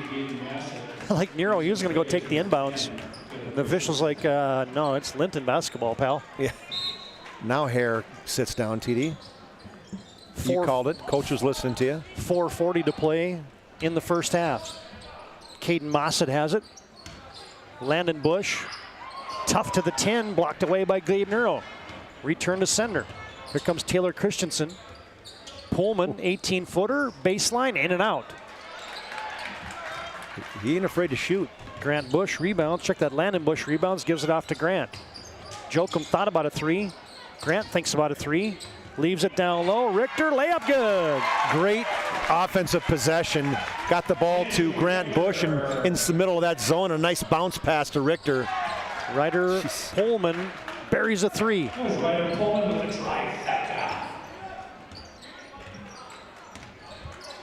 Linton HMB's lead is 21-15. Linton goes to the same spot.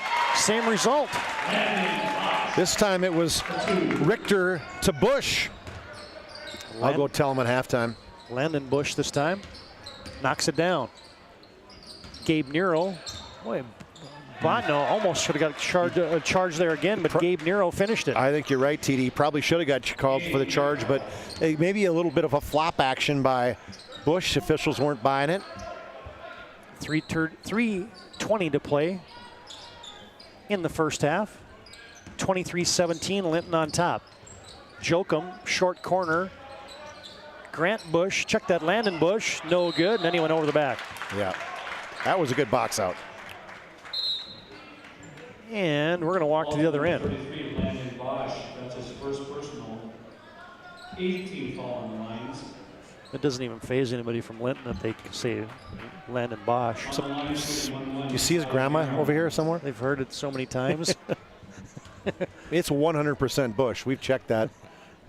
Ty Merrim at the free throw line for Botno, misfires. Misses the front end. Had to make one to get one, couldn't do it. Linton with a quick return. Grant Bush, Mossett, short corner, Gentry Richter, shot fake, goes up, knocks it down. Richter came from underneath. He's the runner on that against that zone. He's on the zone offense. Botno trying to answer, couldn't do it. Rebound tipped nicely there by Gentry Richter. Linton HMB by 8. Under 3 minutes to play here in the first half. Richter, oh, nice pass. The dime. And laying it home is Landon Bush. You talk about unselfish. I mean, it's always an extra pass in that lane. A lot of great pocket passes by the bigs of Linton Lions. Yeah, just fundamentally sound, right? Yep. Pullman couldn't convert. Tangle for the rebound. And Linton HMB comes out of there with it. Grant Bush on the attack. And he threw it at the shoe tops of Trace King. Check that Jace Jokum, and he couldn't corral it. The King's been out for a little bit. He's got 2 personal fouls. He still has the seat belt? He does. He's got the Dan Carr seat belt. He's old school. Christensen has it. Gets around Mossett. Might have been a fake the flopperoo there by Bosch. Check that. Now I'm saying it. By Bush. But I think you're right. He's falling backwards before he's getting hit. Hold your ground, and they'll call it. Mossett has it. Gets it back from Landon Bush. And Caden Mossett from downtown. Yeah, right out of bed. Caden Mossett, the junior, checks in, gets the ball to the wing. Wide open look. 3 ball for Pullman. Misfires. Pullman, it's like shots per touch. He ain't wasting any time tonight. Gentry Richter will survey and bury from the left corner. Gentry's having himself a quarter. 9 points in this quarter for Gentry Richter. He's feeling it. And now a takeaway. Big block by Jokum. A frustration foul on Ryder Pullman. He's mad right now. The redhead's got him mad on, TD. The officials got him staring right at him. Coach said, okay, you need to take a seat. Jace Jokum will be at the free throw line.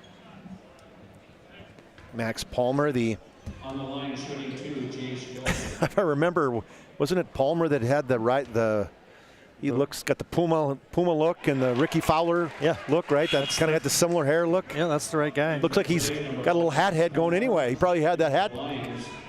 Maybe, and it's summer. It's little do we know. It's probably been 37 degrees today, but we've been inside. Jace Jokum gets them both. He's got 4 points. Leading. Boy, it was 17-12 or 23-17. So you got a 12-0 run right here by Linton. 3 ball for Christensen. That's Taylor, and he buries it. Well, they needed that one. His first basket of the game stopped that 12-0 run. Under a minute to play, first half. Grant Bush, Jokum to answer the 3. Nope, in and out. Rebound, Grant Bush. Off the glass, in the lane, no good. And Caden Mossett had position. Max Palmer went over his back. And that'll be Caden Mossett at the free throw line. Just another offensive rebound. They are double figures in offensive rebounds. That has been the key to the game right now. They cannot box out this hard-working Linton Lion offense. Mossett will have a double bonus free throw here from the Servpro free throw line. Mossett, he's a shooter. You can tell. He's got a good release. Got that. Sets it right in the shooting pocket there. Nice. Yep.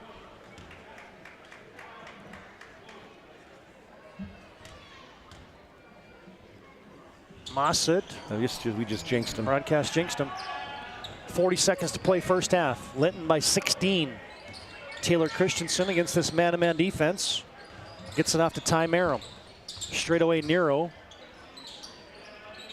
Kamikaze steal, Palmer, extra pass. Merrim for 3, in and out. Grant Bush rebounds, and Linton can play for the final shot of the quarter. Coach Carr stands up and says 1 shot.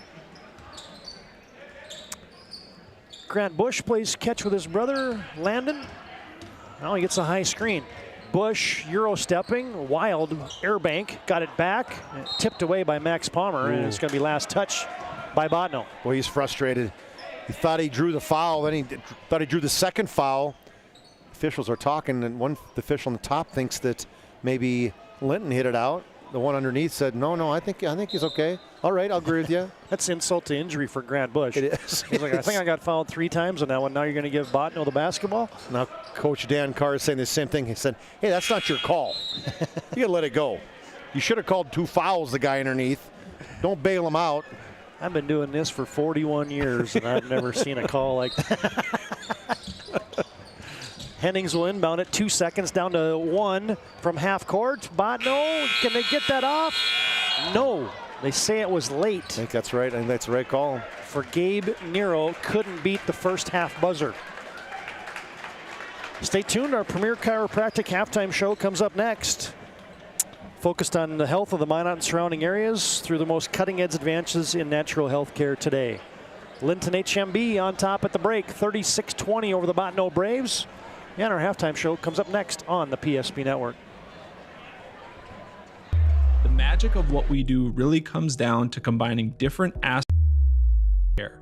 Here at Premier Chiropractic, we love combining soft tissue work, the adjustment, and exercises together.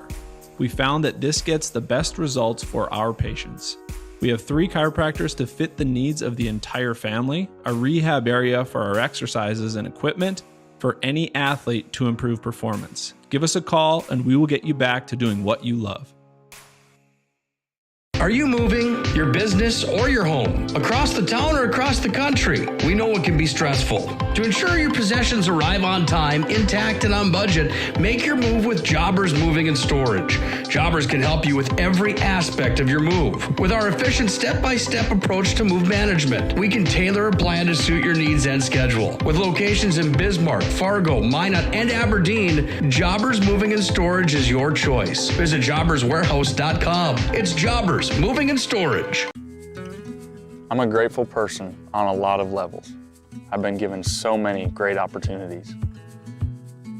But most of all, even as a little kid, I was taught a set of values. Like tools for life, hard work, responsibility, and the key to making it all work, commitment. First Western Bank and Trust. You can bank on us. Ackerman Esvold, your neighbors, friends, and family who are working for you. The local team with local availability and accountability for all of your engineering, architecture, environmental, transportation, and land development needs. Your project can rely on Ackerman Esvold. Find them online at ackermanesvold.com. When you start your project, talk with Ackerman Surveying and Associates. Our experienced surveying team guides you in the right direction with planning, platting, and lot and boundary surveys. The trusted name in land surveying, the trusted name in architecture and engineering is Ackerman Surveying and Ackerman Esvold. Find them at ackermanesvold.com. What you're witnessing actually happens. This is a sad story about bad math. Bad math? Does your online company include mounting? You can't beat the online pricing. When you add the mounting, the shipping, and all the extras, it's just simple math. We guarantee the lowest prices. Our Plus plan is simply better, a less expensive way to buy tires. Thinking tires? Think Tires Plus.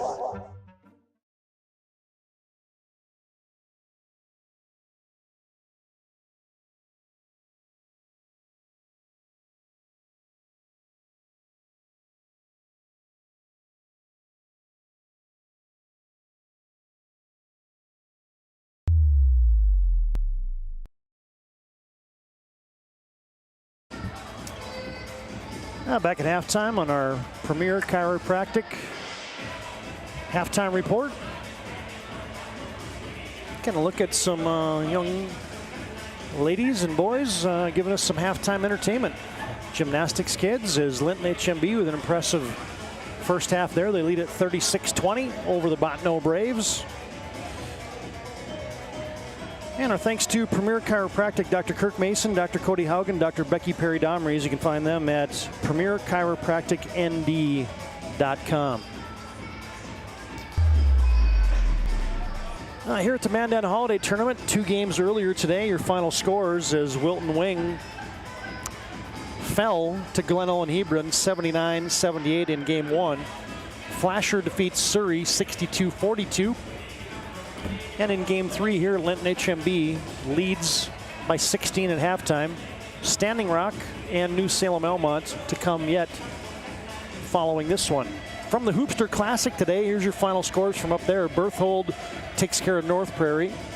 Velva on top of Trenton, 77-57. DLB outlasts Trinity 49-45. And Thompson gets a last-second shot to defeat Minot Ryan 56-54. Rugby and Beulah are underway right now from the Hoopster Classic. You can catch all that action also on the PSP Network. All right, we'll come back with the halftime numbers. Oh, it's not our pregame show right now. I guess I got the wrong graphic up there, Charlie. Yeah, there we are. The intermission report brought to you by Premier Chiropractic. Linton HMB by 16 here at the break. The numbers are next here on the PSP Network. Every 10 minutes, 3 people in the United States will die from a preventable incident. More people are dying on our roadways and in their homes than ever before, but that's where the North Dakota Safety Council can help. Safety is our mission, from the workplace to any place. We're a private nonprofit that offers more than 150 training courses that are dynamic, hands-on, and effective. From CPR and first aid to driver safety and even workplace violence preparedness, we want to make sure your loved ones come home safe each night. Go to ndsc.org to see how together we can make a difference.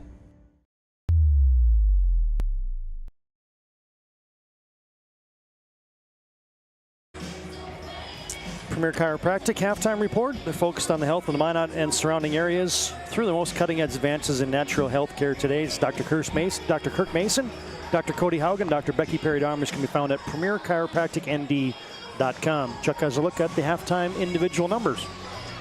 All right, thanks, boy. I was doing a bunch of other stuff. So, okay, for Botno Braves, they were led by Ryder Pullman. 8 points for him on volume shooting, 5 for Carson Hare, but he got in foul trouble as he had 3 fouls. Really only played probably maybe 5 minutes of the first half. 3 fouls, 3 points each for Taylor Christensen and Gabe Nero, and then 2 for Jake Hennings with a total of 20. For the Lions, it was a lot of rebound putbacks. Gentry Richter had 9 points, all in the second quarter. 8 for Landon Bush. 7 for Trace King. He had those in the first quarter. Then he had 2 fouls and didn't play. I don't think he played at all the second quarter. 4 points for a trio of Linton Lions: Jace Jokum, Grant Bush, and Caden Massett off the bench. Or Massett off the bench. No, Massett. Well, it'll be Massett. Yeah. Massett off the bench. He had 4 points, including a 3. No. I'm sorry. That's Massett. It is. Yeah. Okay. Yeah. That's for some reason I thought that's what he told me. Yeah, Massett. Okay. So that. Anyway, Caden Mossett had 4 points for their total of 36. It was 15-8. Actually, it was 8-8 to start the game. Then it was a 7-0 run, making it 15-8 at the end of the regulation. And then actually it was kind of a battle at 17-12.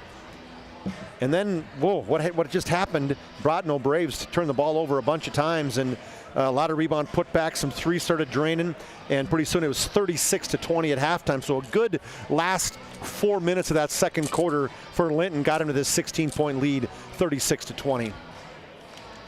New Salem Elmont and Standing Rock to come up next, but we still got 16 minutes to settle this one as Linton HMB leads 36-20. We'll take a break and we'll come back with more of our halftime report, and we'll get set for third quarter action here from Mandan High School in the BNC Bank Mandan Holiday Tournament. Halftime score, Linton HMB 36, Botno 20. More after this break on the PSP Network.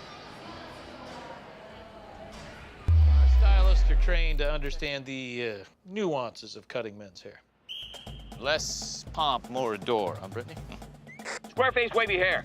Mid-fade with a textured top. Finish it off with a hard part and taper that neckline, coach. Cowlick, what's the move? It's not just all about hard work here. Hit all. 7. Pressure. Points. Yeah. It takes expertise to be a sport clip stylist. Here. That's the spot. Right there, huh? Sport Clips, the pros in men's hair.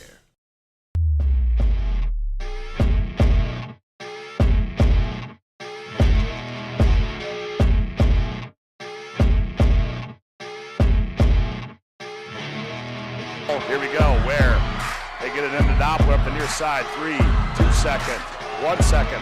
Doppler rises, right wing, 3, bingo! Ho-ho!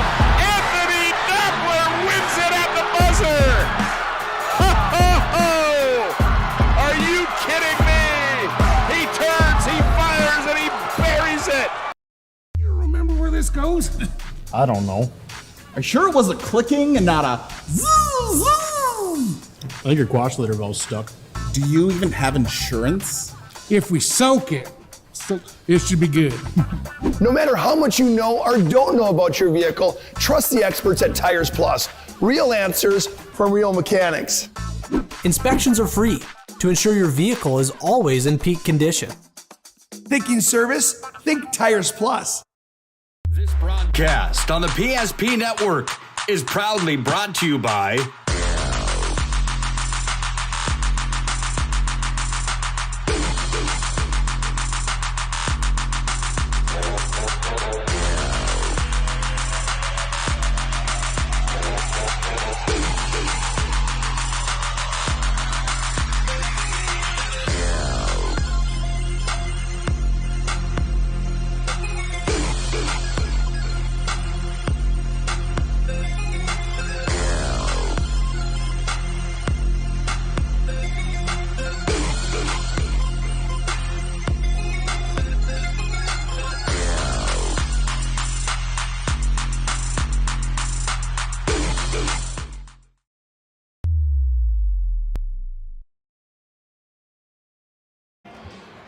I get set for the second half of play, and while we do, we have a moment here. We can tell you that today's game brought to you in part by Prestwich Orthodontics, specializing in braces and Invisalign for all ages. You can call 852-2646 or visit minotbraces.com today to get started with a free virtual consultation. Today's game also brought to you in part by the UPS store, located on South Broadway in Minot. Open 8:30 to 7 and Saturday 8:30 to 3. A UPS store located in the Marketplace Foods Plaza. Today's game also brought to you in part by Jersey Mike's. Vote for this week's Jersey Mike's Player of the Week on the PSP Network Facebook page. Jersey Mike's is a sub above. Today's game also brought to you in part by Northern Plains Heating and Air. They're the factory authorized dealer for AeroSeal. No other choice to seal your heating and air game than Northern Plains Heating and Air. Find them online at northern-plains.com. And last but not least, we had some of this yesterday. Planet Pizza. Oh, man, that's good. A 30-inch galactic pizza that's out of this world. Call and order it now at 852-1700. Planet Pizza is out of this world. The Blue Buffalo, it is for real. Yeah. That is good stuff. I could go for some of that right now if somebody wants to bring some from Minot. That's just saying. All right, here we go. Third quarter action underway from Mandan High School. Taylor Christensen sets the offense. Gabe Nero high post. Pullman. Hennings. Handoff Christensen. Pullman on the left baseline. Nero for three. No. Long rebound. Tangled and battled for. And coming out of there with it is Grant Bush. Bush is going to go a lob. Jokum catches. Back to Bush. He got banged into, and the ball's ratcheted out of bounds by Bodno. That was quite the two possessions there. Just people running everywhere. Catch and shoot. Air bank. No good for Jace Jokum. Pullman retrieves for Bodno. Good to see Carson Hare back in there on those three fouls. Yeah. Didn't play for a long time. Backs his way in. Christensen, high post, Hennings. Nero back to Hennings. Double team comes, and you get a foul and a reach in, I believe, on Trace King. And Hare's kind of walking over the official saying, hey, you got to get this little gnat off me. Grab my arm. He's, when you show your arm saying, I got a scratch right here. Hey, I didn't do that to myself. Justin Chosick has the battle with Carson Hare. This time it was Jokum on him. Hare misses, gets it back. Carson Hare into the paint, spinning, pirouetting, goes up, and he's fouled. That was a quick pirouette right there, TD, huh? That wasn't a slow motion spin. That was a jump stop and kind of like stepped out like he was going to fake to the outside, and then just the hard reverse thrust back down low. Jace Jokum picks up the personal foul. Well, I know one thing about Bodno, that they get Hare back on the court here and they get a couple guys shooting the basketball. They can make up points in a hurry. Oh, yeah. Yep. You're not worried about them kind of getting down and being a mudding type of team that can't score points. Hare's 7 of 28 from three, and Pullman's 4 of 20. So that's a lot of three shot in 2 games, TD. Hare gets 1 of 2. Rebound on the offensive end for Nero. Pullman for 3. He pulls it, and he knocks it down. That was a nice look over the top of the shorter Chosick. Pullman, good rotation on that look from the right wing. First 4 of the second half goes to the Botno Braves. Cuts it to 12. Jace Jokum to Grant Bush. Right side to Justin Chosick. Thought about a 3. Carson Hare tightly guarding him. Jace Jokum gets a high screen on the roll. They try to get it to Landon Bush. Good hands there by Taylor Christensen to knock that out of bounds. Yeah, it was. I like that play. Teams don't do that enough. The easy left elbow pick and roll, and the wings stay wide. A little pick the picker. Oh, but it went off the hands. You got to catch it first, right? Hey, look at one of our favorites. The Hineses are here, sitting in the front row from New Salem Elmont. Oh, that's right. They are. They play next, and they don't. And their son's a wrestler. Here to support the Holsteins. And now what are you going to get? It's a Lion turnover, so that's 12, 13 for the game. What are they doing here? There's some sort of clock. Yeah, they took a couple seconds off. They put it back to 6:18.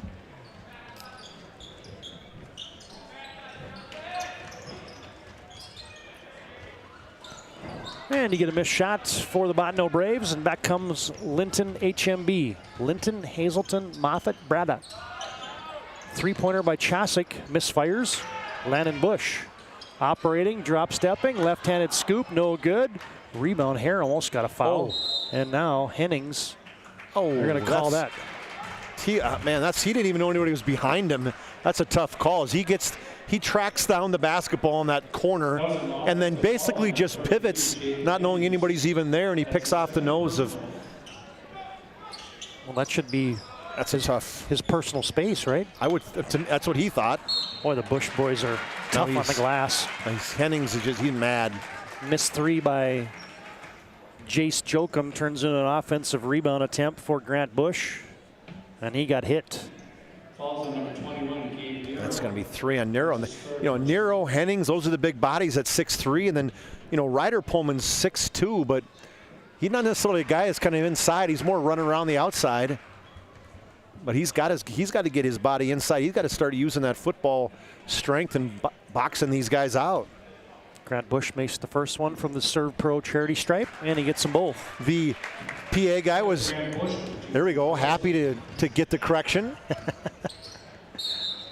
And now in transition, you're going to get a foul on the Lions.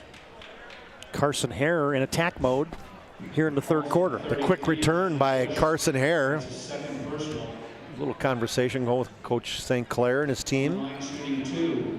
I think the message there is, guys, we just spent an entire 10 minutes of halftime talking about boxing out.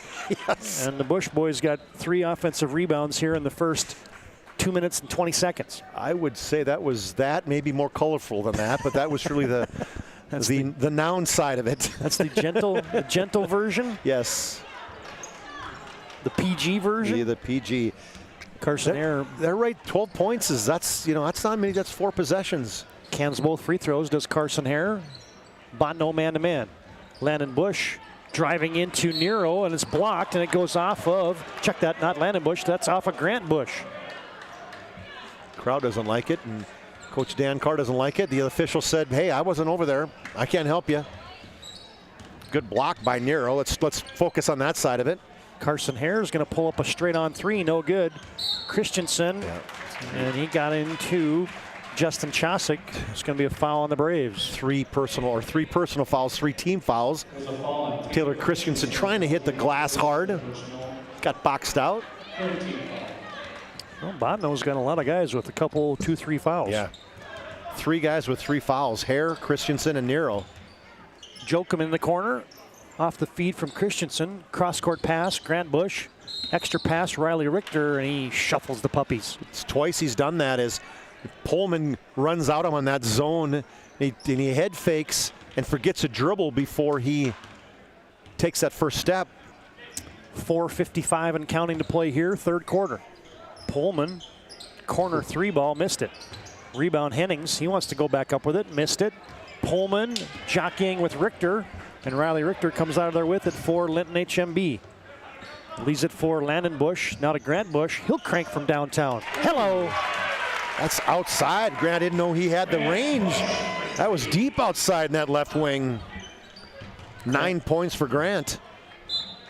Good passing lane defense there by the Lions. And you're going to get a timeout on the court. Kevin St. Clair wants to talk about it.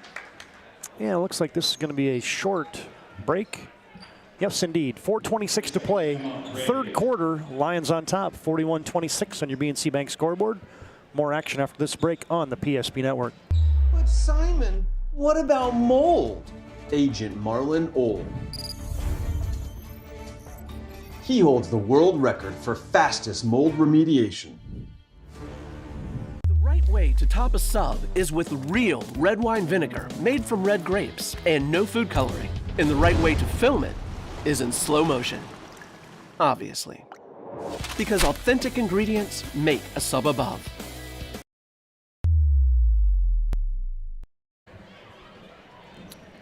Linton on top. I say Linton HMB a lot, but occasionally I just go to Linton. That's a mouthful to say. That's all right. Linton HMB every time. Oh, there's Carson Hare. Oh, he missed it. Oh, man. He's mad at himself. Jace Jokum on a sideline return for Linton HMB. Bush. Gentry Richter's now on for the Lions. Almost had it taken away by Hare. Grant Bush. Oh, what a pass. Richter missed everything. Ooh, had an air ball from 3 feet. Gentry Richter missed that. And now Carson Hare flying into the front court. Good body contact. Now you got Jokum and Richter. Jokum. Oh, that's blocked by Nero, but that's going to be a body foul, and it's going to be number 4 on Gabe Nero. Yeah. Good job pushing the ball up on that missed shot.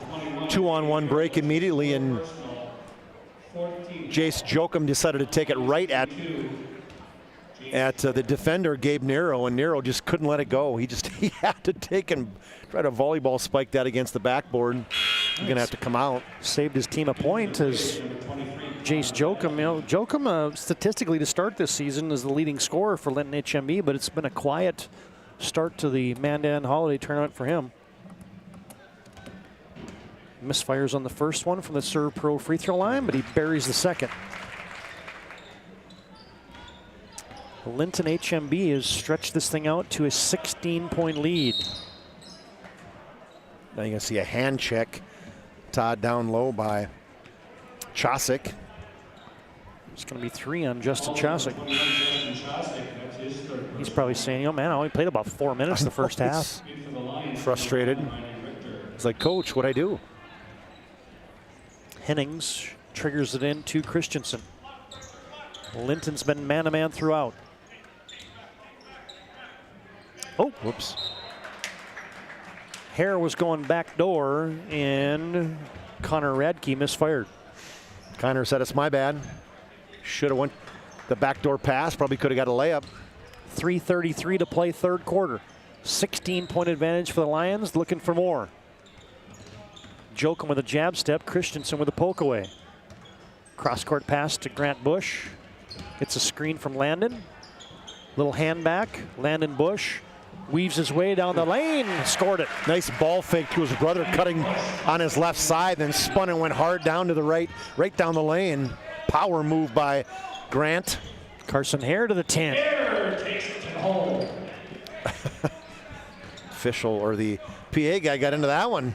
Carson Hare hard to the basket. Teams trade hoops.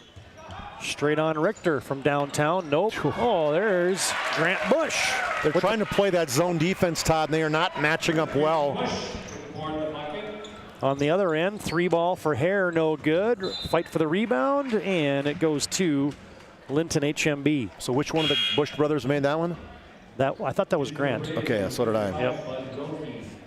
Grant has 9 of their 10 points this second half. And he has stood out for me. I mean, he has. I'm with you. His floor game, just passing, the ability to step out when he needs to. And then he shows he can hit the 3 too. Yeah, and he's got a pile of rebounds too. Yeah, oh, he's easily got double figures.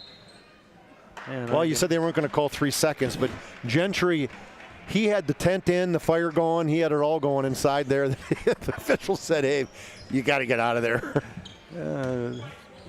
He was in the lane long enough. You know, he lives about 20 miles from Linton, so he was long enough to go from his farm out by Beaver Bay all the way into town. That's how long he was in the lane. Yeah. Ryder Pullman this time ran right over the top of Glenn and Bush learned before he was kind of flopping before TD. Yeah. He kept verticality right there. He waited until he got hit by Pullman, didn't anticipate it. He had the Leaning Tower of Pisa going early. Big time. First 2. That time he bodied it up. High-low. Richter goes up. Tomahawk swat. But a foul is going to be whistled on. Who'd they call it on Pullman? I thought it was 11. Oh, it had to be 12, yeah. He went high up in the air. He was not going to let him shoot. That was a tomahawk chop. There's some frustration right now in the purple. Gentry Richter, Servpro free throw line, buries it. Servpro, they got 24/7 emergency service, trained technicians, fire and water, cleanup and restoration. It's Servpro. Gentry Richter twines both those free throws. He got 11, so it got down to 12, 38, 26, and then another 10-2 run. Hare with the step back off the tab. There's Grant Bush. He's the Windex man tonight. Yeah, It's, yeah, as you said, it's a 20-point game all of a sudden. It's down to 12, back to 20. Riley Richter for 3. Too strong. Oh, now you got Carson Hare. He's an all-state wide receiver. Yeah. Catches that one. He got out quick. He made the move at the line of scrimmage and went right for the deep ball. Yeah, you can see he would be able to pick him up and put him down, I'm sure, on the football field as well. Yeah, he's got some moves, I got a feeling. He'd be a hard guy to defend. I don't know who their quarterback was, but it'd be fun to throw to him. Grant Bush, that's going to be a charge as Carson Hare was outside the restricted area and drew that one, had his feet set. Grant Bush was going hard down the lane. That's what you got to do. In the baseline, he came up, showed no fear, gave up his body for the foul, turnover for the Lions. It's one thing they have not done very well is take care of the ball. 15 turnovers. Christensen comes to Pullman. Right through the legs. Post up to Wilkie. Carson Hare on the right wing. Repost, Hennings has a couple cutters. Bud Wilkie from the free throw line. Pullman for 3. Nope. Hennings rebounds. Back up top to Christensen. And I think there was a shot clock reset there that they're going to have to figure out. Because it was an air ball from the baseline, or from the.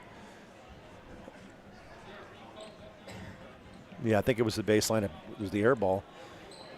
I don't know how much time was left, though. I couldn't even guess because they had it for probably 20 seconds. Sometimes there's the ability to reset that, but. Oh, to go back and once you know what the last one. I would know 9. Okay, well we said 20 seconds, so I think you're right, Todd. Is the people understand sometimes you get a quick trigger and you can hit like the reset and go to the last where the clock was when you reset it. Christensen, nice play. Running one-hander, the leap and leaner. That might even have been the finger roll, Todd. That was impressive. Went over the top of a Linton defender. They almost get a takeaway by Pullman, and that's going to be a tied-up basketball. Nice play. Yeah, great hustle by Pullman. Dove on the floor, grabbed a hold that reached ahead with the right hand, forced that tie-up. Another turnover for Linton. Dan Carr is still staring at Grant Bush. Also, and now Pullman just picked up his 4th. So who's going to replace the legend Dan Carr when he retires, if he ever retires? I think the Linton native, Alex Jangula, was the head coach at Underwood prior to now becoming an assistant at Linton HMB, so he's the heir apparent. Right. Got it planned, right? Yeah, and I've always liked Alex. I think he does a nice job, so he'll do well for the Linton Lions. Grant Bush knocks down a free throw. Ryder Pullman has just been one of the nice for him. Yeah, between him and Carson Hare and Gabe Nero, boy, that just foul troubles got him into it, and the frustrations. And I haven't seen, I guess, the frustration from Carson Hare. You can see the frustration from Gabe and Ryder. It's kind of, it's almost like they watched the first 2 minutes for Surrey. Yeah, totally. It's kind of what it's been like. Half a minute to play here, third quarter. Lions by 18. Carson Hare. What's going on here? Oh, going to take the last shot. Trying to run down the last shot, just avoiding the count. Jace Jokum trying to body him up. Carson Hare, and they're going to get a block foul. So they still have a foul to give. Jokum picks up his second.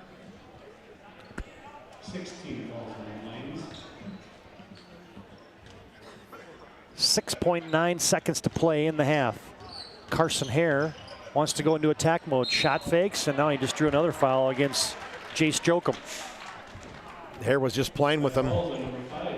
He's the guy. You can tell he likes the ball in his hands at the end of a quarter, end of a game, whatever, because he's very creative. And he's going to shoot 3. Kind of shoots a little bit of a knuckleball. Got 2 hands a little bit, you know. Free throw is down from the Servpro free throw line. Carson, just a junior. He's got to have close to 1,000 points, doesn't he? They haven't mentioned it, but boy, it sure seems like he's been playing for a while. Last year had to have at 23 points a game, scored over 500 points, and just last year alone. Yeah, and if you're averaging 29 a game this year, as he gets 2 of 3 from the stripe, down to 1 second. Grant Bush fires it over the backboard, and That one will end our third quarter of play. Linton HMB on top of the Bottineau Braves, 50-34 at the end of 3, and we'll come back with our fourth quarter after this timeout on the PSP Network. Ackerman Esvold, your neighbors, friends, and family who are working for you. The local team with local availability and accountability for all of your engineering, architecture, environmental, transportation, and land development needs. Your project can rely on Ackerman Esvold. Find them online at ackermanesvold.com. When you start your project, talk with Ackerman Surveying and Associates. Our experienced surveying team guides you in the right direction with planning, platting, and lot and boundary surveys. The trusted name in land surveying, the trusted name in architecture and engineering is Ackerman Surveying and Ackerman Esvold. Find them at ackermanesvold.com.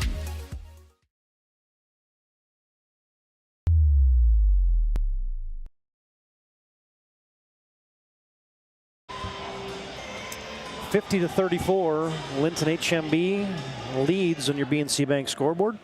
BNC National Bank with locations throughout North Dakota, Minnesota, Arizona. BNC National Bank provides you with banking and wealth management services for your business and family. You can visit BNC Bank online today at bnc.bank. Bottineau will have first possession here of the fourth quarter. Carson Hare, quick pull-up left side of the lane, no good. Rebound, yanked out of there, and he'll be shooting 2 free throws. Will Ty Merrim. Gentry Richter tried to get the block. Oh, wow, I thought it was Richter. It's King, he's got 4 pre. He's the lion bug zapper, and Pullman and Nero, they are just snake bit. King has got he's got the arms on his hips. It's like, man, I'm coming out again. Coach, we're up 16, leave me in. Merrim misfires from the Servpro red zone, and he sets the from the Servpro free throw line. Sets the second one, no good. Got to make your free tosses if you want to get back in the game. Chosick controls for the Lions. Riley Richter thought about a 3, weaves his way to the left elbow. Little 2-man game with Chosick, misfires. Grant Bush comes flying in there, and the rebound is going to be off of Bottineau. It'll be Linton basketball. Yeah, that just shows hustle. I mean, he was way on the weak side three-point line. He hustled all the way underneath the basket. Nobody boxed him on, and he almost got the rebound on the strong side. Gentry Richter was hot in the first half. He's hot in the second half. Squares up. Nobody picks him up. Said, I'll take it. 14 for Gentry, the sophomore. Carson Hare to answer. Yep. Carson Hare. He knocks it down from downtown. 17 points now for Carson. 53-37. Firing threes up. Richter will rebound the Joka miss, and he buries it.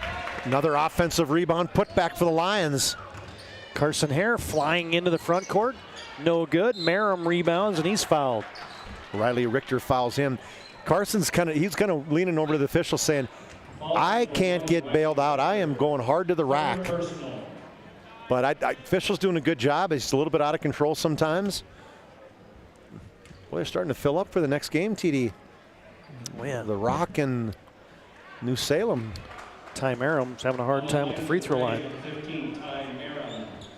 That's 3 straight misses, and he'll look. So can we give him the opposite of the jinx, where we just talk about it? There you go. Yep. See, okay. Good for him. Knocks that one down.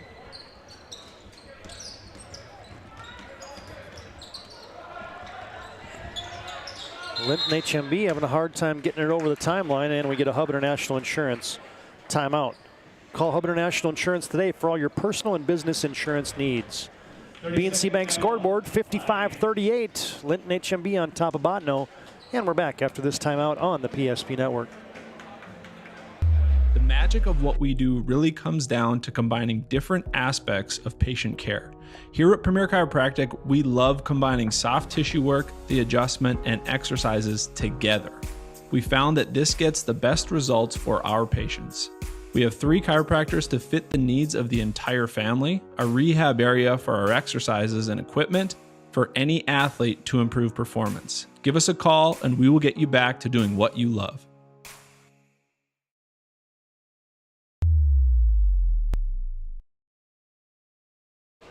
Oh, one of my favorite bands. A little CCR playing there during the break.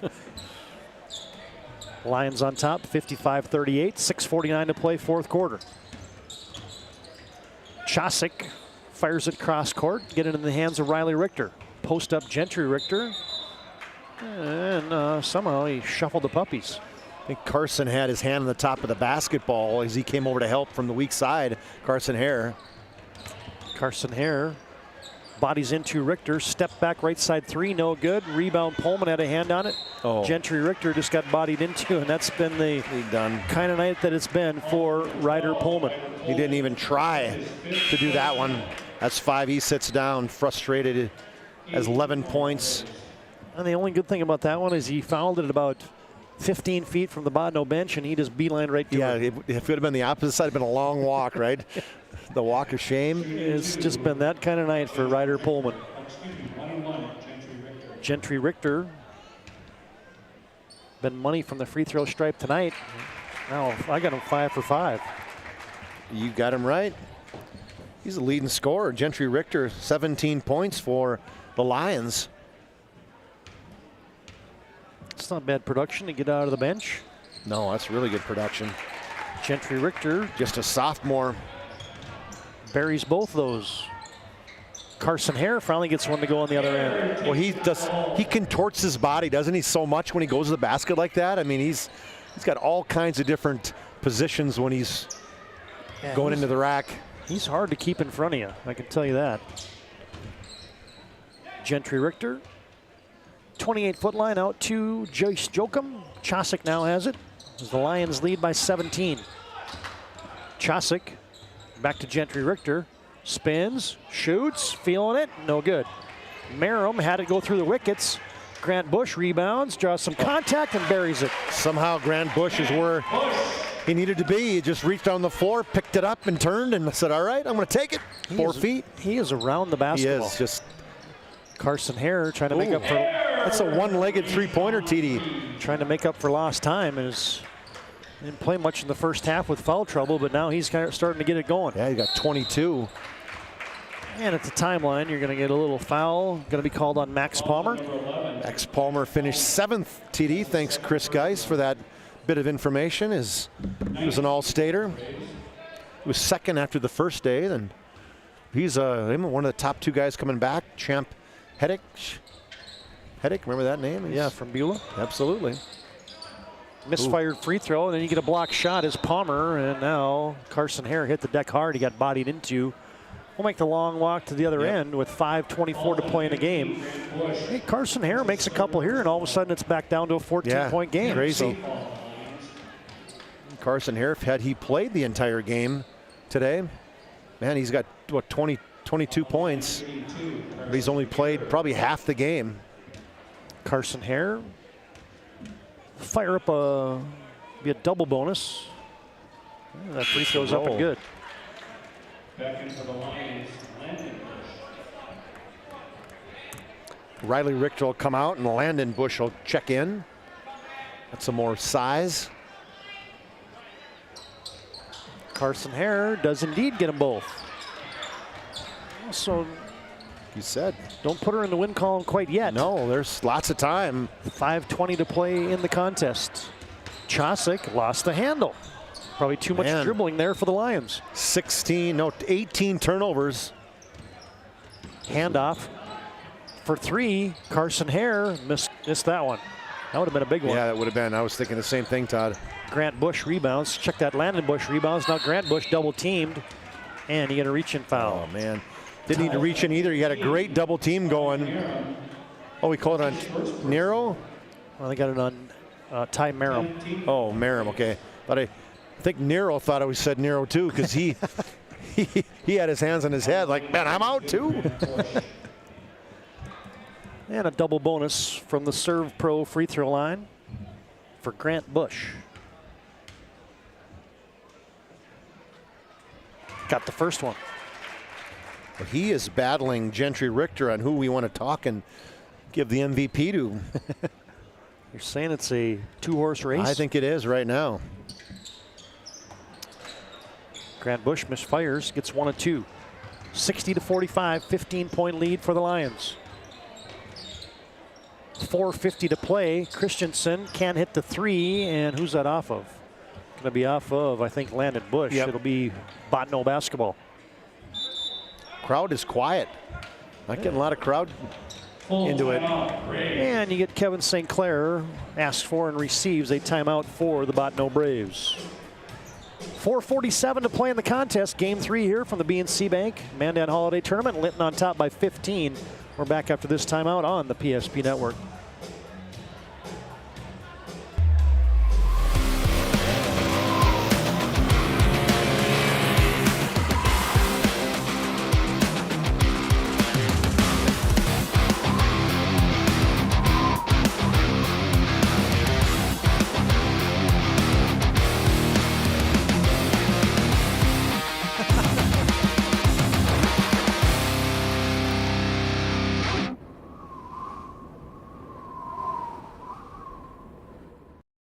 This broadcast on the PSP Network is proudly brought to you by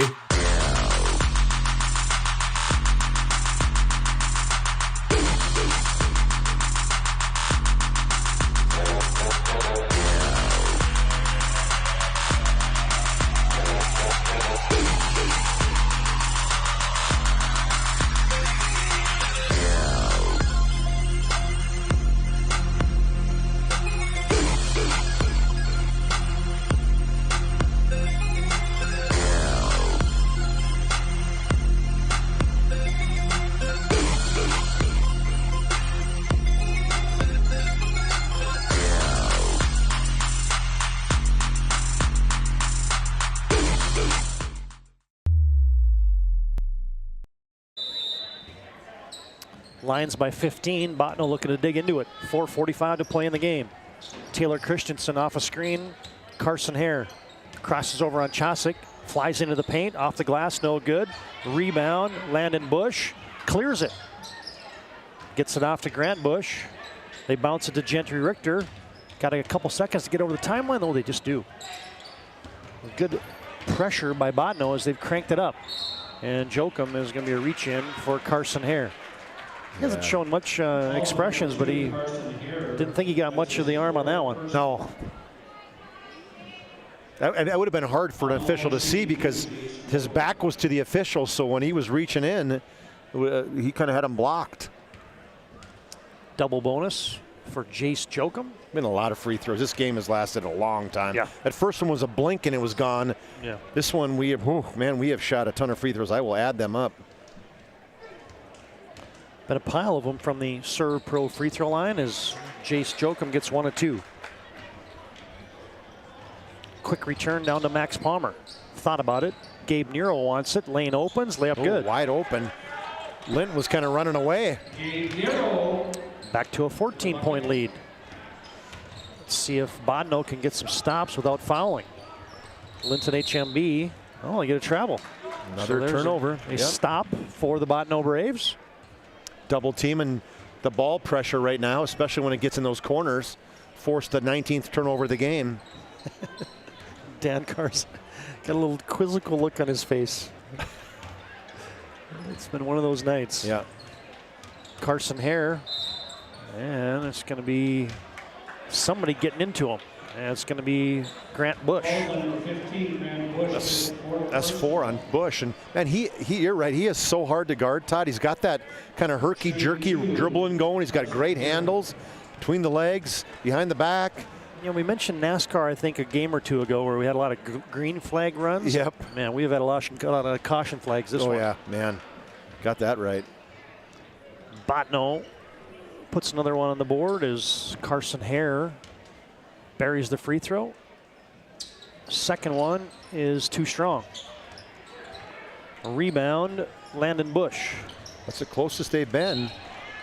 And now you get Ty Merrim is going to foul Justin Chosick. Stop with the fouls, please. Hey fans, mind after the game, we'll have our planning team financial advisors Shots Crossroads post-game show. Planning team financial advisors helping clients work towards financial freedom. And Shots Crossroads, your post-game headquarters. You can order online at shotscrossroads.com. Well, Chosick misfires. They're 16 of 21 from the free throw line. Linton is. That's the. Let's see how many the other way we got. It's a lot of dots. Yeah, it is. Chosick yet to score. Trace King on, Jace Jokum off. Chosick's second free throw. He's in the book. There you go. Makes it 62-48. Three-pointer for Merrim, no good. Weak side rebound. Jokum had it taken away, but then Botnell couldn't save it. So turnover for Linton and turned right back over as Taylor Christensen couldn't quite handle it, just kind of lost it out of bounds. There's lots of time left. Yeah, still 3:36 to play in the contest. Just seems like every time they get to that 14 point, they can't convert in the possession. Chosick over the timeline to King. Seems like things settle down whenever Grant Bush has the basketball. Yeah. It's like a calming influence. It totally is. Landon Bush gets it off to Grant Bush. Carson Hare on him. Down to 10 to shoot. 3:10 to play in the game. 14-point lead as Linton's icing some clock. Chosick gets it off to Jace Jokum. Running one-hander, no good. Rebound, Landon Bush. Countered as he caught it underneath the basket. Came from the weak side and spun it in. Might be your move of the game right there. It is. CD, remember that one. 2:50. Shot clock draining. That's a perfect possession if you're a Linton Lion fan. You ran a full 35 off and you get a rebound putback. Oh, right at the buzzer. Ball went out of bounds. Botnell still has it. Double screen for Carson Hare. Contested three ball in the corner. He likes that, just a little bit of a fadeaway. That's his look. Knocks it down, makes it a 13-point game. And now you're going to get Ty Merrim bodying up against Justin Chosick. Ugh, here we go. Yeah, this baby has come to a grinding halt. Well, the next game was supposed to start at 7:30. That shows how long this game has been. Yeah, and we were on time starting this Totally on time. Yep. So let me tell the officials, it's not, you don't get paid by the foul. Let them go. No, they're fouling though. That's the thing. Yeah, that's the thing. They are fouling, and at some point, as a coach and a player, you got to adjust. If they're going to call things tight, you got to give a little bit more room. You got to quit reaching in. Chosick misses them both. The door, oh, they lose it. Landon Bush has it, and now he almost lost the handle. Chosick gets it out to the guy who just restores calm. And he says, hey, there's 27 seconds. Let's just take a deep breath. Grant Bush gets it off to Trace King. Chosick, I might foul Chosick again. He just missed two. Linton just playing keep away. 10 on the shot clock. And now you're going to get Taylor Christensen. That was close, too, because if that's not a little bump there by Christensen, you're going to get an illegal screen set on Linton. I think so, too. I think exactly that Landon Bush was up top setting a screen on him. And Grant Bush at the stripe knocks that first one down. 65-51 on your BNC Bank scoreboard. Grant Bush, friendly roll on both those. Yeah. Good spin like that. When you're a shooter, you get those rolls. Carson Hare got 3-5 guys standing looking at him. Max Palmer from the corner, too strong, went off of Gentry Richter, who was, when you're on the box out, you never expect the air ball. No, he had a good box out on the weak side, and it was a defensive move to not break his nose. 2:03 to play in the game. Tip away, good passing lane defense there by Grant Bush. Well, Linton HMB looks like they're going to pick up fourth victory in succession here early in the 2022-23 campaign. They might slip into the top 10. Palmer, Christensen, Palmer for three, too strong. Rebound, weak side, Gentry Richter gets it off to Landon Bush, clears it out to Trace King, skip pass to Gentry Richter. Looks like Botno might stop the foul game now, it looks like, as Linton, they're just got the four corners going. This is the old John Wooden offense. Yeah. If you don't remember who that is, the Wizard of Westwood? Kyle Carr probably, or Dan Carr might have. He's been around so long, he probably coached with him. 5 seconds to shoot. Linton, Richter, it's been his night. Too strong. Gentry Richter's had a hot hand. Carson Harris flying, flipping, and he got a little contact again. Rebound, oh, fly swatted by Landon Bush. Nero had it returned to sender. 1 minute to play in the contest. Linton HMB 66, Botno 51. Trace King just has the ball. Triple threat position. Nero comes up on it. Stumble it up, and I think he might have turned his ankle. Oh, that is man. not a good sign. No, that's owie. He came up at the last second, and I think he stepped on. Yeah, he's grimacing in pain right now. He pops up, though, tough kid. He's like, oh, man. To get some ice on that baby right away because he's got a game tomorrow. Yeah. He's walking it off. He's in a little bit of pain, though. Shooting 2, Gentry Richter. Gentry Richter be at the line. The foul is whistled on Max Palmer. As Gentry, first miss from the stripe. He missed a lot this last. He was perfect 6 for 6. Was a smooth 6 for 6. Now he's 7 for 8. Shot put up on the other end by the Botno Braves, no good. Rebound tipped once, twice. And to the hands of Mr. Weber from the Emmons County Record.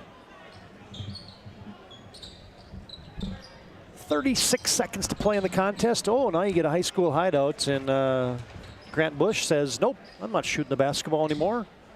Shot clock, game clock, almost identical. 25, 23, 22. Linton HMB just put her in the ice box.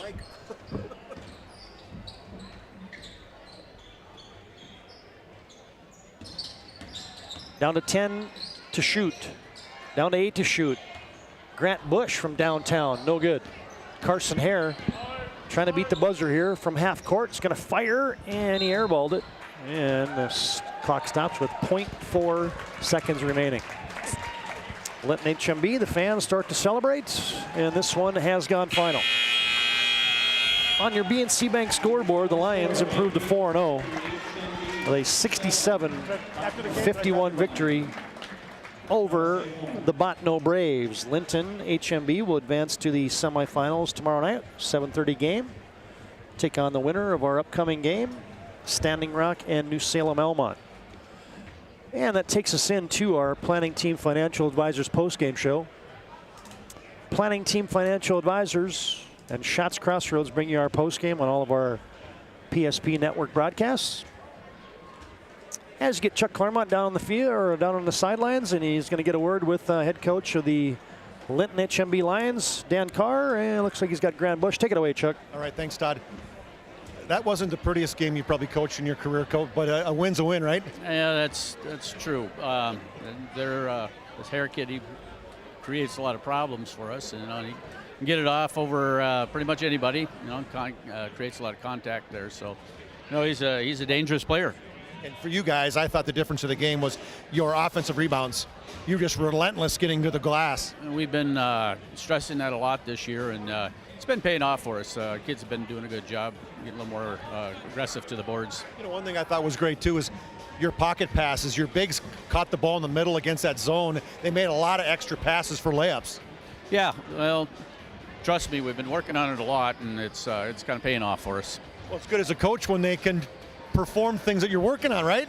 It's real nice, yes. All right, Coach, good luck. Great job. Thanks very much. All right, Congratulations. Good game for you. And talk to me about this offensive rebounding. Your team, that's what killed them between you and your brother and Richter. And, I mean, you guys just got to the glass time and time again. Yeah, it's just something Coach preaches about, and he just says if we can get to the offensive boards, that's how you're going to win games, and we just believe that, so we do it. For you guys, 4-0 in the season, you got big aspirations. This obviously is one more game, but playing against a Botno team with a super quick guard like that, that's something you haven't had to go against yet. Yeah, and it's stuff we got to get better at, just containing those good players, and throughout the season we hope to get better and continue to stay undefeated. One thing it seemed like for you too is every time your team got amped up, you seem to be the guy that went like, okay, give me the ball, calm down, let's take a deep breath. Is that your role in this team? I think it's anybody's role. It's just the night and whoever has the hot hand, and we just find players that step up, and that's just kind of the mentality of this team, is next guy up. It's a hard-working team, that's for sure. Yeah, and we're very proud of that, and it's what we plan on doing the rest of the season. Congratulations, good luck tomorrow. Thank you. And before you leave, let me get a picture of you. Yeah, well done down the sidelines. Chuck Claremont, you heard there from the legendary head coach of the Linton HMB Lions. That's Dan Carr, who, oh, by the way, just picked up his 790th win tonight. He's been doing it for 41 years, folks. And you heard there from Landon Bush. No, check that. Not Landon. It was he had a great game too, did Landon, but that was Grant Bush, who we just interviewed right there. As Grant Bush had his imprints on this game the entire evening. Final score as our post-game rolls on: Linton HMB 67, Botno 51. More of our Shots Crossroads Planning Team Financial Advisors post-game after this break on the PSP Network. Whether you're looking for a full-service financial plan or planning for farm or business succession, Planning Team Financial Advisors is here to help you work toward achieving your financial goals. With locations in Bismarck, Garrison, and Center, our full-service team of professionals are dedicated to helping you work towards achieving your financial goals. Visit us online, planningteam.com. Securities offered through LPL Financial, member of FINRA and SIPC. Investment advisory services offered through New Edge Advisors, LLC, a registered investment advisor. New Edge Advisors, LLC, and Planning Team Financial Advisors are separate entities from LPL Financial. Our stylists are trained to understand the nuances of cutting men's hair. Less pomp, more adore, huh, Brittany? Square face wavy hair. Mid-fade with a textured top. Finish it off with a hard part and taper that neckline, Coach. Cowlick, what's the move? It's not just all about hard work here. Hit all. 7. Pressure. Points. Yeah. It takes expertise to be a sport clip stylist. Here.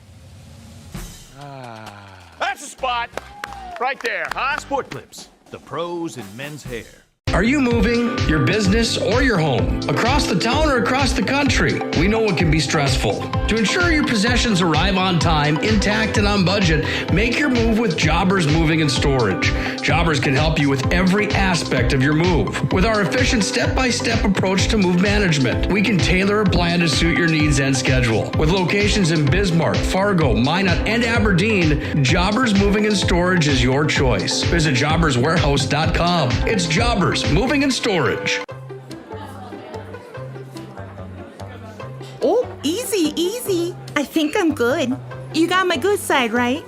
Not too many lights. I don't want to get fried before my time. Oh, it's egg-tastic.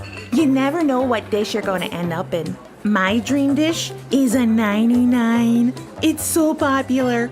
Me and a fellow egg tag teaming with some crispy golden hash browns. Have you seen those hash browns? Those guys are shredded. Throw in some diced ham, onions, and melted cheese.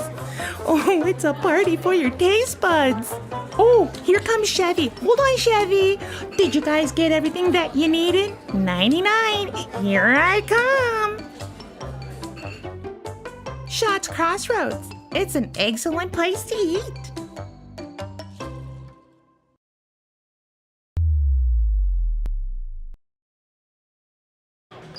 Putting a wrap on Game 3 from the BNC Bank Mandan Holiday Tournament. Linton HMB victorious 67-51. We're back on our planning team financial advisor Shots Crossroads postgame. Shots Crossroads get filled up in their delicious menu that includes the famous 99. Order online at shotscrossroads.com. Team buses are always welcome, and Planning Team Financial Advisors. They're here to help you work towards achieving your financial goals. You can visit them online at planningteam.com. Well, some of the Linton fans cleared out. Man, I got to see, there's Jamie Richter over there. There's Pete Johnner, Greg Johnner. Holy cow. I saw Tanner Puritan, I think. Tanner Puritan, Jonathan Puritan, yeah. Jonathan, yeah. Absolutely. Linton HMB wins it by 16, and a couple things to take care of here in our postgame. First, Chuck, let's run through those final individual numbers as a couple big nights for Grant Bush and Gentry Richter. Yeah, Carson Hare for the Bottineau Braves led him with 28. He had 23 in the second half. 11 points for Ryder Pullman before he fouled out. 5 for Gabe Nero, 5 for Taylor Christensen, and then 2 for Jake Hennings for their total of 51. For the Lions, they had 6-7 people in the scoring column, led by the 20 of Grant Bush. 19 for Gentry Richter. Didn't score in the first quarter, then had a really steady game after that, and he was money from the free throw line. 8 for Landon Bush, 7 for Trace King in limited play because of foul trouble. 6 for Jace Jokum, 4 for Caden Mossad, and then 1 for Justin Chosick for their total of 67. It was all Linton early and often, up 15-8, and they did not relent after that. As 36-20 at the end of the second quarter, and then they finish it out as that same 16-point lead, both in the third and fourth quarters, as they're victorious 67-51. All right, Chuck, couple things to hand out here. First off, it's our move of the game, and that's, as always, brought to you by Jobbers Moving and Storage. They never lose sight of the big picture. Your move management keeps everyone on the same page. Locations in Bismarck, Minot, Fargo, and Aberdeen.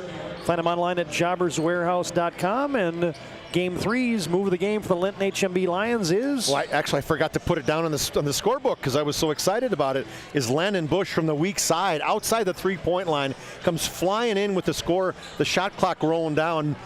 Missed shot, he grabs it and then throws it up in one continuous motion on the reverse side of the basket, spins it off the glass and in. That was about the 250 mark the game. I mean, the game wasn't in any concern at the point in time. It doesn't make any difference. That was one of those individual plays that we love to watch, and that was our Jobbers Moving and Storage move of the game. Landon Bush, he finished with 10 points, by the way, not 8. Yeah, hustle, quickness, anticipation, and the ability to finish it and react. And that's what gives Landon Bush from Linton HMB your Jobbers move of the game. Jobbers can help you move across town or across the country. Locations in Bismarck, Minot, Fargo, and Aberdeen. Find them online at jobberswarehouse.com. All right, Standing Rock and New Salem Elmont come up next. But first, our Sport Clips MVP of the contest is Sport Clips will keep you looking your best. Check in online with a hairstylist today at sportclips.com. And tonight's MVP for the Lions is... Well, we talked to him, Grant Bush. He was just steady throughout, and just you listen to him, just steady. I mean, he's just calm, cool, and collected, right? And he just was rebounding, defense, you name it. Scored 20 points tonight, and I know he had probably 10 rebounds for sure. And he's just a leader, and you can just tell he leads a leader by example. Grant Bush is our Jobbers Moving and Storage move of the game. 20 points tonight for him. Yeah, a close second to Gentry Richter. For sure. He about doubled his season average, but Grant Bush, wall to wall, was indeed your Sport Clips MVP of the contest. Congratulations to him. Sport Clips makes you feel like an MVP with that MVP experience at Sport Clips. So congratulations, Grant Bush. Yeah, Lynn's one step closer. Last year they lost in the opening round to Glen Ullin, so they're moving on the right side of the bracket. Exactly. All right, folks, we'll reset here. We'll come back after a short break, and we'll set the stage for the Holsteins and the Warriors in our nightcap from the Mandan Holiday Tournament. Final score, BNC Bank scoreboard, is Linton HMB 67, Bottineau 51. We're back with our pregame after this timeout on the PSP Network.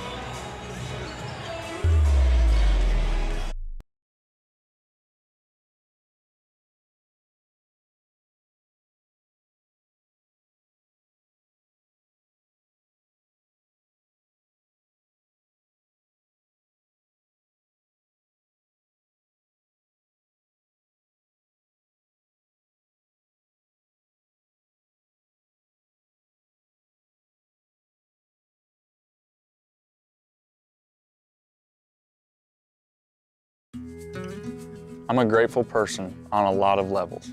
I've been given so many great opportunities.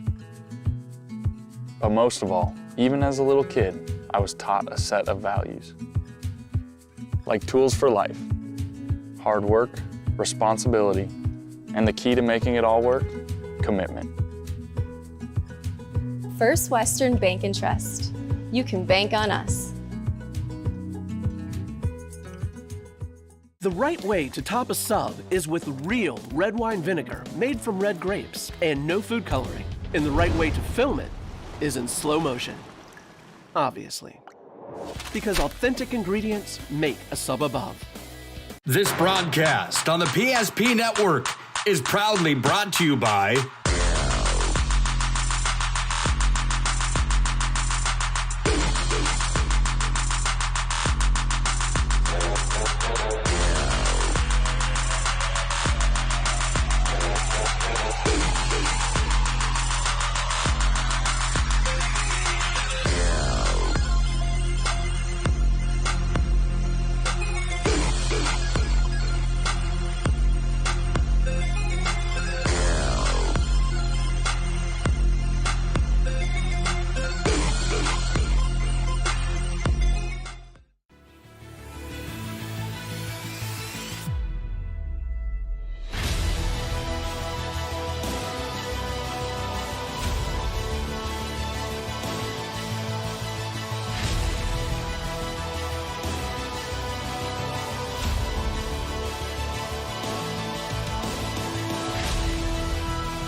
Hi, I'm Agent Simon Servpro with CRSF. What is CRSF? We're the Cleanup and Restoration Special Forces. Hoorah! We're Servpro's first responders to your property's disaster. Admit it, you're no good at handling disaster alone. Like when you got dumped in high school by Janet Fillmore. She married 3-time world champion yodeler Jovan Bovic. With the Janet disaster, you didn't have a team. Now, you have a team. Elite Servpro operatives, highly trained in disaster cleanup and restoration. If it's fire damage, Agent Fred Iyer. From burnt to unburnt, he does that. But oh wait, it's water. Boom, Agent Winston Otter.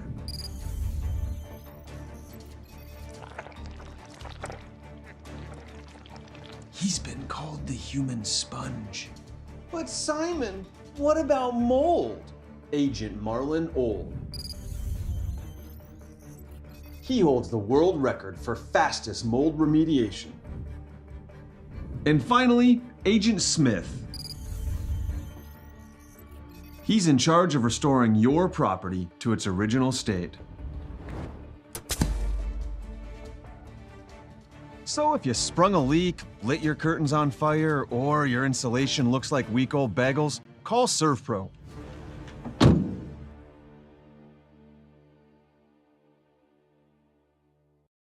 In southwestern and south central North Dakota, on any given day at any given moment, a Dakota Community Bank and Trust customer is logging in or signing on to do their online or mobile banking. We believe that community banking can blend both the past with down-home customer service in-house and the future with modern banking conveniences and technology for our customers anywhere, like here or here, all while honoring our long-standing tradition of community-first oriented banking here at Dakota Community Bank and Trust.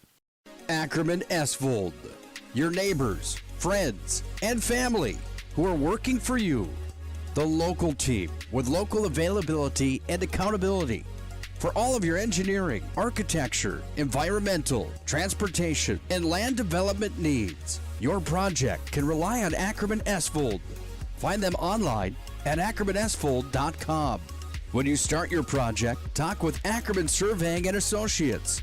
Our experienced surveying team guides you in the right direction with planning, platting, and lot and boundary surveys. The trusted name in land surveying, the trusted name in architecture and engineering is Ackerman Surveying and Ackerman Esvold. Find them at ackermanesvold.com.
Hey, welcome back to our Shields pregame show.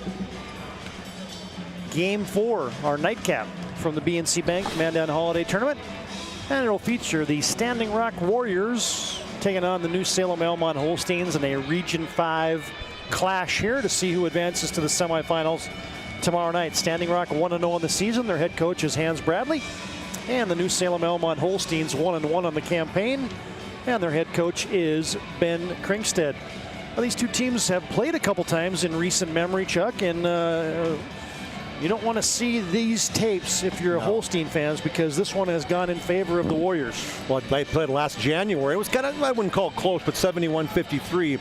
But it was the one in that region tournament that we did that was just an absolute blowout. Standing Rock ran all over New Salem, 90-64. On March 7th, so there might be some of those wounds still in Coach Ben Kringstead. When you get a butt whipping like that, that's one of those you don't forget. And although I'm not sure he's got the team to make any differences this year. I mean, the team is, I wouldn't call it a rebuilding year, but I guess I'd call it a rebuilding year. I mean, they only got one, what did he say, they lost 65% of their scoring and 50% of their minutes? Yeah, Dylan Rude and Weston Kuhn, the big guys that they're trying to replace.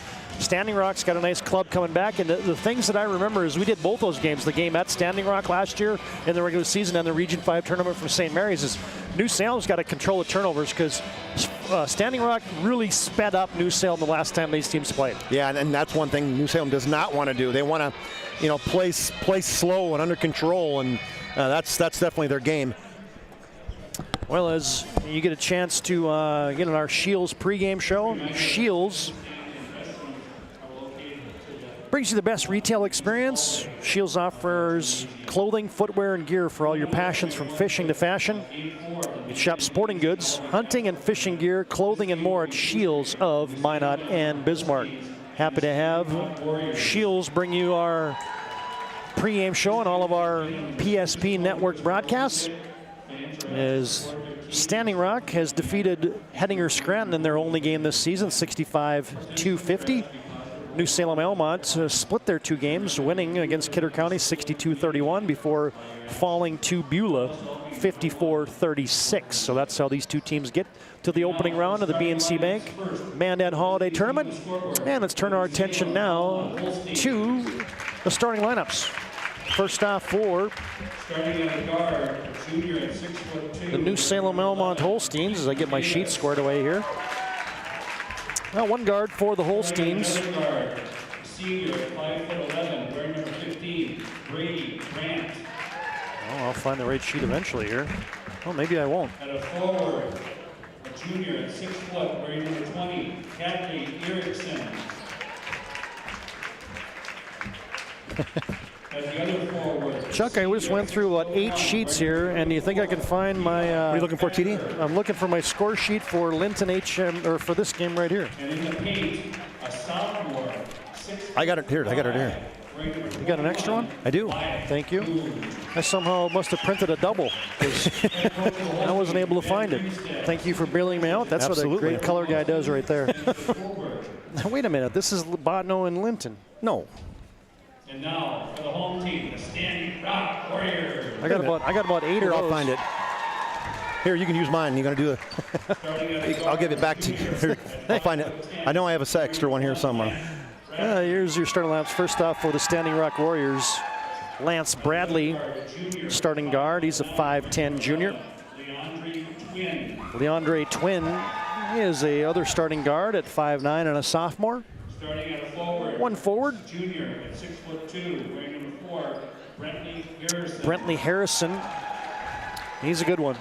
The junior stands 6'2" and averaging a smooth 28 points a game. Again, Standing Rock's only played 1 game, so. Baheeler is that name, TD? Thane Baheeler is a junior, 6'4", frontliner. And in the middle is Marcus Henry Jr. John Luger still out of the lineup for the Standing Rock Warriors. For New Salem Elmont, they'll go this way. Keaton Davis is a starting guard, joined in the backcourt by Brady Brandt. Hadley Erickson is a junior forward, along with Levi Becker, a senior, and the sophomore Wyatt Kuhn will start at the 5 for New Salem Elmont. 2 head coaches, Ben Krinkstead and Hans Bradley. I can't find it, TD. I think I printed 2 as well. So do you need 2 sides of those? If I track you down another one of those, how are you gonna Yeah, how am I gonna do that? Oh boy, I can get another one. Oh, I can do that. That'll work. Hey, down low, Wyatt Kuhn. Wyatt Kuhn.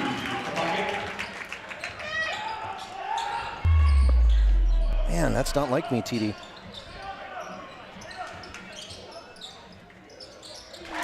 And on the other end, Brentley Harrison. He is a good one. You talked about 28 points a game. He's a guy that's definitely an all-state candidate. Just underway. Down low, Levi Becker bowls over the defense. That's going to be a charge on New Salem Elmont. Levi Becker, good football player, just lowered that shoulder like he was blocking somebody. Goes an offensive foul on number 34, Levi Becker. Levi Becker's not afraid of contact. No. We know that as Lance Bradley sets the offense. Brentley Harrison has it. Reversal for Marcus Henry. Bradley, corner 3 ball, no good. Long rebound weak side. Nice play for Wyatt Kuhn of New Salem Elmont as he'll wrap that off of Standing Rock's Thane Baheeler. Coach Krinkstead talked about how active Kuhn is. Can guard 1 through the 5. Erickson trying to go coast to coast. Kuhn kept it alive. Next going to be those Keaton Davis for New Salem Elmont. Tied at 2 on your BNC Bank scoreboard. Standing Rock into the front court. The Warriors in their home whites, outlined in the traditional blue and yellow. Harrison, post entry. Marcus Henry, skip pass, Lance Bradley way off on the 3, but he alley-ooped it, but unable to finish it is Thane Baheeler. Baheeler had a little push in the back. Officials missed that one, so Wyatt Kuhn is saying.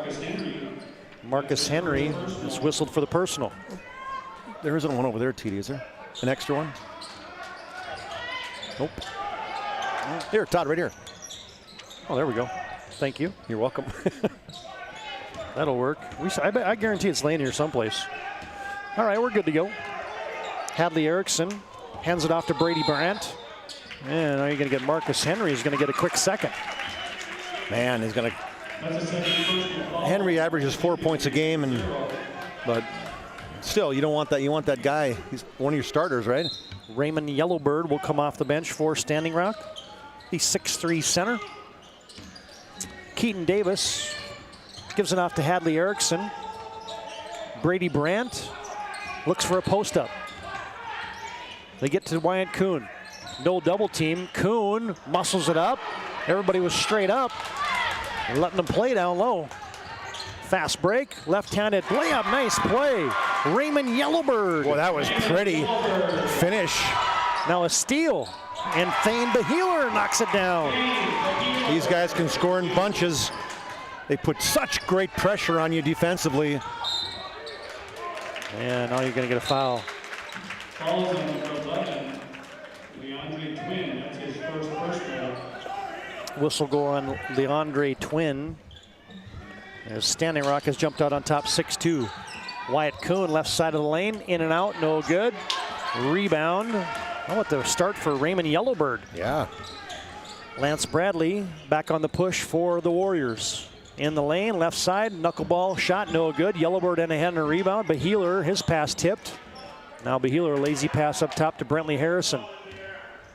Crosses over, pull up right side of the lane, no good. Rebound, Levi Becker. New Salem Elmont has it.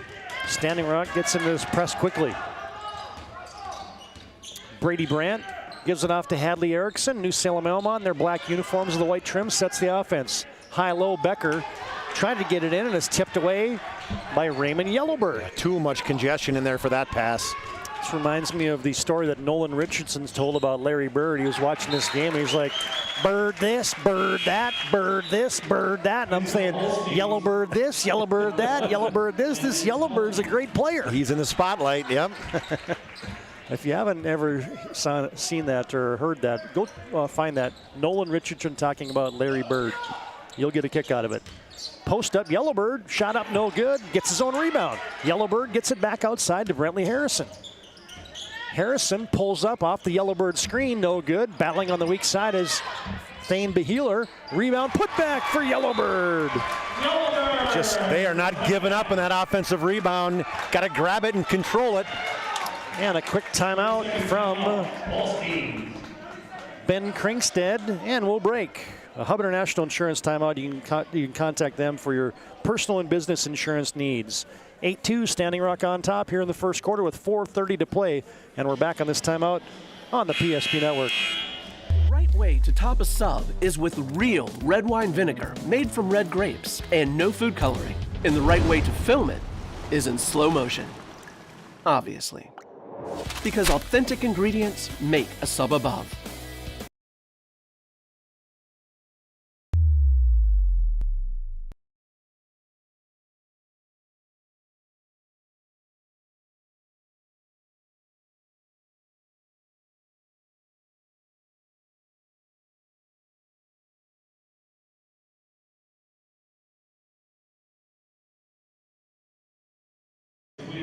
That's a second personal.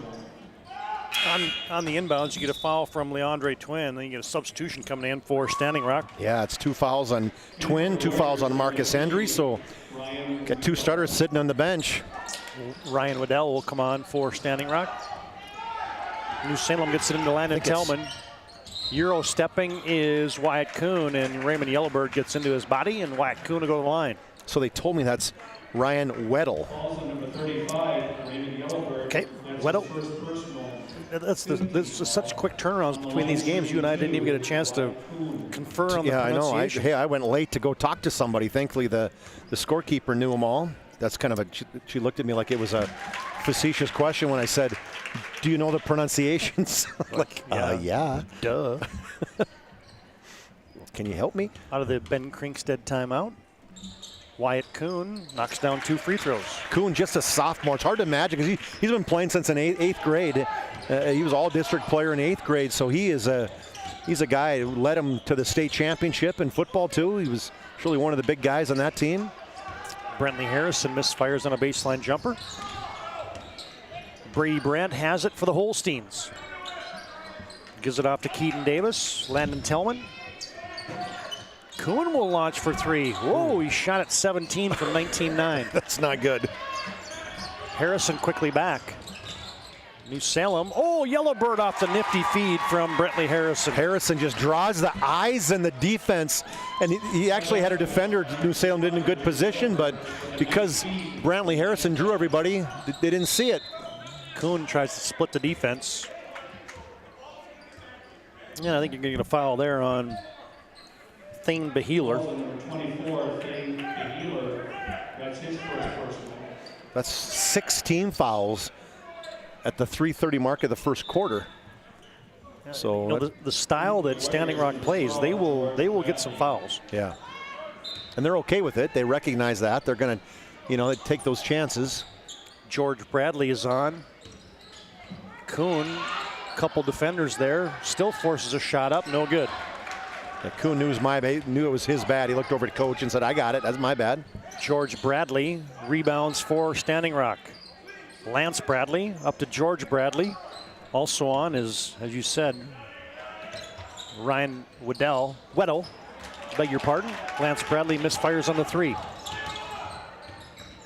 Back comes Keaton Davis for the Holsteins. Reverses it to Brady Brandt. Hadley Erickson controls for the Cows. And now they're going to reach in on the turnover as Erickson turned it over, and then he made the foul. Can't do that, right? You make one mistake with the turnover, and then you double it with the foul. Yep. 10-4, good buddy, on your BNC Bank scoreboard. Standing Rock on top with 2:59 and counting to play in that first quarter. Davis and Erickson out. Landon Tellman, the 5'10 sophomore, just checked in. And Burrell Erickson. There's a 3 ball. George Bradley ring it up. Bradley, just a sophomore. Oh, and now New Salem turns it over. It goes through the hands of Burrell Erickson. I didn't check the New Salem. I thought we knew them all, but that's one name that I'll have to check to make sure. Hopefully he scores and I can listen. B-U-R-E-L. I think it's Burrell. That's what I'm going with. Harrison with a slippery crossover, but then he throws it and you can't connect with George Bradley. Just the first turnover. I got him for 1. I think there was one other one, maybe 2. Good idea. He got past the defense, had a guy open, and the bounce pass wasn't the right selection. Standing Rock will extend this pressure. New Salem Elmont gets it in the middle. Wyatt Kuhn stepping through, going up. Oh, he missed a shot. Rebound, Behealer. Lance Bradley, lob for Harrison. Oh, in and out, but he put it back in. Well, that was the right pass. Not the right finish the first time, but Brantley Harrison was in great position for the rebound putback. 17-4, Levi Becker. Oh, nice bounce pass. There you go. And one. Okay, what's his name? Say it.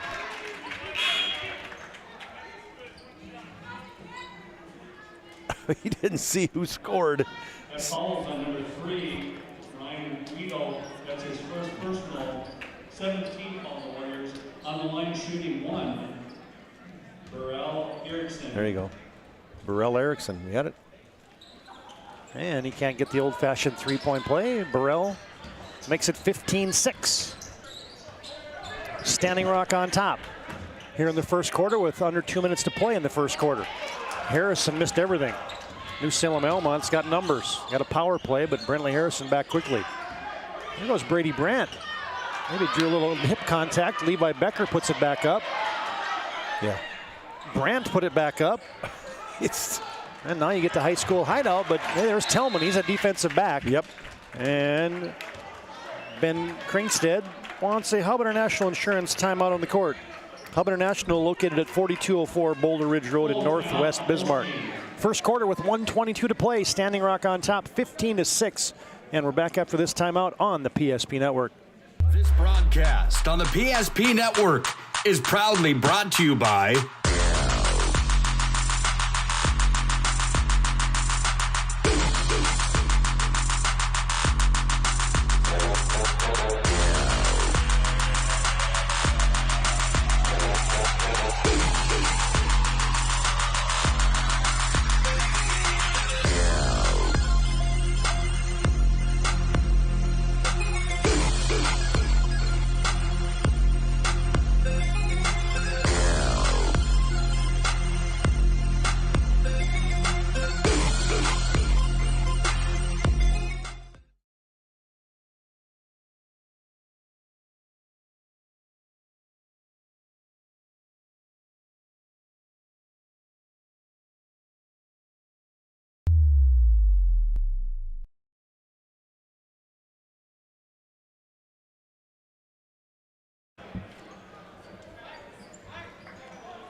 Ben Kringstead has burned a couple timeouts here in the first quarter.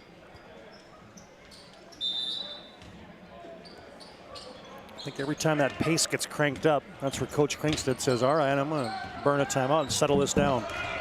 Levi Becker, the lane opens right down Broadway. Couldn't finish it, but he's fouled. And he had just talked to Levi Becker, too, about that rebound putback he had where he caught it and was falling away and threw wildly at the basket. He just kind of, because that's Ben's game. When he was back playing for Century, Bismarck Century, he would be an inside guy. And so he just got in kind of the face of Levi and said, Levi, you got to go strong. You are big and strong. Make them foul you. Becker from the Servpro free throw line. Misfires. They got trained technicians, advanced technology. 24/7 emergency service at Servpro. Levi Becker, the senior, sets the second, missed them both. White Twin has a rebound. Excuse me, not White Twin. That was Boyd White Twin as a senior a year ago. Yellowbird had a rebound, but it's taken away by Wyatt Kuhn, and then there's going to be a foul whistled on Drew Kidder, who just checked in. That is correct. Wyatt Kuhn at the line. And Wyatt Kuhn buries that free throw.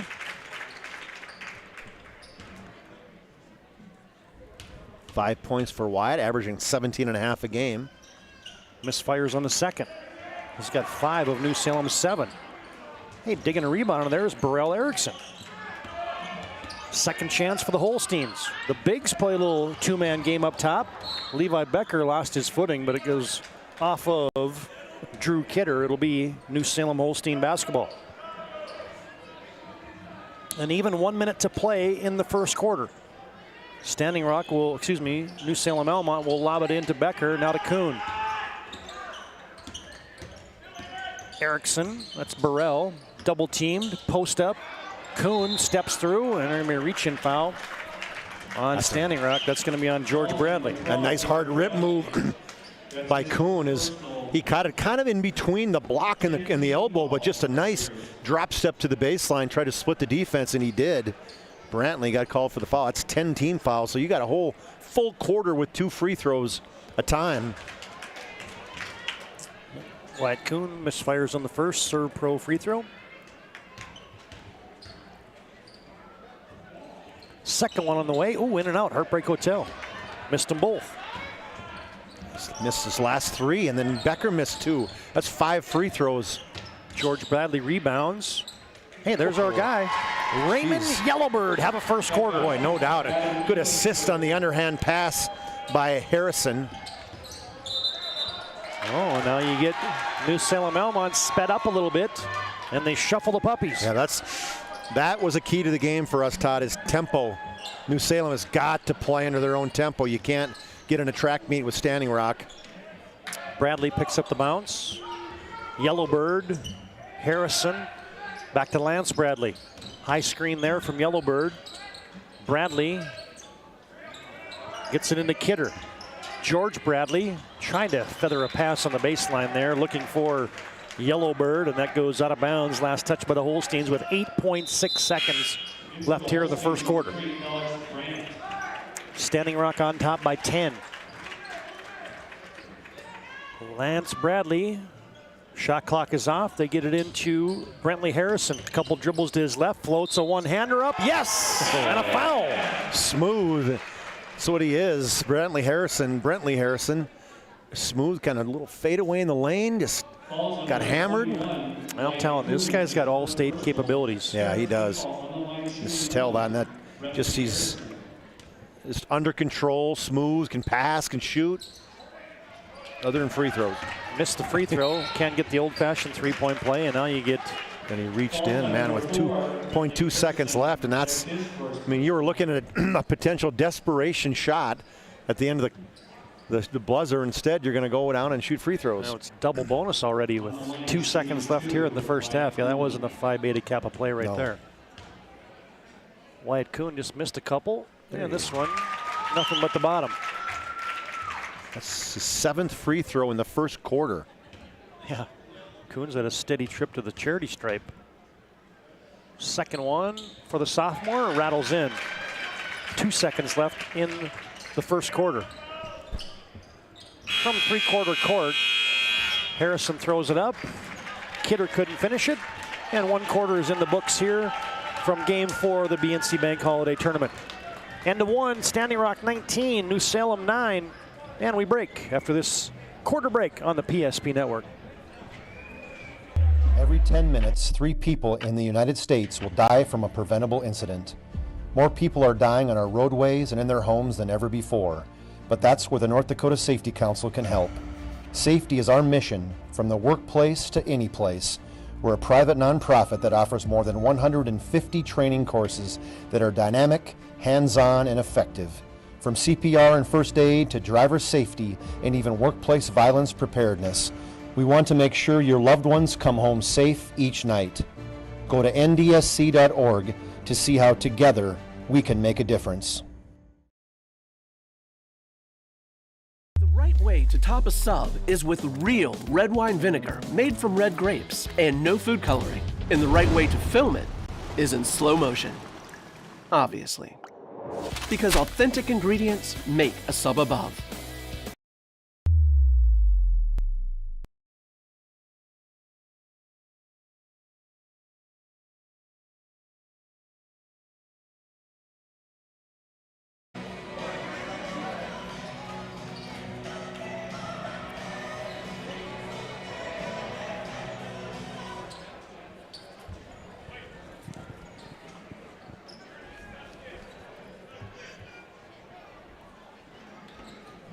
Standing Rock will have possession as we start the second quarter of play. Todd Domrey, Chuck Claremont, Nick Holberg, our producer today. Landon Domrey's running the camera for us. Game 4 from the BNC Bank Holiday Tournament. George Bradley knocks down another from downtown. Heating up, second 3 now for George Bradley. And now a turnover. Brentley Harrison saves it. Leaves it off for Kidder, and he shuffled the puppies. Every game has to have at least one shuffle the puppies, TD. Yep. Didn't get out of the first quarter. Oh, we actually did get out of the first quarter. Marcus Henry had 2 quick fouls. He comes back on for Standing Rock.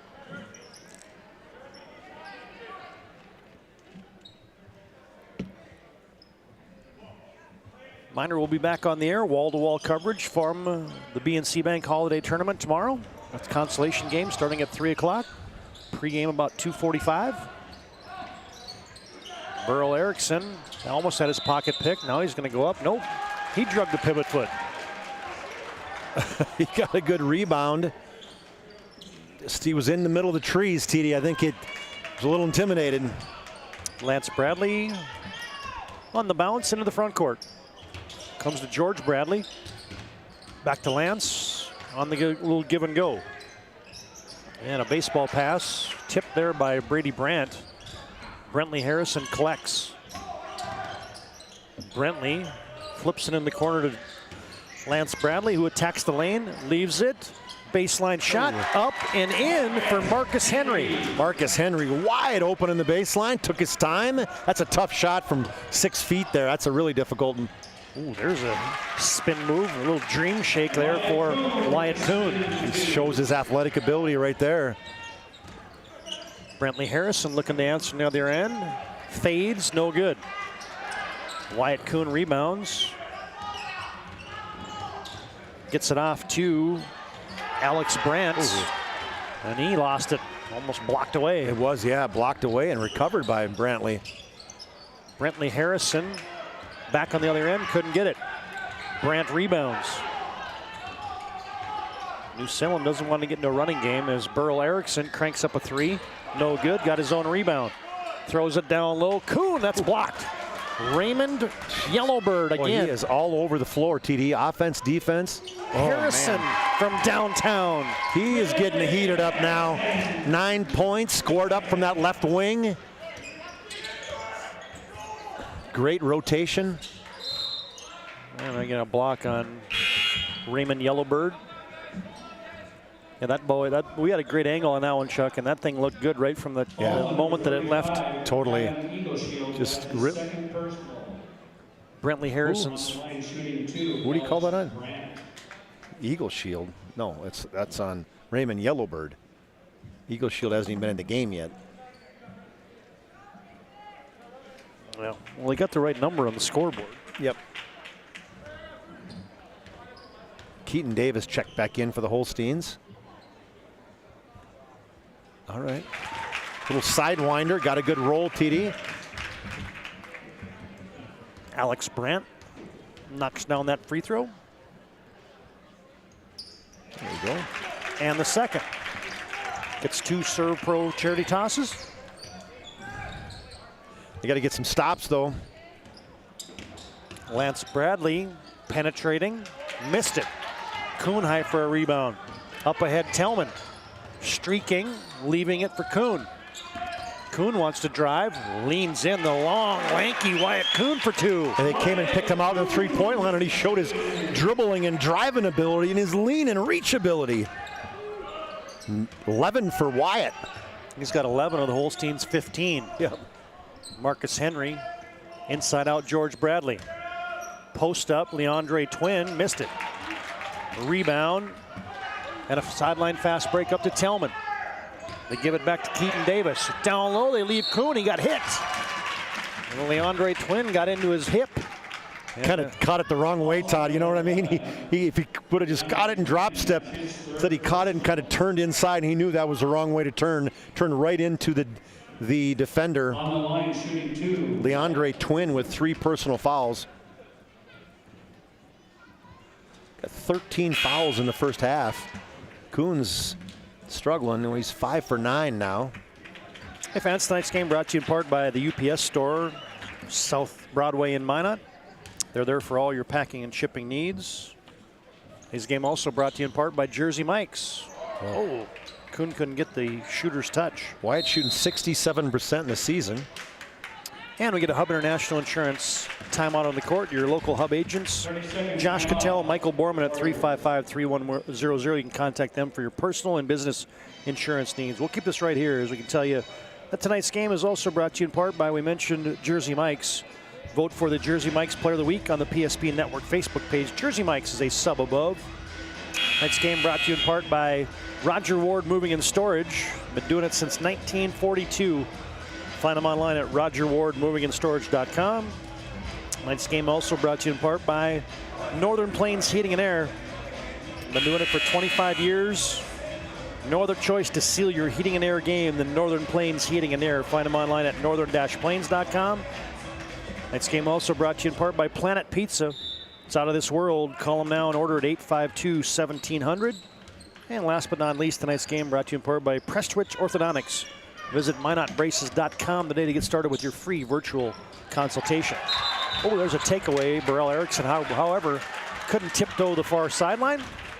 And Standing Rock will have the ball right back with 4:45 to play in the first half. And the Rock on top, 25-15. You get Burrell Erickson. Just a 4th team foul here in the first half on New Salem Elmont. Welcome to the PSP Network. Head coach Steve Kleingen from the championship football team. He's listening in, TD. All right. He is on our all-time favorites of the PSP Network. Magical run for the Holsteins. Tony Hines is fun to be a part of that. One of his assistants right in the front row here, supporting the Holsteins tonight. We were ecstatic to go back and back and back again to New Salem for playoff football. They take care of us out there. Center, New Salem. Absolutely. Welcome us with open arms. Something about Western Morton County does the trick. Levi Becker misfires. Great move. The finish was something to be desired. Chasen Harrison is on for Standing Rock. Leandre Twin, the healer, gets it over to Harrison. That's Chasen. Marcus Henry from the right side, no good. Rebound, wrapped out of bounds by New Salem Elmont. Nobody boxed out Leandre Twin. In for the Warriors, number 4, Kennedy Pearson. Or, you know, early in the season, you can see some of the fundamental stuff like the box outs. This tournament, we've had a lot of, you know, kind of struggling with that. Lance Bradley from downtown. Long rebound goes to Wyatt Kuhn. He's got left hand's bugging him, TD. He's got those two, his ring finger and his nether finger, middle finger buddy wrapped. 3-ball air banked. Oh, what a pass. Brady Brandt couldn't finish it, got it back, missed it again. Rebound cleared by Thane Beheeler. Quick transition to Lance Bradley, who knocks it down. That was pretty for Lance Bradley in the finish on the left side. A little teardrop off the glass. Nothing better than watching those guys shoot use of the glass like that. Levi Becker hands it off. Burrell Erickson wants it from downtown. No good. Leandre Twin with a flat-footed rebound. Quick break. You better get it back if you're playing Standing Rock. Into the lane to Brentley Harrison, and he's hit. Oh, we got bailed out. Thought he traveled. Instead, they're going to call foul on Becker. A couple subs back in. Hadley Erickson and Landon Tillman. And you're going to get Raymond Yellowbird on for Standing Rock. 3:02 to play first half. 29-15 your BNC Bank scoreboard. Okay, so 30, they said, is Adam Eagleshield. 35 is Adam Eagleshield, TD. They got wrong in our, what do you have in the stat sheet? What does it say on there? I don't have a stat sheet. Or what does it say there? What is the? It says Raymond Yellowbird for Standing Rock. Did somebody send that in? Charles Archambault said it was 40 is Yellowbird, 35 is Adam Eagleshield. Okay. Well, what the heck? Here we thought Yellowbird was having the game of his life. It's actually Adam Eagleshield. And Adam was, they have him as 42 down here. Well, yeah, we can't control when we get a bad roster. Okay, so 35 is 35 is Adam Eagleshield. Okay. Well, does that mean 42 is Raymond Yellowbird? He's coming in, I'm sure, at some point in time. A little palming violation there, whistled on New Salem Elmont. Well, how about the first half for Adam Eagleshield? Let me ask the question then who is 40? Who is 35? Yeah. Or no, who is? No. Oh, you're getting an offensive foul. Brentley Harrison in attack mode. Hey, that's all right. We appreciate when fans let us know. Oh, man, you got that right. Kuhn has it in the middle. Gets it up to Keaton Davis on the right side. They leave him. It was a charge for Brentley Harrison. Now you get the high school hideout. Lance Bradley puts it home. They are looking for them too. They're not afraid to do those full court passes. New Salem, Levi Becker wants to fly into the lane. Levi Becker, he's a big-bodied offense and defensive lineman, but he's shown he's got some offensive skills, good feet. We'll set these lineups as you got Lance Bradley on the court. You got Leandre Twin out there for Standing Rock, Thane Beheeler, Adam Eagleshield, along with Brentley Harrison as Levi Becker continues the cold streak from the free throw line. Wyatt Kuhn's out there, Burrell Erickson, Keaton Davis, and Landon Tillman for New Salem Elmont. Becker swishes that one. 25%. Gets it from the Servpro free throw line. Makes it 31-16 on your BNC Bank scoreboard. You're going to get back-to-back charges whistled against Brentley Harrison. Levi Becker getting that one. That's 4 or 3 now on Brentley Harrison. He's going to have to come out. Yeah, he kind of banged the court like he knew it. Well, you leave your feet like that, that's exactly what happens, right? Offensive foul on number 4, Brentley Harrison. That's his third personal.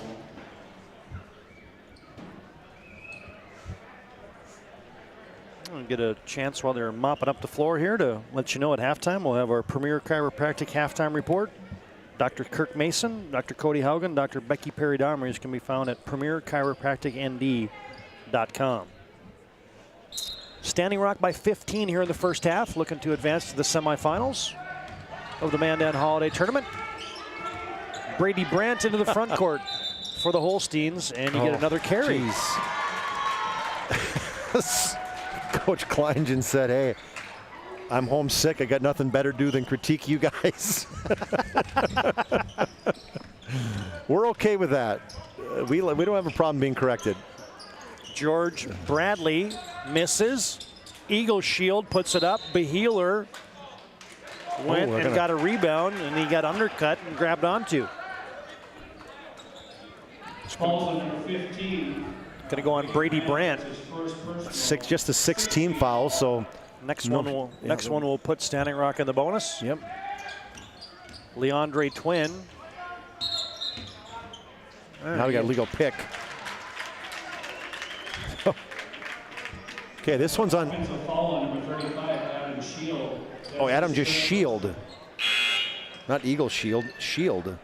And for the Warriors, number 40. I'm confused. I'm going with Adam Eagle Shield. Look, the roster can't be that wrong. Okay.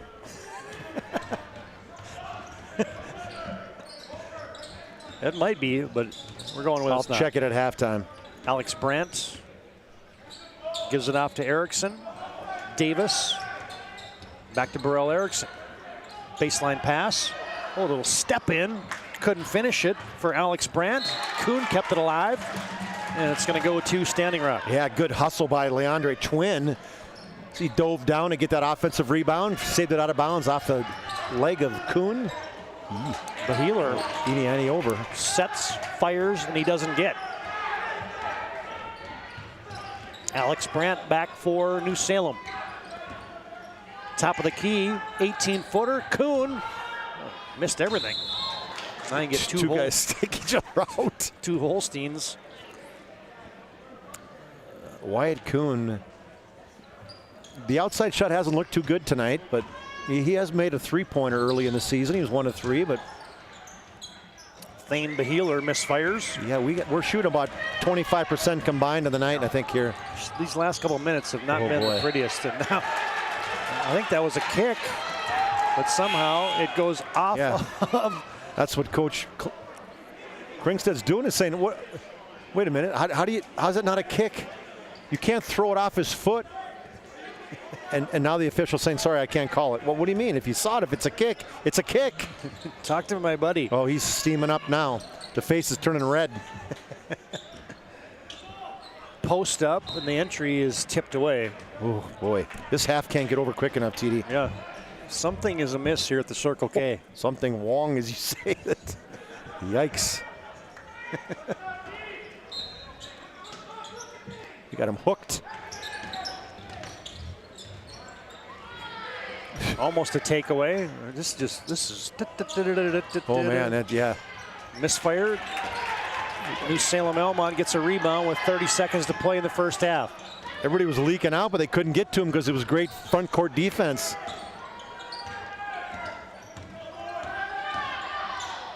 Now slicing through the defense, and there's a finish for Brady Brandt. Nice. Brady Brandt splits the defenders. And now a steal. Burrell Erickson takes it away. 10 seconds to play in the half. Yeah, 20's Hadley, yeah. And now you're going to get a foul on Thane Beheeler. Yeah, the Ericksons, they look alike for a reason. Hadley and Burrell, when they're out there. On the line shooting 2, Brady Brandt. And Brady Brandt will toe the stripe, looking to cut into this 13-point lead with 4.4 seconds to play here in the first half. Double bonus ever since the beginning of the second quarter for the Holsteins.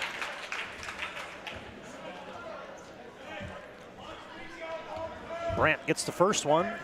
3 for 3. Did we just jinx him? Nope. All right, they're coming back. They were down 15. They've scored the last 4. Lance Bradley, can he beat the buzzer? No. They're going to shuffle the puppies to end the first half. Our Premier Chiropractic halftime report comes up next. From Mandan High School in the BNC Holiday Tournament, fourth and final game of the day at halftime. It's Standing Rock 31, New Salem Elmont 20, and our halftime report comes up after this break on the PSP Network. The magic of what we do really comes down to combining different aspects of patient care. Here at Premier Chiropractic, we love combining soft tissue work, the adjustment, and exercises together. We found that this gets the best results for our patients. We have 3 chiropractors to fit the needs of the entire family, a rehab area for our exercises and equipment, for any athlete to improve performance. Give us a call and we will get you back to doing what you love.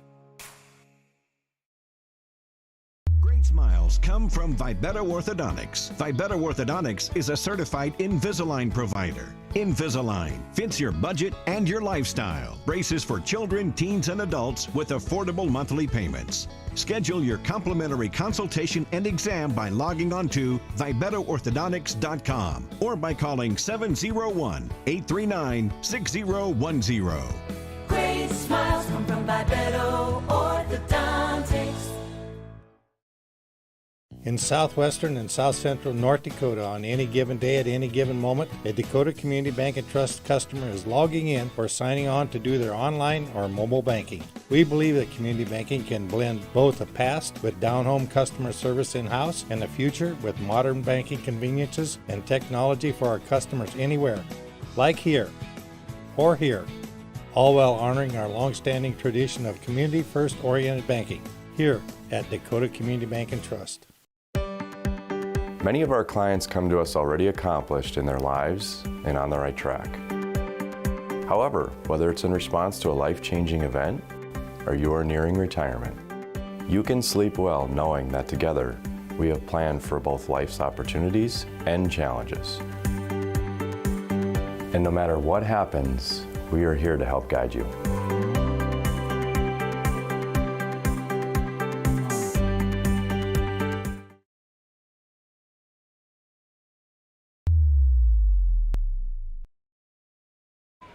Now we're back at halftime, getting set for Dakota Star show team, bringing you some halftime entertainment from Mandan High School Gymnasium, BNC Bank, Mandan Holiday Tournament.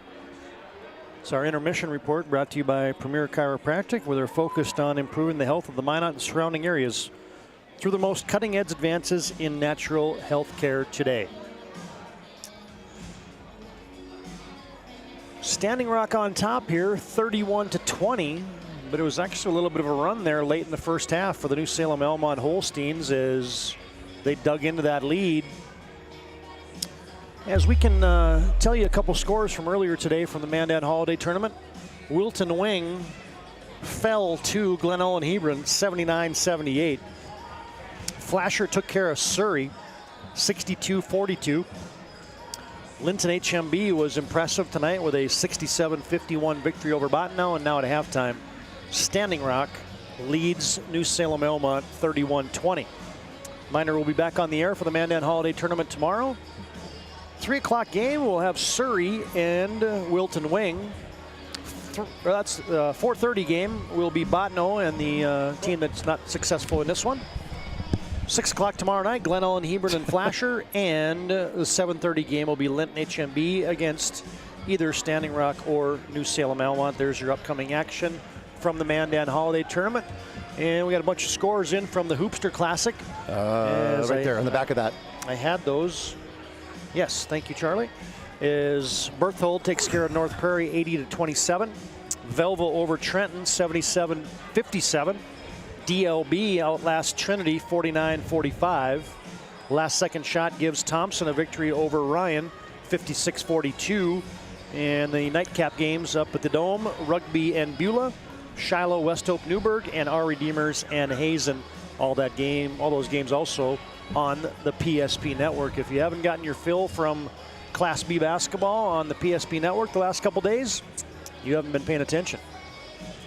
It's been a good, fun 2 days. So TD, I got some adjustments to make for you. Okay, all right, well, we'll take a timeout and we'll come back with the numbers here from Mandan High School and our Premier Chiropractic halftime report. Halftime score, Standing Rock 31, New Salem Elmont 20. Back with the numbers after this break on the PSP Network.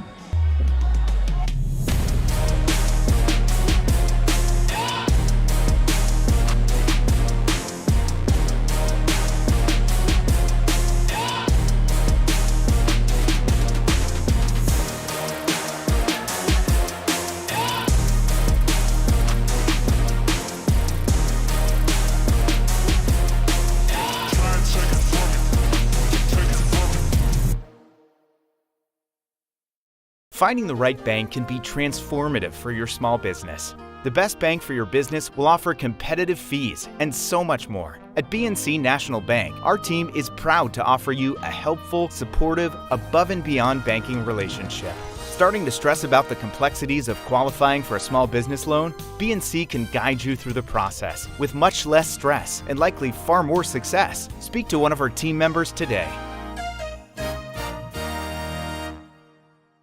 The right way to top a sub is with real red wine vinegar made from red grapes and no food coloring. And the right way to film it is in slow motion. Obviously. Because authentic ingredients make a sub above. It's water. Boom. Agent Winston Otter.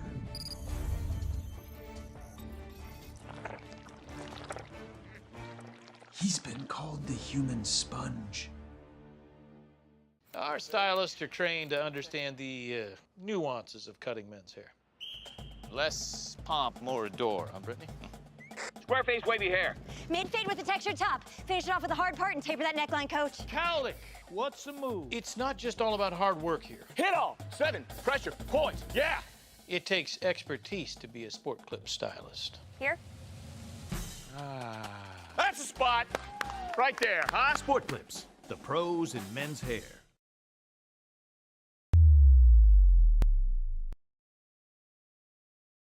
Now we're here at halftime. What do I got going on here?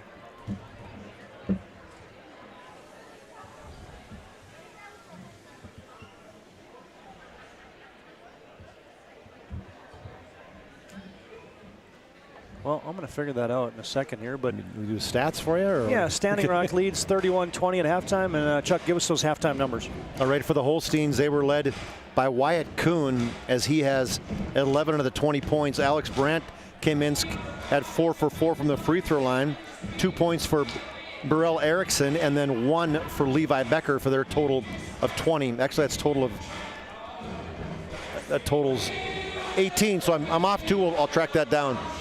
For the Standing Rock Warriors, Brentley Harrison has 9, 8 for Adam Eagleshield, 6 for George Bradley on 2 threes, 4 for Lance Bradley, 2 for Marcus Henry Jr., and then 2 for Thane Baheeler for their total of 31. 19-9 at half, or at the first quarter, and then the lead just kind of squeaked out to the 12-pointer, although they were down.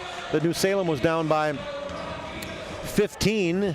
They scored the last 4 points of the half, so just down 11. So they got to play a little bit of defense. Quit turning the ball over. They'll be all right.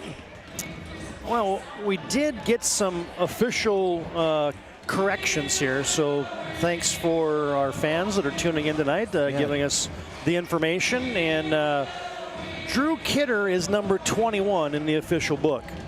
And if he gets in, he's going to get a T. He's not in the official book, but not in the if he gets in, he's going to get a technical. He is dressed. Raymond Yellowbird is actually number 40. Okay, so we got that squared away. And he was in briefly. Yeah, and Raymond Yellowbird must have quite a bit. The greatest first half in the history of basketball, because we said his name a bazillion times, but actually that was Adam Eagleshield, who's number 35. So sorry, Adam. We got that squared away as Eagleshield had the greatest first half in the history of his first quarter, of his basketball career. So Eagleshield is 35, Raymond Yellowbird is 40, and Drew Kidder is 21. Woo! There we go. We are set for the second half. Take a short time out here. Standing Rock on top by 11. And the third quarter commences when we return. Our thanks to Premier Chiropractic for bringing you our halftime report. They improve the health of the Minot and surrounding areas through the most cutting-edge advances in natural health care today. The Rock by 11. Warriors on top when we come back. Third quarter action next here on the PSP Network. Bank can be transformative for your small business. The best bank for your business will offer competitive fees and so much more. At BNC National Bank, our team is proud to offer you a helpful, supportive, above and beyond banking relationship. Starting to stress about the complexities of qualifying for a small business loan? BNC can guide you through the process with much less stress and likely far more success. Speak to one of our team members today.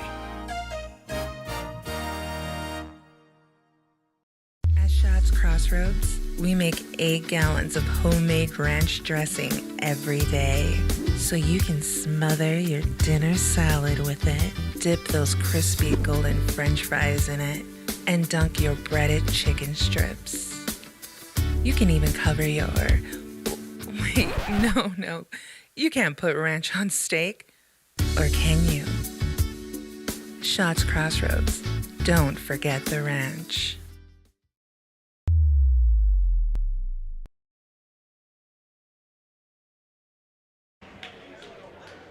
Getting set for the third quarter of play. Standing Rock on top, 31-20. Todd Domrys, Chuck Claremont, back at Mandan High School. Once again, our thanks to Premier Chiropractic for bringing you that halftime report. So I got one more score for you, Todd. Rugby over Beulah, 53-46 in that Hoopster Classic. So they're in the Shiloh West Hope Newburgh game right now. Sweep. New Salem Elmont will have possession as we start the third quarter of play. Set these lineups as Wyatt Kuhn has possession. Dribble drive on the baseline for Brady Brandt. What's the defense, TD? Man-to-man. You got to have that. That's the standard. Post up for Wyatt Kuhn, and he gets upended there by Adam Eagleshield. That's 4 on Adam Eagleshield. You're going to have to come out as he just gets in. He's going to get 4. He'll come out, and Raymond Yellowbird will check in. Got this down. We got it all figured out now. It took us a half. Well, it took us a text by Chuck Archambault. Banging down low is Wyatt Kuhn, and he finished it. Just, he threw the ball in bounds and just stepped in the block and just powered it up past Raymond Yellowbird. Standing Rock has Leandre Twin, Brentley Harrison. Free throw line now to Raymond Yellowbird. Handoff, Harrison fires from the left side, no good. Alex, actually, they had Kuhn turned the wrong way. Ahead. Back comes New Salem Elmont. Keaton Davis comes up top to Brady Brandt. Davis going to get a high screen, rejects it, slips through a hip check, no good. Rebound, fought for, Kuhn clears it. Kuhn will fire for 3. No, short. Rebound, Becker. Levi Becker back up. There's the strength that Becker has. Got the rebound, gathered himself, took one dribble, and finished. 4 straight for New Salem Elmont to start the third quarter. 7 points, the closest it's been to since 10-4. Almost a turnover. It is a turnover, and Brentley Harrison just picked up his 4th. I was going to say, you got to dump that one back to Kuhn for the finish, but instead, hey, that's the right move. He apparently knew it, and I'm trying to get an extra foul on Brentley Harrison, and that's huge. Is with Brentley Harrison and Adam Eagleshield, you got 17 of their 31 points that could be sitting on the bench already. Well, this is going to test the depth of Standing Rock tonight. Keaton Davis, New Salem Elmont has had a tough time at the free throw line tonight. Brentley Harrison will come off with those. We're not cheering for anybody. My was just like the missed free throws are just painful to watch a little bit. No good again, but there's Becker. Second chance. Burrell Erickson slips through the defense, fires it back out to Kuhn, and he shuffled the puppies. 20 is Hadley. His coaches get up and say, hey, just shoot that baby. I'm sorry. That's all right. Hadley Erickson, thank you. They look alike. That's what I'm saying. Is Standing Rock's going to send in Jarrett Kelly, 6'3" sophomore, yeah. George Bradley also back in. Leandre Twin gives it to Marcus Henry. Corner 3 for Lance Bradley, no good.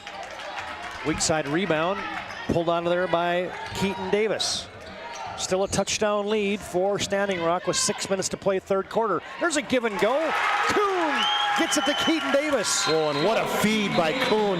Just a great snap pass to a cutting Keaton Davis. Hey, the Holsteins are agitated. And Hans Bradley wants timeout. Hub International Insurance timeout. You can call them today for all your personal and business insurance needs. 6:02 to play third quarter. Standing Rock leads 31-26. We're back after this break on the PSP Network. Many of our clients come to us already accomplished in their lives and on the right track. However, whether it's in response to a life-changing event or you are nearing retirement, you can sleep well knowing that together we have planned for both life's opportunities and challenges. And no matter what happens, we are here to help guide you.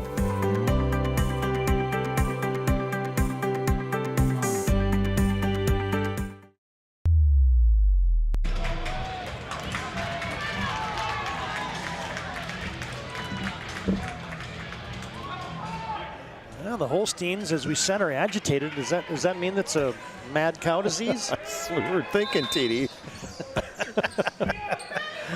That's a bad thing, though, so why do we got to come up with a good one? And you get an early dragging the pivot foot of Jarrett Kelly. First turnover this second half for Standing Rock, but boy, everything is going Holstein's way. New Salem Elmont has a little mo here. Hadley Erickson. They had Brandt down low, and then he got it. Oh man, you call a play, you run a play, you run a perfect back pick. The guy was so wide open. There was nobody in the lane. And then he waited till a defense got to him to throw it to him. Coach Kringstad just like, I can draw it up, but I can't execute it myself. George Bradley, and he gets whistled for an illegal screen. Yeah, you can see that coming. Official was locked in on him all the way. Here's the fouls again for Standing Rock. They had 10 fouls in a heartbeat in the first quarter, and they already got 3 here. Yeah, that's a problem right now. The foul trouble and they just got to keep banging it inside, I think. Kuhn does exactly that, and one. He gets the basketball and he's just ripping to the baseline and then leaning back in, drawing the foul. So that's 3 on Bradley. Kuhn getting a chance he's got 15, trying to get 16. His average is just 17 and a half. New Salem Elmont has scored every point here in the third quarter. Somebody here on Standing Rock's got to take control. I mean, did they get Brantley back in? No, they don't get Brantley. I keep calling him Brent. But yeah, you can't with 4 personal fouls. The question is, when do you put him back in? Well, you know, Standing Rock looks like a different team when Brentley Harrison's on the bench. And he's straddled with foul problems. Hadley Erickson digs out a steal. Gets it off to Wyatt Kuhn. And New Salem Elmont can tie this baby up with a deuce. Ooh, that looked like a travel. Keaton Davis almost shuffled the puppies. Standing Rock man-to-man, a little give and go. Keaton Davis, no good. Brady Brandt rebounds. Tillman for 3 in the lead, no. Long rebound to George Bradley. Gets it back to Leandre Twin, and here comes Standing Rock. The Rock could use a hoop. Well, they could. This is the guy to do it, is Lance Bradley. George Bradley says, I'm going to take a deep 3. No good. Rebound fought for and taken back. And now another tip pass. Chaos right now on the floor. Little circus ball going on. Landon Tillman, and he's going to get carried. I can see that coming right now. The official just looked at him. He let him dribble twice, and then like, sorry, I can't do it the third time. And he totally was palming the basketball, and Landon Tillman's going to come out. He'll check out. And Alex Brandt, the sophomore's in. And Burrell Erickson is back on. For the Holsteins, 31-29. Lance Bradley gets on the post. Leandre Twin crosses over, almost doubled. Shovels it to the free throw line. Now Lance Bradley trying to create. This thing has gone UGLY for Standing Rock. Too much dribbling. Brady Brandt coast to coast, and we're tied. Well, that's Standing Rock was running backwards. Brandt ran right into the back of Thane Beheeler. No, not Thane Beheeler. It was Chasen Harrison. All of a sudden, Standing Rock looks like a team that's sped up. Yeah, totally. Chasen Harrison. Thane Beheeler gives it off to Lance Bradley. Straight away to Harrison. Now to Leandre Twin.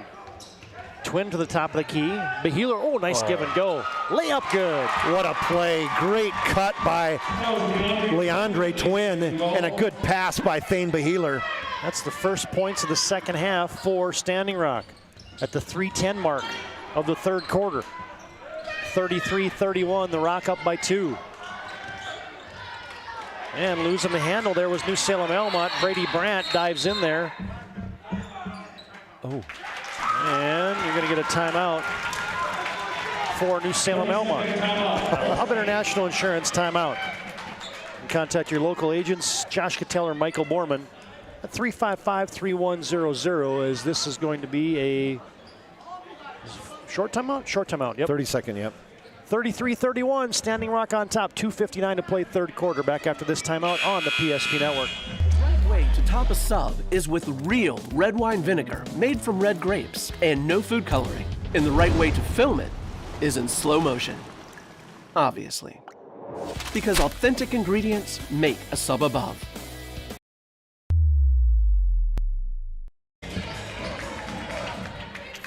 So good to have you tuned into the PSP Network tonight.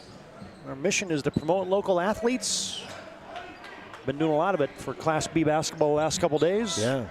Standing Rock on top, 33-31. I like what I saw to Brentley Harrison, TD. He walked, he was talking to the team on the timeout. Post up Kuhn, turns to a jump hook, spins off. Triple teamed. George Bradley rebounds, gets it off to Lance Bradley, pulls up on the baseline, in and out, Heartbreak Hotel. Wyatt Kuhn, the chairman of the boards. He will have an easy double-double before this game's over if he doesn't have it already. High screen for Burrell Erickson, bounces it into post to Wyatt Kuhn. Double team comes. Hadley Erickson for three, no. Long rebound, Lance Bradley. Flat-footed, corrals that for the Warriors. Gets it off the twin. Chasen Harrison skips it near side. George Bradley wants it for three, nope. And it hits the standard up top. George was hot in the first half as he hit back-to-back threes, his first two shots. He's been cold the second half. It was going easy for Standing Rock in the first half, but it is tough going here in the third quarter. Yeah, it is. Standing Rock's gone a little zone now.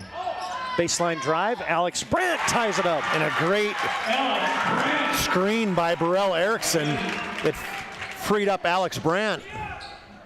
This is where Standing Rock, you miss a Johnny Luger, and obviously Harrison out of the game now.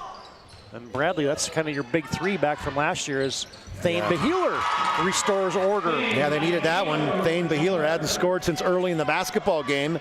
4 points for him, puts him up again. 35-33, Standing Rock on top, 90 seconds to play third quarter. Ball was maybe kicked. Yeah. Nope. Lance Bradley has it. Now Standing Rock's got number. That might actually be a good foul there. Yeah. Wyatt Kuhn. We saw Wyatt Kuhn a lot last year, and he was in foul trouble about every game. Yeah, he was. So he has really cleaned that up. I think we talked about that last year where he averaged 4.2 fouls a game. Yeah. I mean, it was just crazy. But yeah, he's cleaning it up. 2 personal fouls in 2.5, almost 3 quarters. Switching up guys. He was originally going to guard George Bradley, but he's moved over to Beheeler. Straight away, Leandre Twin thought about a three, flies in, Beheeler, tough angle. Well, I like that. Down. Sorry, TD. He just left Kuhn. Great play, moving without the ball for Beheeler. Back-to-back buckets for him. 1 minute to play third quarter. BNC Bank scoreboard. Standing Rock 37, New Salem Almont 33. Holsteins go high post to Kuhn, and Beheeler got a piece of him from behind. Yeah, that's 4, TD. So Harrison, Beheeler, and Eagle Shield all have 4 personal fouls. Thane's thinking, nah, just hit. Man, that was just that ain't a good call. Just got back-to-back hoops. I'm feeling it, and then I pick up my 4th. I read his mind. He said, or his lips. He said, "That's terrible." Brady Brandt. Oh, they get a post up. Kuhn layup good. Yeah, good dump down. Somehow Kuhn was wide open and he finished quickly before any defense got around him. 38 seconds to play third quarter. Lance Bradley wants to go. Gets it deep, but it's taken away. Now it's loose. Good hustle by Becker. Digs it out. Kuhn has it, and he got bodied into by George Bradley. George Bradley, and he's got 4 personal fouls as Bradley fell on Kuhn. So 16 fouls. Next one is going to be the bonus. So that pretty much the entire fourth quarter is going to be the bonus. Is there anybody for Standing Rock who doesn't have 4 personals? Leandre Twin, he's got 3. Pass tipped out of bounds. They still got the lead, which is the crazy part. They're just like hanging on, TD. Standing Rock by 2. 19 seconds to play in the third quarter. Baseline drive by Brandt. Little bunny hop and a bunny patch. And that's a travel and a shuffle the puppies on Levi Becker. He's given Wyatt Kuhn a rest at the end of the third quarter. You know how they used to do that with Jordan at the end of the quarters. Down to 6 seconds. Down to 5 seconds. Leandre Twin, leaping shot off of 1 foot, no good. And Standing Rock will have a lead of 2 as we head to the fourth. 37-35. A good one brewing here from the Mandan Holiday Tournament. Back with the fourth quarter after this timeout on the PSP Network.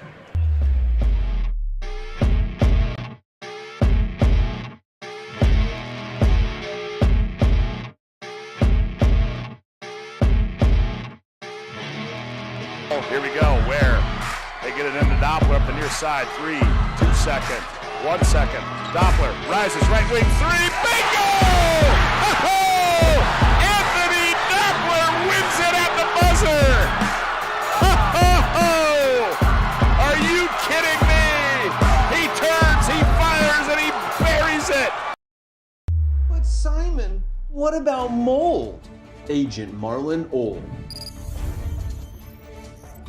He holds the world record for fastest mold remediation.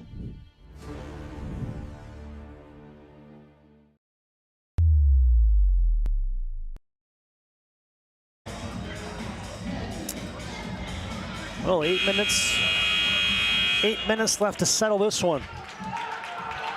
Fourth and final game of the day from Mandan High School. Standing Rock led by 11 at halftime. And New Salem Elmont outscores Standing Rock by 9 in that third quarter of play. We enter the fourth. Brentley Harrison is back on, so one question to answer there, Chuck, is Standing Rock by 2 has possession. Yeah, we'll see how long he can play with those 4 fouls. Hey, a little takeaway. Keaton Davis sprinting ahead, lost the handle of it, gets it back, collects. And then it was slapped out of bounds by DeAndre Twin. Yeah, good defense by Twin. Leandre, I beg your pardon. I didn't think anybody was going to catch Keaton Davis, but good hustle by Leandre. Kind of bobbled it. Yeah. Standing Rock in that zone defense, just trying to avoid fouls here for a few moments. High post, Kuhn had it go off his foot. Yep. Yeah. And good hands. Is that Lance Bradley? Yeah, I think Bradley got it, but then Kuhn pinballed off of Marcus Henry. he kicked the ball, then he went down to grab it, and he ran right into the back of Marcus Henry and went right backwards. And Marcus Henry's got a big old barrel chest on him. He sets a good screen there he for does. Brentley Harrison. Straight away, Bradley. Passing lane defense there by Keaton Davis. Tipped out of bounds into the Warrior bench. In for the Warriors, number 3. And you're going to get Ryan Weddle is in the game now. Who stepped out? Okay, it's Leandre Twin took a break. Weddle, 5'10", sophomore guard, thinks about a 3. Oh. Had Keaton Davis off his feet. Yeah. Bradley tries to go. His pocket is picked by Wyatt Kuhn. Kuhn foot race. Oh, maybe it was tipped away by Marcus Henry. Yeah. Oh, what a pass. Oh, but they missed it. High school hideout by Lance Bradley. And now Bradley fouls. Oh man, he just crotched it. Wide open look. I mean, the two-hand chest pass by Marcus Henry. That was amazing. Was awesome. That was the full length of the floor chest pass to the high school hider Lance Bradley, and he two-handed it. You could just see it wasn't smooth. Oh, it was like he felt bad that he was behind the defense. Hadley Erickson misfires on a bonus free throw. Man. Brentley Harrison's got guys trailing behind him. Skip pass cross court. Henry, Brentley Harrison right corner 3 ball, way too strong. Hadley Erickson rebounds, gets it off to Keaton Davis. Holsteins want to run. Oh, bounce pass, Kuhn, layup good. He saw him all the way out of the right corner of his eye. Looked like he was dribbling away from the defense and then reached back and cross court, bounced past it to a diving Kuhn. And we are tied again. Marcus Henry, George Bradley, fires it off the glass with the left hand, no good. Henry rebounds. Henry, little shove, chest shove. Kuhn got him underneath the basket, got the rebound, put back. Oh, Henry gives Standing Rock a lead of 2. Yeah, Marcus Henry Jr. 6 minutes to play in the game. Kuhn got it deep, drop step, fading off the glass, no good. Nice rebound, George Bradley. Henry's doing a good job kind of bodying him up inside there, not letting him drop step. Hans Bradley wants timeout. It's been an entertaining second half, I tell you what. This is good stuff. 5:49 to play in the game, and we step aside. Standing Rock 39, New Salem Elmont 37. Fourth quarter action continues here on the PSP Network. The right bank can be transformative for your small business. The best bank for your business will offer competitive fees and so much more. At BNC National Bank, our team is proud to offer you a helpful, supportive, above and beyond banking relationship. Starting to stress about the complexities of qualifying for a small business loan? BNC can guide you through the process with much less stress and likely far more success. Speak to one of our team members today.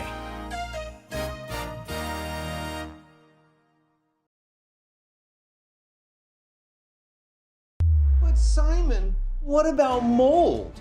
Agent Marlon Old. He holds the world record for fastest mold remediation.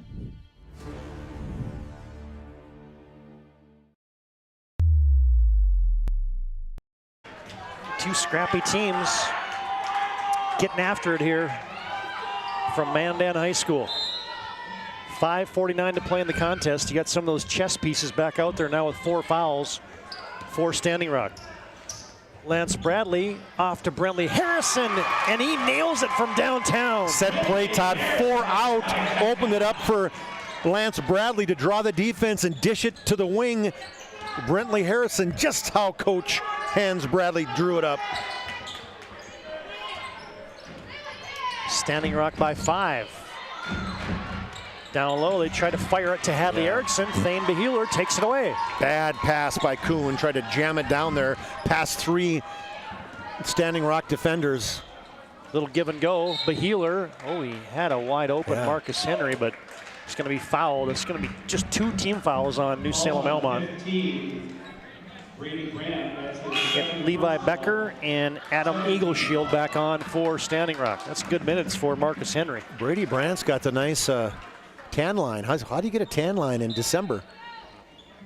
That's called a farmer's tan.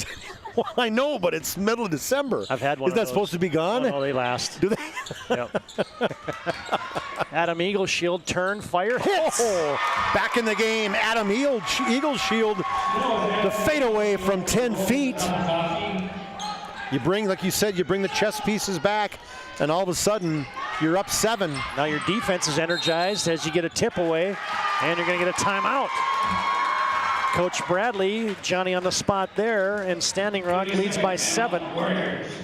And this will be a short timeout. Yeah, we'll keep it right here. Is 4:46 to play in the game. Standing Rock leads 44-37. You get a look there inside the New Salem Elmont bench. We can tell you that tonight's game brought to you in part by Jersey Mike's. Vote for this week's Jersey Mike's Player of the Week on the PSP Network Facebook page. Tonight's game also brought to you in part by Planet Pizza. Planet Pizza's out of this world. They bring you tonight's game along with Roger Ward Moving and Storage. Find them online at rogerwardmovingandstorage.com to schedule a move or find a quote. Tonight's game also brought to you in part by the UPS store in South Broadway and Minot, located in the Marketplace Foods Plaza. They're there for all your packing and shipping needs. Not quite crunch time yet. We're in the pressure cooker, but it's close. Close. A couple minutes from it. 4:40 to play. New Salem's got to get something here. They got a 7-0 run when you brought back the chess pieces, TD. Have they scored? They have not scored in the 4th quarter. That's just how. They scored 2. I'm sorry. They got 2 points by Kuhn. He scored the first 2 points to tie it. Yeah, took Standing Rock forever to score in the 3rd quarter. Now New Salem just put 2 up in the 4th. Thane Beheeler. They look down low to Eagleshield. Brentley Harrison wants to attack from the top. Beheeler, cross-court pass. Bradley, back to Beheeler. Quick reversal to Harrison. He'll crank for 3. Oh, that was too strong. Hadley Erickson down the far sideline. 1 on 4. Going to step through, try to get a pass to Levi Becker. Nobody home. Here's Bradley. Can he make this one? Yep. Yes, that was more difficulty there from Lance Bradley on that run out. And a little run here for Standing Rock has put them into control. 46-37 and a Hub International Insurance timeout on the court with Standing Rock leading by 9 here in the 4th quarter with 3:56 to play. Are you moving? Your business or your home, across the town or across the country. We know it can be stressful. To ensure your possessions arrive on time, intact, and on budget, make your move with Jobbers Moving and Storage. Jobbers can help you with every aspect of your move. With our efficient step-by-step approach to move management, we can tailor a plan to suit your needs and schedule. With locations in Bismarck, Fargo, Minot, and Aberdeen, Jobbers Moving and Storage is your choice. Visit jobberswarehouse.com. It's Jobbers Moving and Storage. Many of our clients come to us already accomplished in their lives and on the right track. However, whether it's in response to a life-changing event or you are nearing retirement, you can sleep well knowing that together we have planned for both life's opportunities and challenges. And no matter what happens, we are here to help guide you.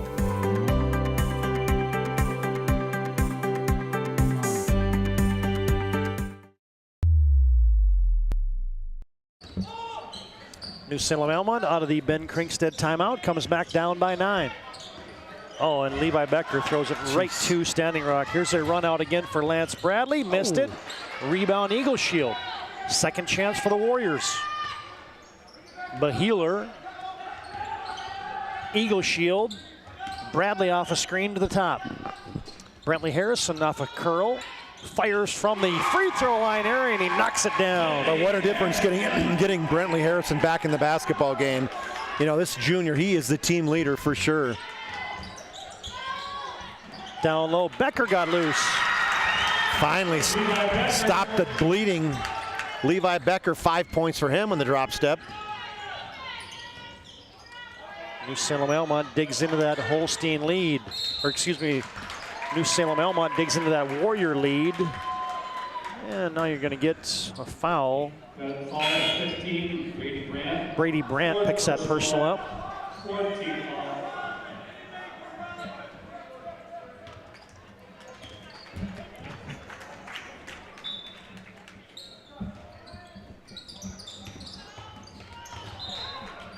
Oh, tip pass goes off of Leandre Twin, and it'll go right back to New Salem Elmont. Well, you got 3 minutes to cut this deficit down, and the defense has really stepped up.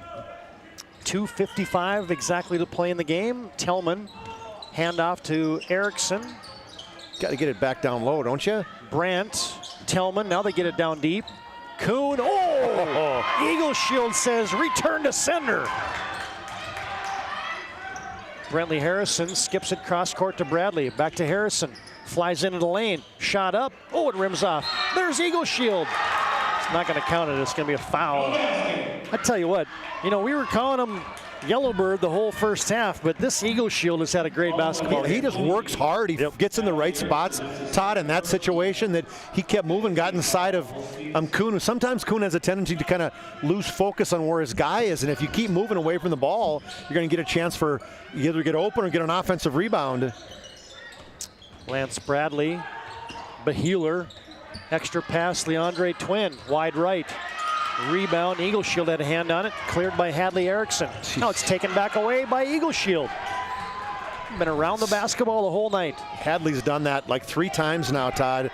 Just forced the issue when he should have pulled it out. Deep three. Oh, there's the exclamation point. Well, you bring your Bradley. Sorry, Todd. You bring your guys in and you get confidence. Harrison just exudes the confidence, and now you bring in Brandt, and Brandt does the carry. Brady Barrett gets called for prominent. Coach Erickson, or Coach Krinkstead trying to be positive, but man, not a lot of positivity going on right now with all the turnovers that the Holsteins are doing. 12-point lead for Standing Rock.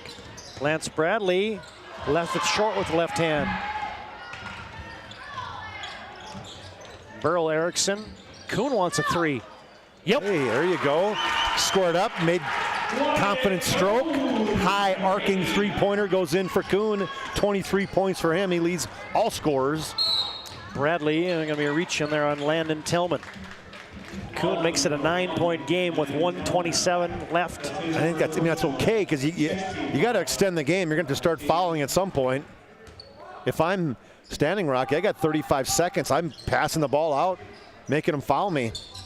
And you got guys with Lance Bradley and Harrison that can dribble the basketball. Beheeler crosses it to Brentley Harrison. Keeps the bounce alive. Leaves it down low. Eagle shield short on it. Harrison got it back and put it home. Brentley Harrison, have a quarter, young man. 7 points for him. A rebound put back. Wyatt Kuhn answers on the other end. Hey, just let him go. Kind of trading buckets right now. Saying we're up 9, we'll trade bucket for bucket all day. And now you're going to get Keaton Davis, little hand check. And it's going to send Lance Bradley to the free throw line. Foul on number 11. Servpro free throw line for Lance Bradley when we come back. But first, a timeout on the court. New Salem Elmont wants to talk about it. Full timeout, we'll break. Standing Rock 53, New Salem Elmont 44 on your BNC Bank scoreboard. Back after this timeout on the PSP Network. The magic of what we do really comes down to combining different aspects of patient care. Here at Premier Chiropractic, we love combining soft tissue work, the adjustment, and exercises together. We found that this gets the best results for our patients. We have 3 chiropractors to fit the needs of the entire family, a rehab area for our exercises and equipment for any athlete to improve performance. Give us a call and we will get you back to doing what you love.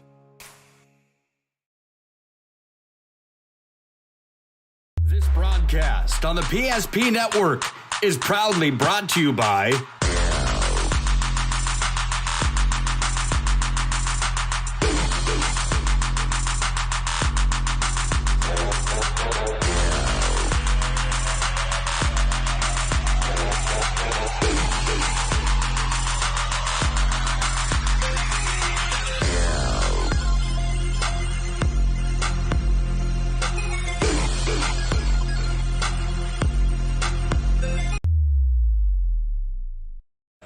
And Lance Bradley at the charity stripe. Standing Rock by 9 with 1:53 seconds to play. Just hit a big 3-pointer. Oh, and they iced him. Kuhn rebounds. New Salem's got to go.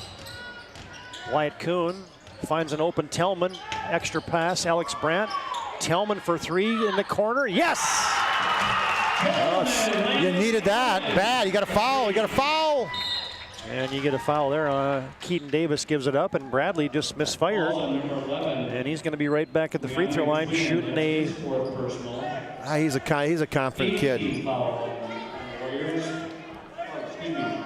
Fouls on Keaton Davis. He's going to step up there. He's going to knock these down. 6-point game. It's the 2-possession game. As got your point guard at the line, Lance Bradley. There you go. He's a good shooter. Yeah, you could just see that was a difference. He got that one kind of out of his system, and he stepped up there with big-time confidence. Second one. There you got them both. Nice. Good job there. He's double figures now. He got 11 points for Lance Bradley. Kuhn lost a handle. Alex Brandt for 3. No, wide left. Thane Beheeler rebounds, splits the defense. Gets it up ahead. Now you got a wide open Leandre Trent. Leaves it for Brentley Harrison on the alley-oop. Did it hit the rim? I don't know. The shot clock's turned off. Doesn't matter. Now you're going to get a foul. Yes. He wanted him to foul on that one. I don't know. Can he dunk? I don't know if that's the time and the place for the alley-oop. Well, hey, if he'd have made it, it'd have been the time and the place because you'd have brought the house down with that one. That one would have been our play of the game, our move of the game, which we got to find one. I constantly was working with the teams that I had a hand in helping with, and scoring time. Yep. Scoring time. Understand the situation. The scoring time there did not dictate the going for the alley-oop. When you had a layup. Yeah. You had 3 of them. You were being unselfish. Standing Rock gets the made free throw from Lance Bradley, and he knocks down both of them. Down to 10 seconds to play in the game. 10-point lead for Standing Rock. And Kuhn steps into a 3, and instead he shuffled the puppies. And this one is just about to go final, and it's going to set up our semifinal round tomorrow from the Mandan Holiday Tournament. Standing Rock will trigger it in with 9 seconds to play. New Salem Elmont's not going to foul. Standing Rock just going to hold it on their shoulder. Leandre Twin puts it into the icebox. Final final score on your BNC Bank scoreboard. Standing Rock 57, New Salem Almont 47. And we welcome you to our planning team, financial advisors, Shots Crossroads postgame show. Shots Crossroads, your postgame headquarters. You can order online at shotscrossroads.com. And planning team financial advisors helping clients work towards financial freedom. As we will get down to Chuck Claremont on the sideline. Look like he's tracking down Hans Bradley as and we'll get him situated. There we go. As we'll send it down courtside. Take it away, Chuck Claremont. All right, thanks, Todd. Hey, you got in foul trouble, but you had to be proud of the kids that were in the game. They held them off until you got the wave back in. Yeah, that was. We have a lot of kids that have been working out a lot all summer long, and a lot of them are young guys, and it was good that they got that experience in the game. That you can't create that during the summer, so they were able to get in the game. They got in that close game atmosphere, kind of mimic the end of the season, and it was good. It was crucial minutes that they played. It was meaningful minutes. It was and they held their own. So, and that's all we told them in that third quarter when we called a timeout was, all we got to do is hold them off for this quarter, and we get our older boys back in and some of our leaders back on the court. So yeah, I was impressed with your leaders too. They got in foul trouble, but I didn't see the frustrations. They were like, okay, we're going to come out, we're going to take our rest when we need to. When we get back in, we're going to be prepared to take our team to victory. Mm-hmm. And we do. We have really good leaders. Bradley Harrison was one of our starters last year, our leading scorer for our team last year. My son Lance, he was one of our leaders, our starting point guard. Our shots weren't falling in the first half, but they kept their composure. They played hard defense. They didn't foul out, which I'm really grateful for. Big. Yeah, they played meaningful minutes at the end. Yeah, that was a fun game, Coach. And tomorrow you're going to have a tough game again. And, I know you're going to enjoy this one, first one, but look towards that semifinal tomorrow. Give us a little insight. Well, yeah, we're glad we got this one out of the way. Definitely glad we got this one out of the way. We wish we had Johnny Luger on the court, which he hopefully in the next couple of days we should have him. Okay. I'm hoping maybe tomorrow, if his dad will let him. Are you watching, Jake? I hope you let him tomorrow. Anyway, if he can go, he can go, and that's going to change our whole scheme of things. But we do, like Adam Eagleshield stepped up good. He's a strong senior. He played a lot this summer. We got him, developed a lot, and he came a long way. And and again we have Lance and Bradley, and then my other boy George. He came and had some big shots, and and we have some sophomores that played big minutes. Our big guy Thane got in some foul trouble, and he's a big crucial asset to our team. And so hopefully we change things around, play a little better defense tomorrow with less reaching, and all that good stuff. So it was a good win, Coach. Congratulations. Good luck tomorrow. Yeah, thank you. All right, Brentley, step in here, bud. And great game for you, and you need to be congratulated. But frustrating, you got in foul trouble. But talk me through what's going through your mind. I was watching you being a leader in the team when you were talking to your guys at timeouts in that third quarter, saying, hey, just kind of hold them off until I get in. Yeah, I was telling them that whole time. No. For you, had to be nervous to get back in the game, just hoping the game was going to be close. Yeah, my mind was focused on not fouling that whole time. Yeah. When you got back in that fourth quarter, you could just see the confidence in your team when you're in the basketball game, and it's just a different way they play. Yeah, it's a way different play. Though it's way different the way when I'm in, when we play, it's way different because they depend on me. Yeah. Because I'm the leader from last year. Yeah, I was starting down the stretch. It looked like you wanted the basketball. Yeah, the whole time I wanted the basketball. The whole time. Well, that was a huge win. Congratulations and good luck tomorrow. Yeah, appreciate it. Great, and let me get a picture before you take off here. Okay. TD, back up. Yeah, well done. You heard there from Hans Bradley, the head coach of the New Salem, the Standing Rock Warriors, and you heard from Brentley Harrison. Was in foul trouble, and he had find a way to stay in that basketball game and get it done for Standing Rock tonight as they win this one 57-47 over the New Salem Almont Holsteins. We'll roll on with our planning team financial advisors post-game show. We'll come back and dig into the numbers, and we'll give you our MVP of the contest along with our jobbers move of the game. Final score, BNC Bank scoreboard, Standing Rock 57, New Salem Almont 47. And our postgame rolls on after this break on the PSP Network. Whether you're looking for a full-service financial plan or planning for farm or business succession, Planning Team Financial Advisors is here to help you work toward achieving your financial goals. With locations in Bismarck, Garrison, and Center, our full-service team of professionals are dedicated to helping you work towards achieving your financial goals. Visit us online, planningteam.com. Securities offered through LPL Financial, member of FINRA and SIPC. Investment advisory services offered through New Edge Advisors, LLC, a registered investment advisor. New Edge Advisors, LLC, and Planning Team Financial Advisors are separate entities from LPL Financial. Our stylists are trained to understand the nuances of cutting men's hair. Less pomp, more adore, huh, Brittany? Square face, wavy hair. Mid-fade with a textured top. Finish it off with a hard part and taper that neckline, coach. Cowlick, what's the move? It's not just all about hard work here. Hit all. 7. Pressure. Points. Yeah. It takes expertise to be a sport clip stylist. Here? That's a spot.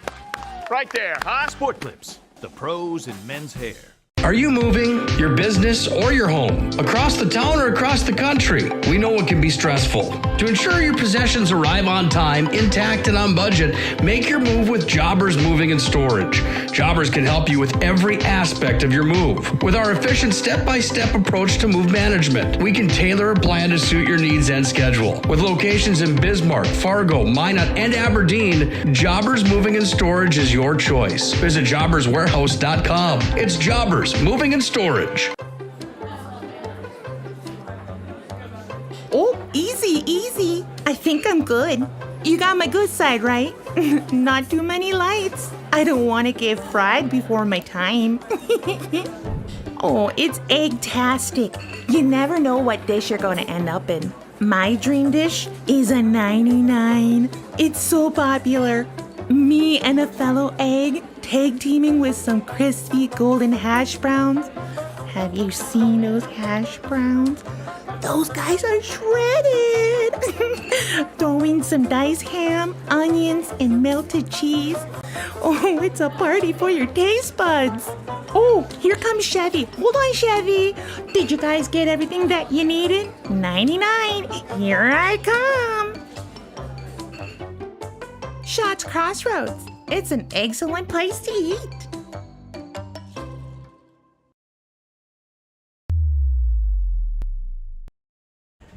$57-47 is your final. Standing Rock wins it over New Salem Elmont. And we're back in our Planning Team Financial Advisors Shots Crossroads postgame show.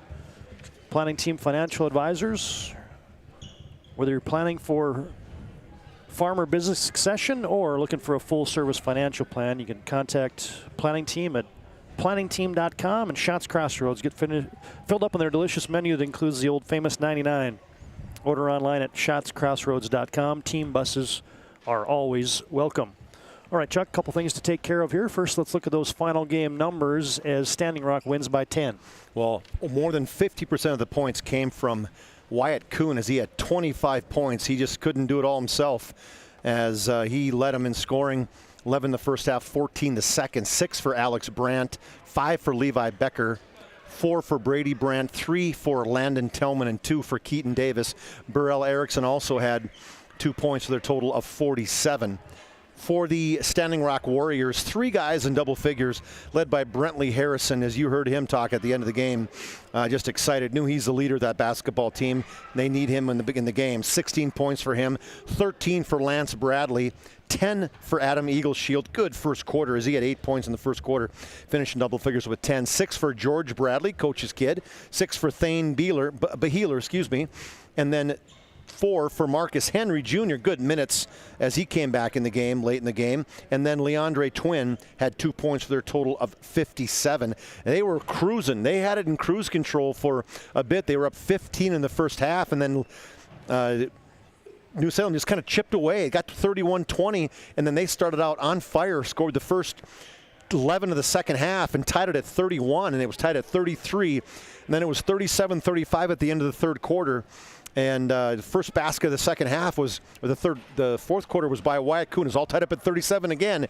And then that fourth quarter, what did you call them, the A-team or the first wave, the whatever the heck you called them, TD, but it was the right call, and that ultimately was that Brentley Harrison, Thane Beheeler, Adam Eagleshield. Those are the guys that kind of came back in the basketball game, and then they just kind of cruised after that. They just pulled away as they ended up outscoring them 16-3 to finish that fourth quarter as Standing Rock is victorious 57-47. Yeah, we welcome you into our broadcast booth here.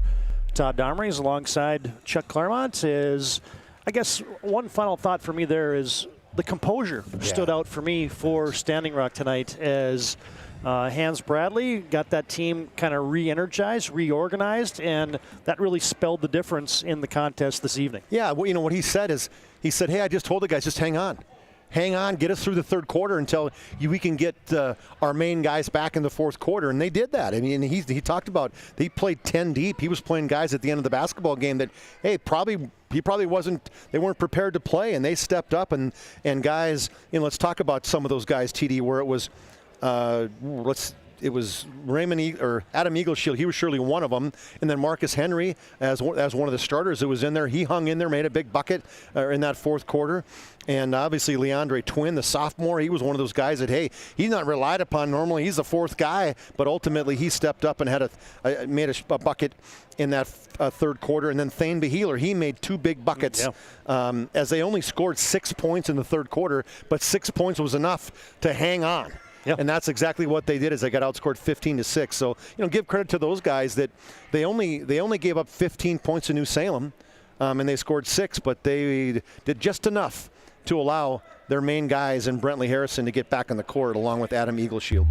Yeah, the depth for Standing Rock won that game tonight because you had Jared Kelly in the game for a while. You had Ryan Weddle in the game for a while. Well, I didn't mention George Bradley. George Bradley had a couple threes. Chasen Harrison, the freshman, was in there. I mean, you got kind of contributions from top to bottom, and they spelled the tide here as they get Johnny Luger back from an injury and hope to be back soon, maybe even this tournament.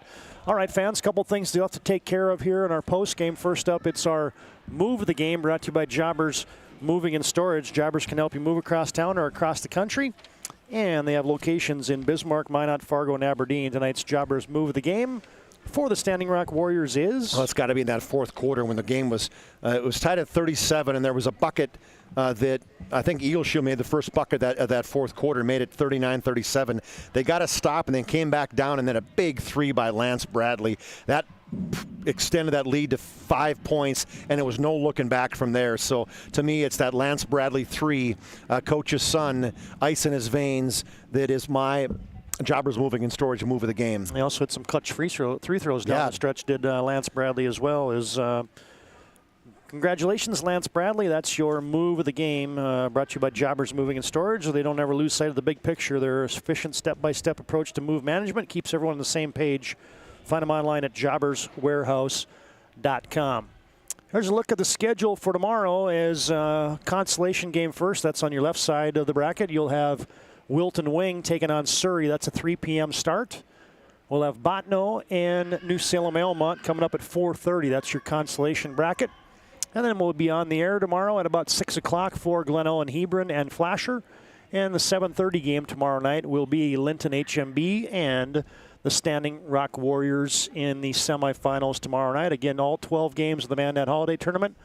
The semifinals tomorrow, consolation and championship bracket, and then 5th place, 7th place, 3rd place, and championship games on Friday, December 30th. You got your coverage right here on the PSP network of the Mandan Holiday Tournament, wall to wall.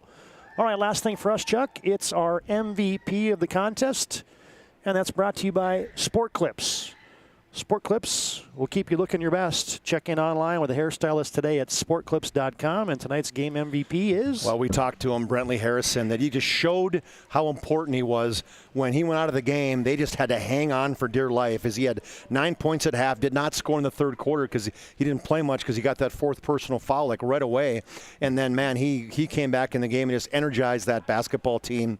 And he didn't do it by himself, but his presence on the floor was a huge difference, not to mention that 16 points and 7 points he had in the fourth quarter. He is our Sport Clips MVP of the game, Brentley Harrison. Yeah, congratulations, Brentley Harrison. You can always feel like an MVP with that experience at Sport Clips. Tonight's game MVP is Brentley Harrison, the junior for the Standing Rock Warriors. All right, that'll put a wrap on our broadcast tonight. Repeating our final scores from earlier today. Glen Olin Hebron defeated Wilton Wing 79-78 in our opener. Flasher takes care of Surrey 62-42 in Game 2. Linton HMB defeats Botno 67-51, and in our nightcap, Standing Rock, the Warriors defeat New Salem Elmont 57-47. Sets up tomorrow's matchups. Join us again on the PSP Network. For our camera operators today, John Haugen and Landon Domries. For my partner, Chuck Claremont, I'm Todd Domries. Thanks for joining us, folks, and until tomorrow from the semifinal round of the BNC Mandan Holiday Tournament, so long from Mandan High School. Whether you're looking for a full-service financial plan or planning for farm or business succession, Planning Team Financial Advisors is here to help you work toward achieving your financial goals. With locations in Bismarck, Garrison, and Center, our full-service team of professionals are dedicated to helping you work towards achieving your financial goals. Visit us online, planningteam.com. Securities offered through LPL Financial, member of FINRA and SIPC. Investment advisory services offered through New Edge Advisors, LLC, a registered investment advisor. New Edge Advisors, LLC, and Planning Team Financial Advisors are separate entities from LPL Financial. Oh, easy, easy. I think I'm good. You got my good side, right? Not too many lights. I don't want to get fried before my time. Oh, it's egg-tastic. You never know what dish you're going to end up in. My dream dish is a 99. It's so popular.